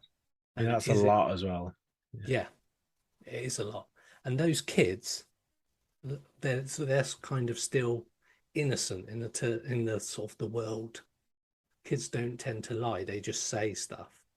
And a 2-year-old wouldn't necessarily lie about being a World War II pilot. Do you know what I mean? So very interesting, and a slightly different take on our Paranormal United States. It's cool that they actually a place. That's a pretty cool job. Yeah, the dream job, isn't it? Really. Well, we've talked about EVPs recently, and we've also had Dr. Anne Winsper, who's done the EVPs as a doctorate thesis. So there's definitely merit in some of these studies. So definitely. And on that note, that was Paranormal United States, Virginia. Hello and welcome to another episode of Paranormal United States. This is episode 47 and this is Washington State. Yeah. And I think this is a new one. Considering we're coming to the end, I think this is something we've not covered. Okay. Kind of a little bit, but sort of, because we're going to go to what is Washington State's most haunted campground. Oh. I don't think we've done a haunted campground. No, I wasn't expecting you to say that. I mean, campground probably is a little bit simplistic, but it is a campground called Fort Warden. Okay. It was originally designed as a military base to protect the Puget Sound from invasion. Okay. Fort Warden is now an iconic state park in the beautiful little city of Port Townsend. Inside the complex, you'll find restaurants, colleges, retreat housing, and dozens of campsites.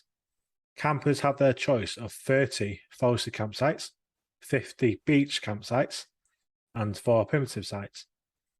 But there's more to Fort Warden in Washington than meets the eye. Okay, looking forward to this. But as peaceful of a place as Fort Warden is to spend the night, it's also harbouring a well-known secret. It's haunted. Oh, wow. In fact, it's considered one of the most haunted places in Washington. We love most haunted places. No, we do. There's a lot of them. So Fort Warden was established in 1889 as part of the Coastal Defence System. The original soldiers who were stationed there lived in tents on top of Artillery Hill, with the first existing buildings built from 1902 to 1904. By the time the construction was finished, Fort Warden was more like a small city than a base. So why would there be hauntings here? Perhaps because it goes to reason that the fort would have had a jail for the enlisted personnel who had issues with anger or alcohol and needed some time in the brig. It could be because after the base shut down in 1953, it was purchased in 1957 by the state and became a treatment facility for troubled youth until the 1970s. Maybe it's because of the on-site military cemetery. There are also rumours of soldiers taking their lives there. For more than 100 years, residents and visitors have reported strange sightings and unexplainable sounds within Fort Warden. Megan Claflin, who's a spokeswoman for the Public Development Authority that oversees various entities operating at the fort, says that Building 298 was once used as a military hospital and morgue, and you can still see the old bloodletting table inside. Nice. That alone is creepy enough, but there have been frequent reports of a mysterious woman appearing in the second-story window. Claflin says she is said to appear at the same time each night, around 10:30 p.m, with a light in the window. In 2016, Red Ball Paranormal Investigations launched a detailed examination into Fort Warden's prominent structures. And I see it's like proper old, maybe military Looks like a military bunker. camps, that stuff. Yeah. Yeah. They use specialized photography equipment, EMF sensors, EVP recorders, amongst others, and they captured numerous images of orbs and EVP recordings. Claflin says that one investigator felt the presence of a spirit that scared her so badly, she decided to never go inside the structure again. Her stories of strange happenings at Fort Warden are nearly endless. Hikers and campers report that on cloudy days, moans can be heard from the confines of the dark hallways of the barracks. At dusk, images of vibrating lights can be seen inside some of the buildings that don't have electricity inside. So that's pretty odd. The smell of burning coal, burning rubber, or hot sulfur has been noticed in the front area of the main house, just inside the front door. There's even been a photo of a spirit in purple clothing captured by a Seattle paranormal investigator. Many people who investigate claim they feel like they're being watched. The Fort Warden Guardhouse building now is the home of the Visitor Information and Gift Center. It's got a nice front porch and it's solidly built. Inside, walking in the front door, there's a room that was the guard station, which is now the information center and beginning of the gift shop. Walking into the next room, the gift shop continues on the left-hand side with a row of cells on the right-hand side of the room. Okay. The cells are pretty small and dark. Perhaps the perfect place to sober up someone who overindulged in alcohol. More cells are located in the basement of this building to hold more offenders. And apparently, a former guard is still going forth with his duties while fuming about his death. A sergeant on duty in the guardhouse, who was discouraged and depressed, accidentally killed himself with his pistol. He was just handling it and it went off, killing him. His shadowy, fuming presence has been seen and felt. Yeah, that's right, isn't it? His shadowy, fuming presence has been felt and seen many times inside and outside the guardhouse. Outside the guardhouse, he's manifested his apparition when invited to do so by investigating ghost researchers. So there's quite a lot going on in this big campsite. Sounds like fun. Yeah. A lot of military history. Yeah. Seems like quite a lot of trauma. Yeah, like I say, it's sort of been repurposed into like a bit of a tourist place and campsite for campers and hikers. Building. Yeah.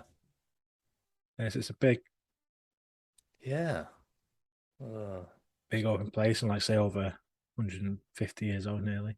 If you can see the bloodletting table, wow. That's cool. That's never good. I've seen horror films and that's never good. Yeah, so that is episode 47, Washington. Welcome to this week's episode of Paranormal United States. This is episode 48, West Virginia, one I've been looking forward to since we started so long ago. I know. As we approach the end of the series of the United States, we come to West Virginia and it's fallen to me. So there's many things that we could have chosen to talk about. Yeah. Could have chosen all manner of weird things. There's penitentiaries, and at Point Pleasant we've even got Mothman. Yeah. Too obvious. So I have gone with, and I think you'll like this, I don't know if you've heard of it, apologies if you have, Ash, the Lake Shawnee amusement park. I've heard of Lake Shawnee. Have you? I have. Don't know why I've heard of it. No, it rings a bell for me as well. And then when I was reading through it, I was like, actually, this is quite a good one. Because it's not as famous, obviously, as Mothman. And we could do a whole episode on Mothman. Because, books, films. Yeah. Richard Gere, I think, was in the film Mothman Officers. Yeah. I got the book. Yeah, it's all a bit wild up there. And like we were talking about, this particular state seems to have a lot of cryptids and that kind of thing. Yeah. But we're going nowhere near cryptids today. Okay. So I'll Yeah. crack on. I'll crack on. So, technically, Lake Shawnee Amusement Park's history dates back to 1926 when the park first opened its doors to visitors. More specifically, though, Lake Shawnee has roots that stretch back hundreds of years into the past. But it took more current events to uncover some of the area's incredible history. So, Lake Shawnee in the 1980s, before it was abandoned, opened its doors in 1926 when proprietor Conley Snidow Sr. purchased the land. His vision was to build a place for local families to relax and enjoy time together, and this was realised as coal miners from local towns descended on it each year, making it a destination for summer vacations. The park brimmed with activities. It featured a man-made swimming lake, racetrack, concessions, and cabins for visitors desiring overnight stays. The cornerstones were the Ferris wheel and the swings, two rides popular with everyone who spent time at the park. However, tragedy began to grip Lake Shawnee Amusement Park in the 50s. Strap yourself in. When several deaths shocked locals, a young girl's life ended on the swing ride when a delivery truck backed into her seat, killing her in place. She Jeez. died on the seat. So that's pretty dark in itself. Quite unlucky as well, if you ask me. Another young boy lost his life when he drowned in the swimming pool after his arm got stuck in a drain pipe. Cracking now. And by That's a ways to go. 1966, oh, it's an awful way, wasn't it? You could be able to see the fucking like the surface as well. Yeah. Brutal. Okay, so by 1966, though, Lake Shawnee Amusement Park closed its doors to the public. Probably quite wise, as you're never going to get those kind of trust back. Certainly not for a while. However, in the 80s, the park opened again and welcomed visitors when Gaylord White acquired the land and set out to restore it to its former glory. In addition to purchasing a Ferris wheel, he found a swing ride that seemed to be just like the swings that once thrilled guests. Now, this is where stuff gets weird. When they installed the swings on the property, they realized the serial number matched that of the swings that were on the property in the 1920s. It was a serendipitous homecoming that made the grand opening even more poignant. So imagine that you buy it after all these decades and you put this ride in and it's the same bloody ride that was on where the girl died. Mad. So Lake Shawnee Amusement Park welcomed tens of thousands of visitors during its second run, which ran for just 3 years.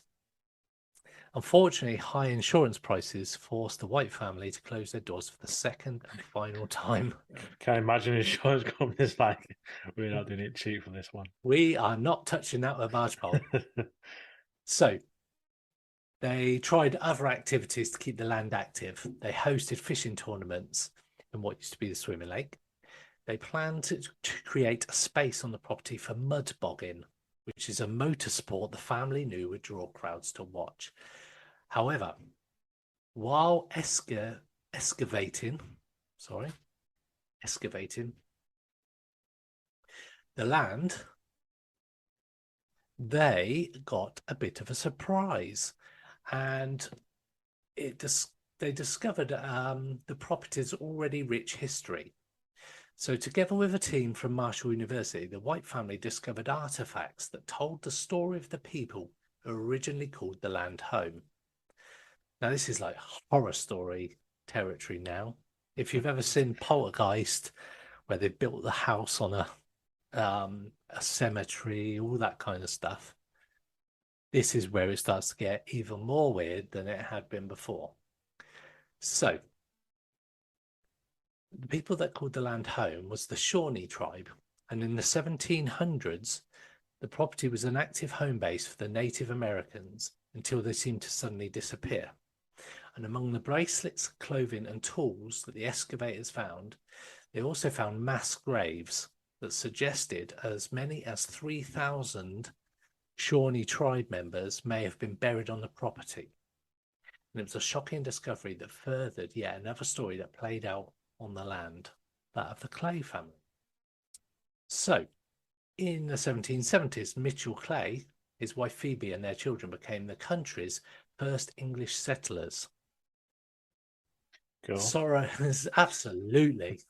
Sorrow did not spare them their new home. In 1783, members of the Shawnee tribe murdered two of their children, Tabitha and Barley, on the property.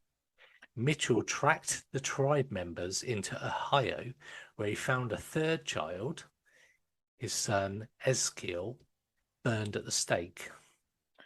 Welcome to USA. Yeah, come on in. So it land of the brave, home of the free, that kind of thing. All three children were buried on the property, and a monument now stands on the location of their tragic death as a memorial to them. While it may have been the first violent tragedy to take place on the property, it certainly was not the last, especially with regard to children. And it started to make people wonder, is Lake Shawnee amusement park haunted? Now, after doing all of these episodes so far, if anything is going to be haunted, it's going to be 3,000 Native Americans buried on the property, 3 children of previous owners killed by those tribesmen. I would say it's probably a good bet that it's haunted. Yeah, for sure. So Gaylord White's son Chris would ask, what is your definition of haunted? Many visitors to Lake Shawnee have stories that would suggest there are some spirits at play. Many people report interactions with the little girl who died on swings, because the White family acquired the original swing set when they reopened the park, as you remember I said.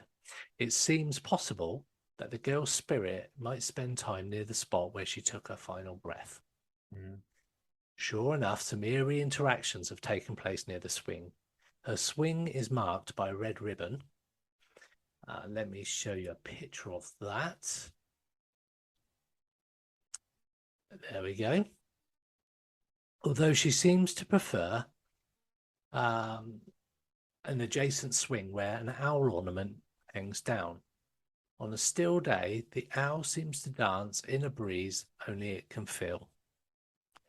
So we watched it shake. So this is people who have witnessed this, who watched it shake and spin on an otherwise still day when not even the leaves in the trees seemed to move. Curiously, the owl will often stop in its tracks, falling limp as if someone hit a switch, or as if a child had dropped it as she moved on to other toys. Interesting. The boy who died when he drowned in the lake is also reported to move throughout the park, seemingly preferring the area at the front of the park where he can welcome and protect visitors in a way that he could not protect himself when he was alive. Close to the lake, a white plastic pinwheel attached to the side of an old ticket booth may be his connection from the world of that of the living. Like the owl ornament, the pinwheel moves even when there's no wind, suggesting that someone we can't see might have the ability to control it. And some guests have showed a video featuring a woman asking for the pinwheel to move, to speed up, to go faster and to stop. And it does, even without the help of wind. So awesome. That is the haunted, some might say, Lake Shawnee Amusement Park in West Virginia. Welcome to another episode of Paranormal United States. This is episode 49, Wisconsin. Wisconsin, my last episode. The last one I'll be leading. Wow. That's insane. It is. It's been a journey. It has, both figuratively and literally. Yes, yeah. I wonder how many miles we've travelled. That'd be interesting. That's a map you can make. You can zigzag across the US and see how many miles we've actually. Yes. Yeah. Actually done from. Yeah. I'll do that. That'd be cool. Look out for that on social media. It's mad because this is Wisconsin now, and it's actually a really fun episode. It's going to be like some really weird stuff, and I'm really glad it's a really good one that I was managed to find for my last one. So hopefully you'll enjoy this one. Hope I'm going to learn some stuff. I think there's some stuff in here. I hope you're not here because I want it to be as how I reacted to when I was reading. Yeah. When I was reading about it. So anyway, Wisconsin and a place called Devil's Lake State Park. Oh. So straight away, we got Devil's Lake. It fits straight into our episodes. It does. It does. And going by its name, you might think that the Devil's Lake State Park might have its fair share of unusual and scary stories, and you'll be right. It does. It does. Located in the Baraboo region in the south of Wisconsin. That looks really nice. It is. It's really picturesque. It looks like Barbados or something like that. Looks really nice.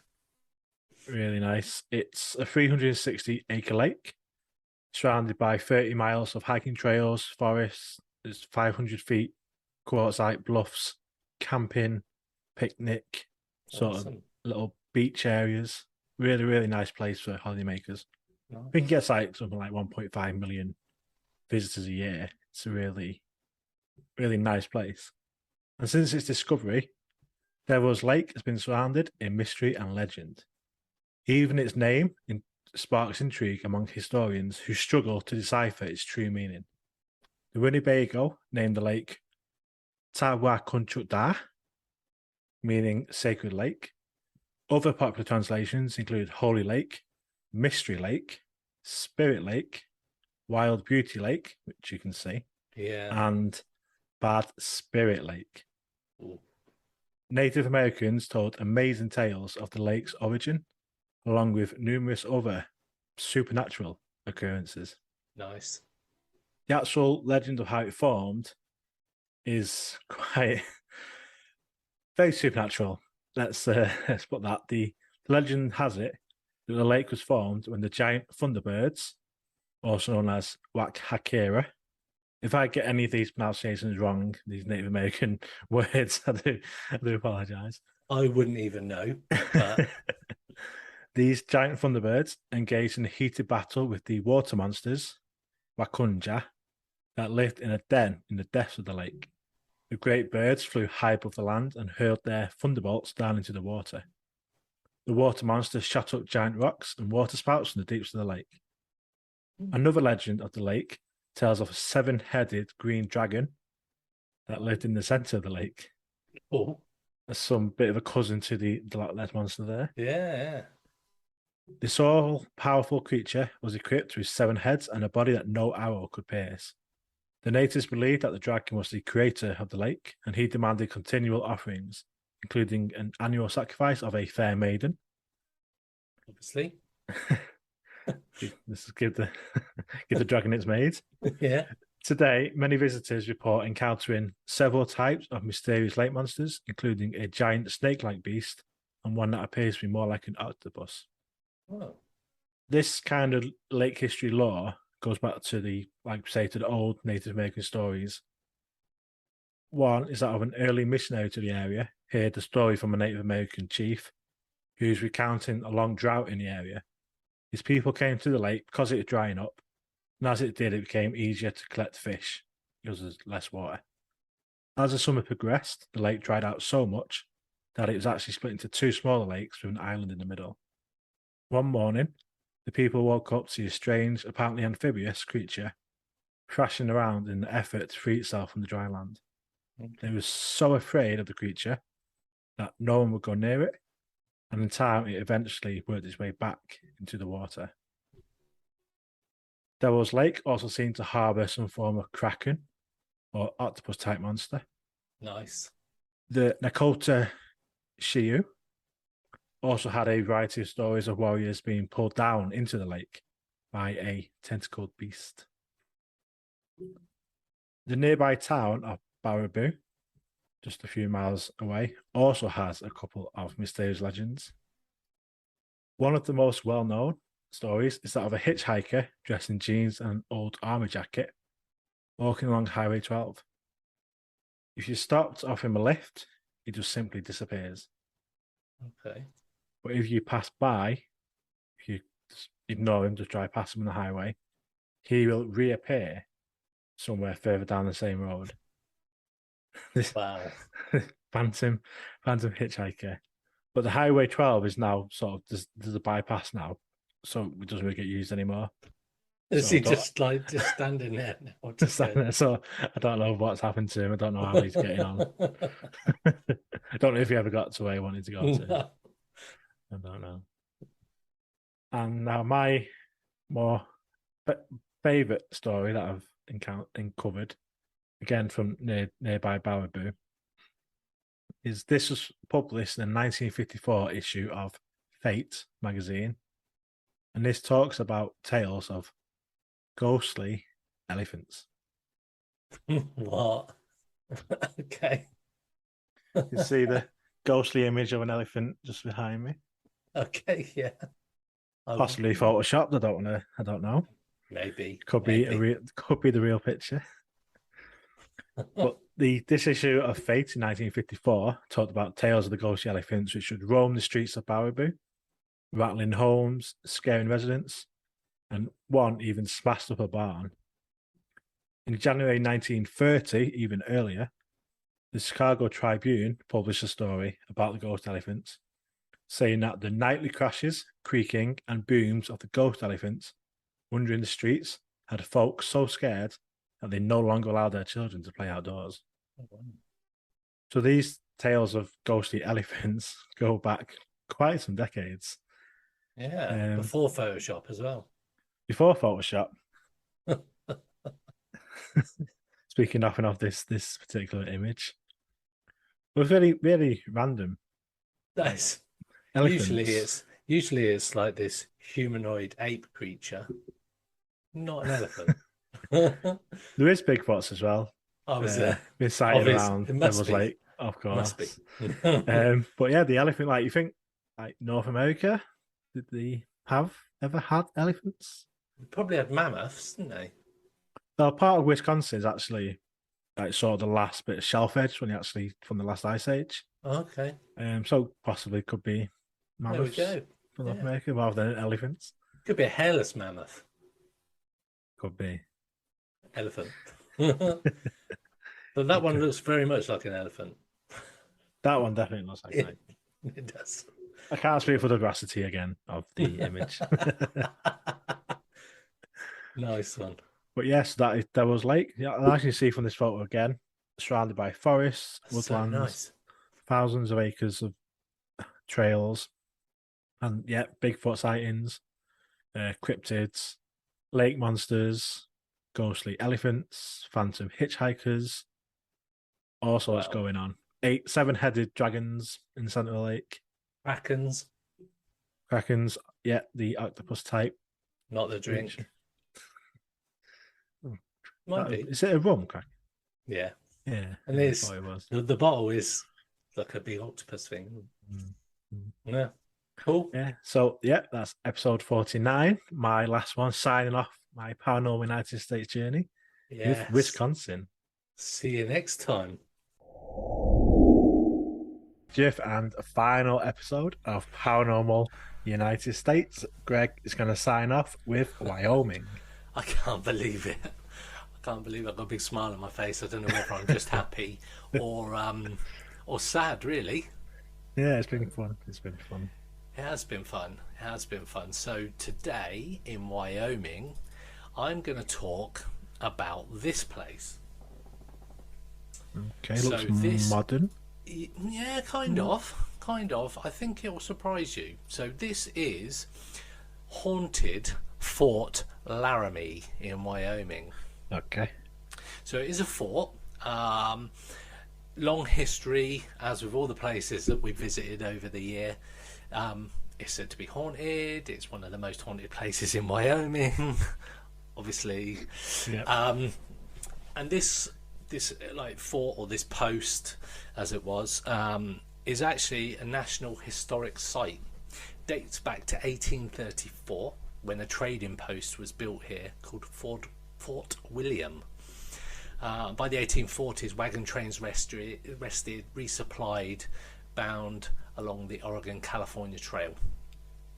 And in 1841, Fort John was constructed, replacing the original stockade of Fort William. Built of brick, Fort John built and stood on a bluff overlooking the Laramie River. 8 years later, Fort Laramie, the military post, was founded in 1849. As more and more immigrants pushed westward, Indian attacks, Native Americans, became more common, and Fort Laramie was just many of the military posts established to protect the westbound travellers. So, virtually since the post was established, it's said to be home not only to hundreds of soldiers, but is also supposed to be visited by a host of ghosts. Awesome. Here we go. Well, the most well-known spirit in the vicinity of the fort is the Lady in Green. There's always a lady in colour, lady in white, lady in red. Oh, that's a song. Or the grey lady. Or the grey lady, the brown lady. It always seems to be like a colour of dress or where they are. So her story began when the site was known as Fort John, a trading post of the American Fur Company. The agent in charge at the time brought his educated and sophisticated daughter to visit. Known to be an accomplished equestrian, her visit was to be brief, but she begged to stay on. Concerned for her safety on the rough frontier, he relented after gaining her promise that she would never leave the compound without an escort. He also tasked several men to guard her anyway. And one day, while he was away from the post, his rebellious daughter slipped away from the post on a big black horse. When someone spied her, 2 men quickly chased after her, calling for her to stop. But the strong-willed girl ignored them, riding ever distant onto the prairie, and she never returned. When her father got back to the post, he was obviously extremely distraught and spent a significant amount of time looking for her, but no sign of her was ever found. And what happened to the girl is still a mystery. So, I mean, back then, probably not like now, where you can literally walk down the road and you'll hit a McDonald's or a Burger King. Back then, you're kind of walking onto these trails and that's it. I've played Red Dead Redemption, and I know that you walk out for a bit and the prairie wolves will get you, the bears or whatever animals are out there. And you can definitely suffer from the cold at night and stuff like that. So since then, though, her ghost has said to appear east of Fort Laramie on the Oregon Trail every 7 years. Now, I think we've heard from other ghosts that appear every few years. So 7, lucky 7, unlucky 7, don't know. The lone figure is seen wearing a long green riding dress and a veiled hat with her hair tucked up beneath it. Still, she rides a big black stallion holding a jeweled quart. So that's just one of the spirits.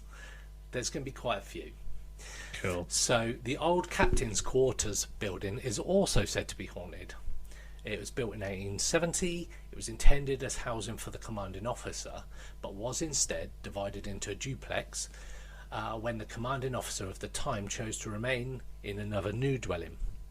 When a new officer was assigned to the post, he could rank out of quarters any junior officer to him.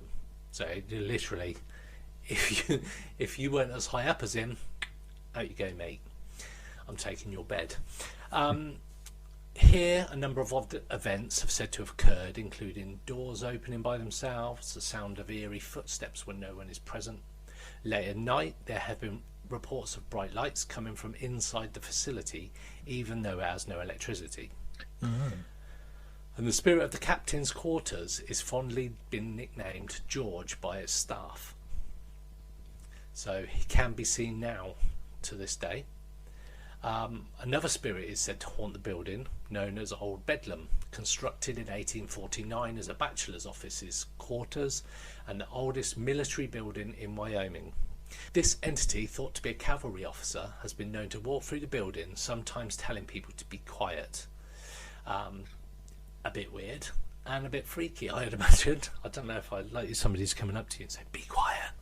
I wonder if it'd be like some of those ghost ones where they go, "Be quiet," or it's "Be quiet." Something like that. That was If a it was very cavalry officer, it'd probably be the "Be quiet." I digress. Be quiet. The cavalry barracks building, built in 1874, once housed hundreds of soldiers in its two large open squad bays on the second floor. And obviously in America the second floor is the UK's first floor, so the ground floor's first floor, second floor. Yeah. So early in the morning the sounds of heavy boots can be heard making their way over the boardwalk at about the time soldiers would have answered to their sort of muster. Other sightings that have been made in and around the fort include Other sightings have been made in and around the fort, including a young man in a raincoat who looks as though he is talking to someone, although no one is there. The apparition of a surgeon has been seen, looking irritable in a blood-covered uniform. That would be freaky. I tell you what, a surgeon looking there covered in blood. Yeah, I don't think I'd like to see some surgeon who looks a bit fucking moody in a blood-covered uniform. That's like something out of Hostel or something like that. That's not the kind of operating theatre I would like to be in.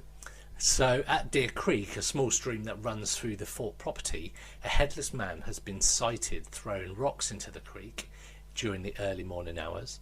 This ghost is said to be unfriendly and should be avoided. I'd say most ghosts are supposed to be avoided, but there we go. Southeast of the fort is a place called Bovey Draw. Here, at around midnight, witnesses have spied the ghost of a Civil War soldier who is acting erratically. This ghost, too, is said to be menacing and should be left alone. North of the town, so we've got a bit of a tour going around. North of the town, there is a place called Detention Dam. Here, the spirit of a man holding a blood-spattered sword can be seen staring at the water at the stroke of midnight. And that, my friends, brings to a close United. And that, my friends, draws a close to Paranormal United States with this episode, Wyoming. Thank you. We made it. We made it. We did. We did. That was a scary one to end on. Yeah. Yeah. Blood spattered surgeon and some guy with a blood spattered sword. Scary ghosts to be seen in Wyoming. Yeah. One of the most haunted places in Wyoming. Of course. Everywhere we talk about it is supposed to be the most haunted place in that particular state. Definitely. Cool. Awesome. So, thanks for joining us.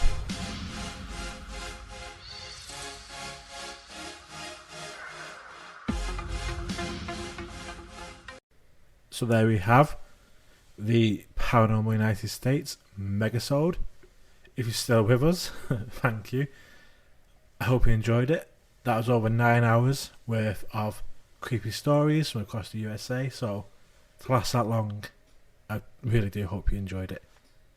Don't forget, check out the companion book, which is over 230 odd pages, which basically goes into each episode that we talked about with a bit more detail, some pictures, and a real good sort of companion book to go with it, and a good standalone book as well. That's on Amazon, Paranormal United States or Ash Ellis, and you'll find it on there, or hit the link in the description and the show notes. Thank you again, that was really great, and I will see you very soon.